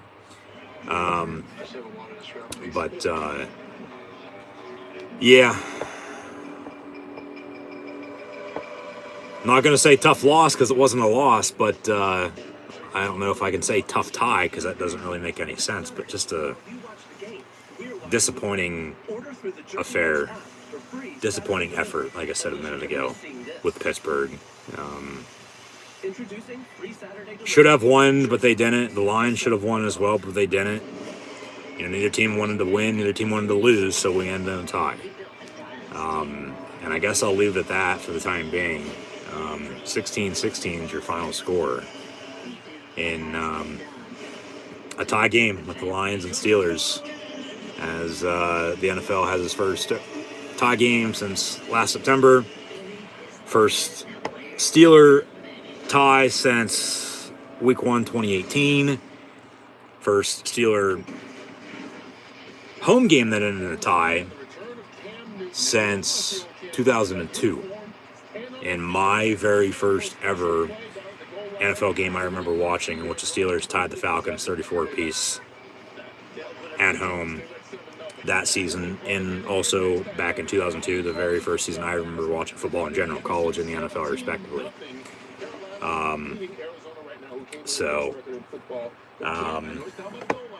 You know, just, I don't know what else to say, just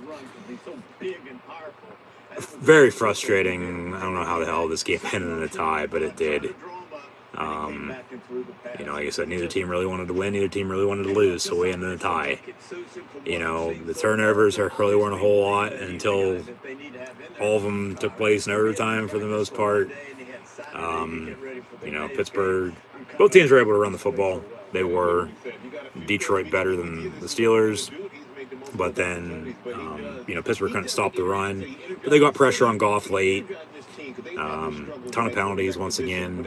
But in the end, even with Chris Boswell's 3 field goals, he wasn't able to trot on for 4. For a 4th time's a charm to, you know, essentially win the game. But in the end, the game ends in a tie. So, tie in the record books. Final in the overtime, a tie game. 16-16 with the Lions and Steelers. Just like, come on, man. How? How the hell did this happen? That's why I said, are we dreaming right now? Like, did this seriously happen? Because I don't feel as if anybody, including myself, hopefully at least, is like, you know,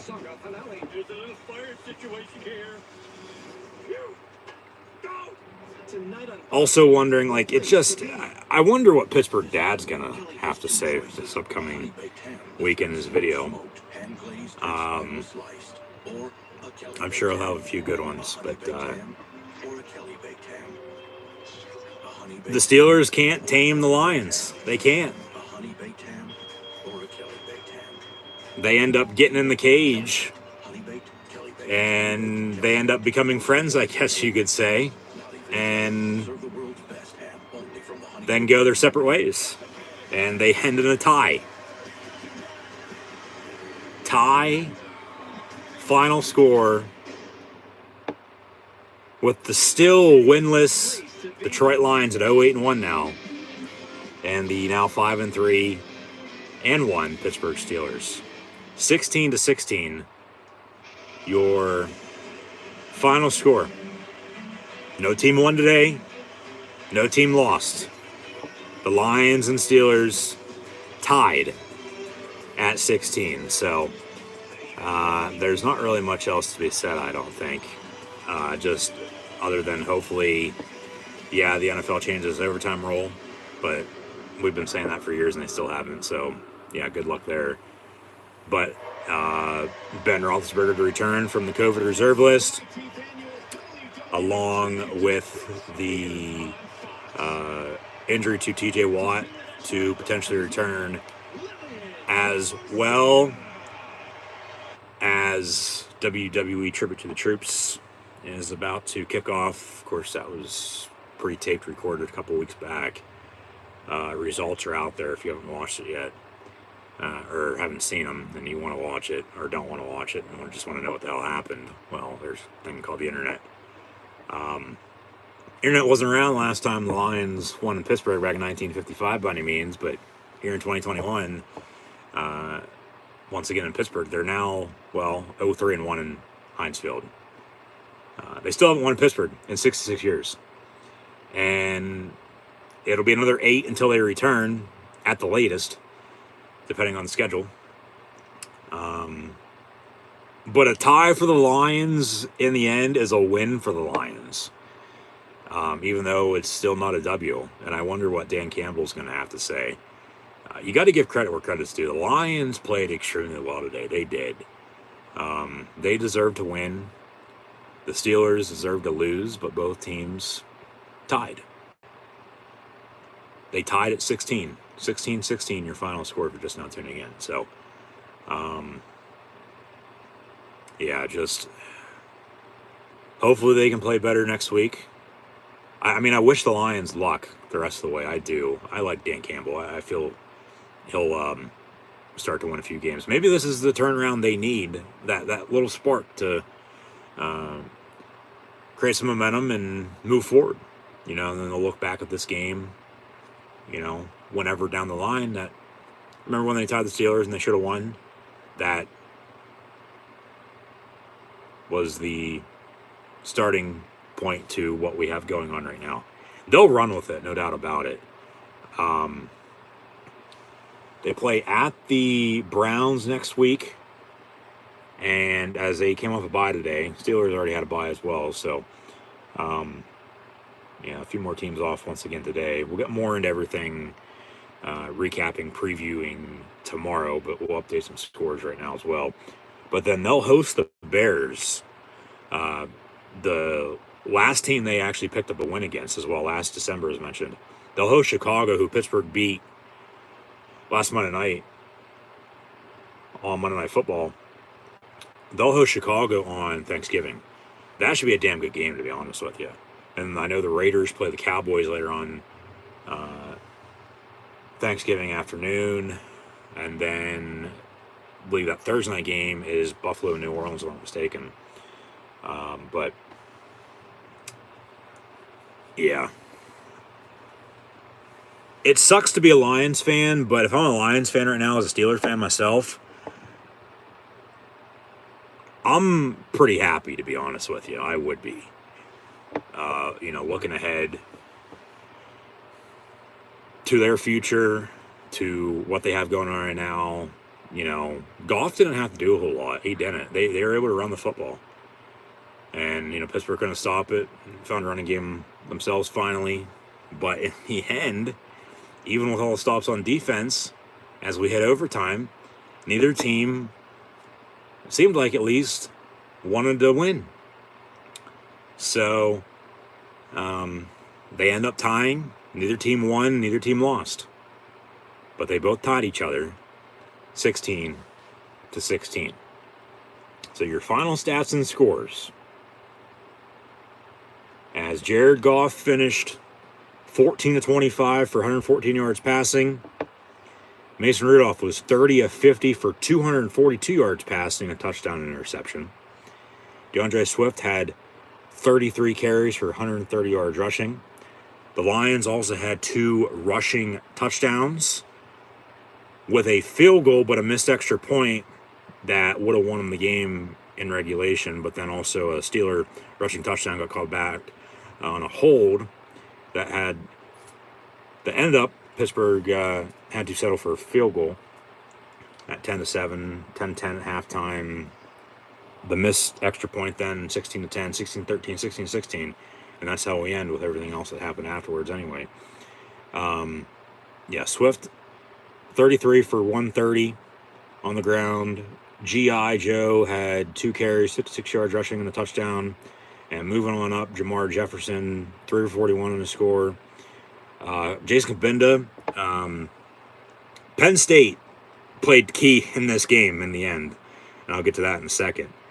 Kabinda had a big 4th down run up the middle. 1 carry, 2 yards. Mario Warare, he had an interception off of Rudolph, but it was a defense pass interference. Pittsburgh ended up scoring on the opening drive. That's how long ago that was. And then also had a fumble recovery late. And then Freiermuth had the fumble to close out the game, in which, time ran out on the Lions' end on a pass, and we ended in a tie at the end of overtime, 16-16. No, but yeah, the Lions were able to run the football. Credit where credit's due. They played extremely well. They did. They deserved to win. The Steelers deserved to lose, but they ended in a tie. Pittsburgh rushing Najee Harris, 26 for 105. Rudolph was 436. Snell, 1 of 4. And then receiving, St. Brown had 4 catches for 61 yards. Khalif, everyone loves Raymond, 4 for 31. And Benson, 2 for 15. Swift also had a couple catches, 5 yards on the backfield as well. And then Deontay Johnson on the way for Pittsburgh, 7 catches, 83 yards receiving. Raymond McLeod, 9 for 63. Pat Freiermuth, 5 for 31. Eric Ebron had 2 catches for 13 yards as well. They didn't go to the tight ends enough today. I thought, especially with Rudolph playing quarterback, they'd find a running game, which they did, thank God. But then also check it down, get your tight ends, run some screens out of the backfield of the backs as well. I don't know if Chase Claypool would have made a difference, but he was also out today. Roethlisberger, like I said, whether he plays or he doesn't play, who knows if this game ends in a W, L, or a T, but, it's still not a WFT for the Washington football team, formerly known as the Redskins, who beat the Bucs earlier. It's W2F, and what the fuck just happened? So this game ended in a tie, and 16-16 is your final score. But yeah, Johnson was 7 catches, 83 yards. McLeod 9 for 63. Freiermuth 5 for 31. Najee had 4 catches, 28 yards out of the backfield. James Washington 2 catches, 15 yards and a touchdown. A lot of drops, a lot of missed tackles as well, especially by Pittsburgh on defense.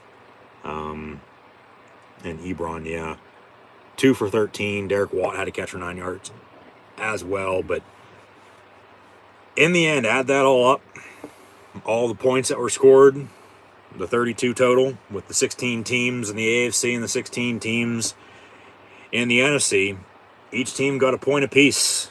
For the AFC Pittsburgh Steelers and the NFC Detroit Lions, and the Lions and Steelers tie at 16 today. So, take a look around the rest of the NFL right now with some final scores from earlier and some updated scores now from these mid-afternoon kicks with Sunday Night Football still to come tonight with the Chiefs and Raiders from Sin City, Vegas. And Monday Night Football tomorrow night, Rams and 49ers following the Dolphin win over the Ravens on Thursday night football. Earlier today in the National Football League, the Dallas Cowboys defeated the Atlanta Falcons 43-3. The Tennessee Titans defeated the Saints 23-21. We had on Cleveland, New England, of course, Detroit, and Pittsburgh, but then we got switched to, with the Patriot 45-7 win, as it ended up in Foxborough at Gillette Stadium over the Brownies. We got switched to New Orleans, Tennessee, and that game came down to the wire. Had a onside kick that didn't go New Orleans' way, and the Titans with a nail down, they win by 2, 23-21. Should have on right now, but we don't, unfortunately, because of CBS. Bonehead decision by them. It is Seattle and Green Bay right now. Early second quarter, tied at 0. But we're watching Philadelphia and Denver with WWE tribute to the troops. So, Veterans Day was this past Thursday, as mentioned last Monday. I just want to say thank you to all former and current military members, whether you have served or are currently serving. Shout out to the families as well. But here today, Lions and Steelers tie at 16. Colts defeated the Jaguars earlier, 23-17. Patriots 45-7 over the Browns, as mentioned, as Belichick gets revenge on his old head coaching gig in their franchise before he took the Jet job for, well, what, maybe a day or so, and then said, no, fuck you, I'm leaving. Taking the Patriot job, and we're going to beat your ass the next 20 years. Speaking of the Jets, they lost at home to the only New York NFL team, true New York NFL team, the Buffalo Bills, 45-17. New York Jets, New York Giants, they both play in New Jersey. That's why I say that. And then the Skins, Washington Redskins, the football team, they beat the Buccaneers 29-19. Just imagine if they would have beat them back in January in the playoffs. The Bucs won the Super Bowl this past year. But they split now here in 2021 in a tale of back-to-back seasons. And now some updated scores. Cam Newton in his return to the Carolina Panthers. He has played. He threw a touchdown, I guess, earlier. They're leading the Cardinals from the desert 20-0 right now. Vikings lead the Chargers 6-3. So that's a future over the next month or so. A couple Pittsburgh Steelers opponents, both on the road in primetime Sunday night and Thursday night football. So it'd be an interesting game to tune into potentially. And then the Eagles right now, yeah, they lead Denver 10-7, and Seattle and Green Bay are tied at 0, with Sunday night football still to come with Kansas City and the Silver and Black, with Monday Night Football tomorrow night, as mentioned, with the Rams and Odell Beckham Jr.'s debut with LA taking on the 49ers from the Bay Area. But here today, in the end, the Detroit Lions and the Pittsburgh Steelers end in a tie game. The Lions don't lose, but they don't win either, and neither do the Pittsburgh Steelers. We end in a tie game, 16-16, as that is, in fact, your final score. And in the end, that'll do it for myself, your host, Encyclopedia Sports, Cool Hand Luke 96. I said my piece. I said enough. But just want to say thank you once again for, as always, tuning in and listening. As I am your host, Cool Hand Luke 96. Be sure to follow me on social media, links in the description below. I am the Encyclopedia Sports, as I call myself. Little claim to fame, if you will. Pat on the back now. I never like to brag by any means, but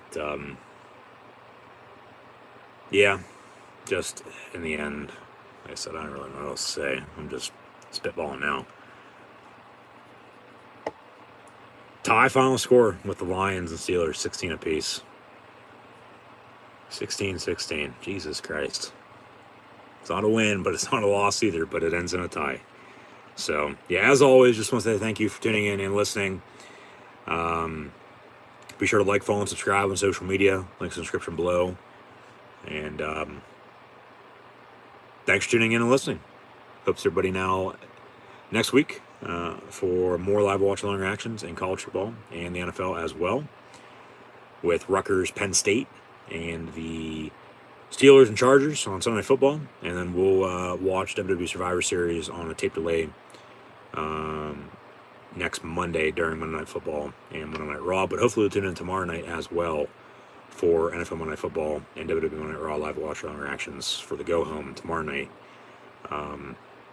with, as mentioned, Rams and Niners and the Red Brand in the WWE, as well as Tribute to the Troops, along with some mid-afternoon NFL games are currently ongoing before Sunday night and Monday Night Football wraps up this NFL Week 10, as we began Week 10 a few short hours ago, right here in Steel City at Heinz Field in Pittsburgh, tied at 0. And we still end the game tied with a final score, as the Detroit Lions and the Pittsburgh Steelers tie. Your final score: Detroit, the Lions with 16, Pittsburgh, the Steelers also with 16 points total here this afternoon As the Lions, they fall to 0-8-1. They don't win, but they don't lose either. Their losing streak ends. They tie. They're 0-8-1 now. Pittsburgh doesn't continue their 4-game to a 5-game winning streak. They don't lose, though. I mean, I'll take it for what it's worth. It's not much, but for what it's worth. They're now 5-3-1. And the Lions and Steelers tie. It was a tie game at the start. It was a tie game at the end when the final buzzer sounded as the clock struck 000. So, your final score. Detroit Lions and the Pittsburgh Steelers tie at 16. 16-16. Lions, Steelers. Once again, thank you for tuning in and listening. As always, I'm your host, Encyclopedia Sports. Go in, Luke 96. Be sure to like, follow, and subscribe on social media. Links in the description below.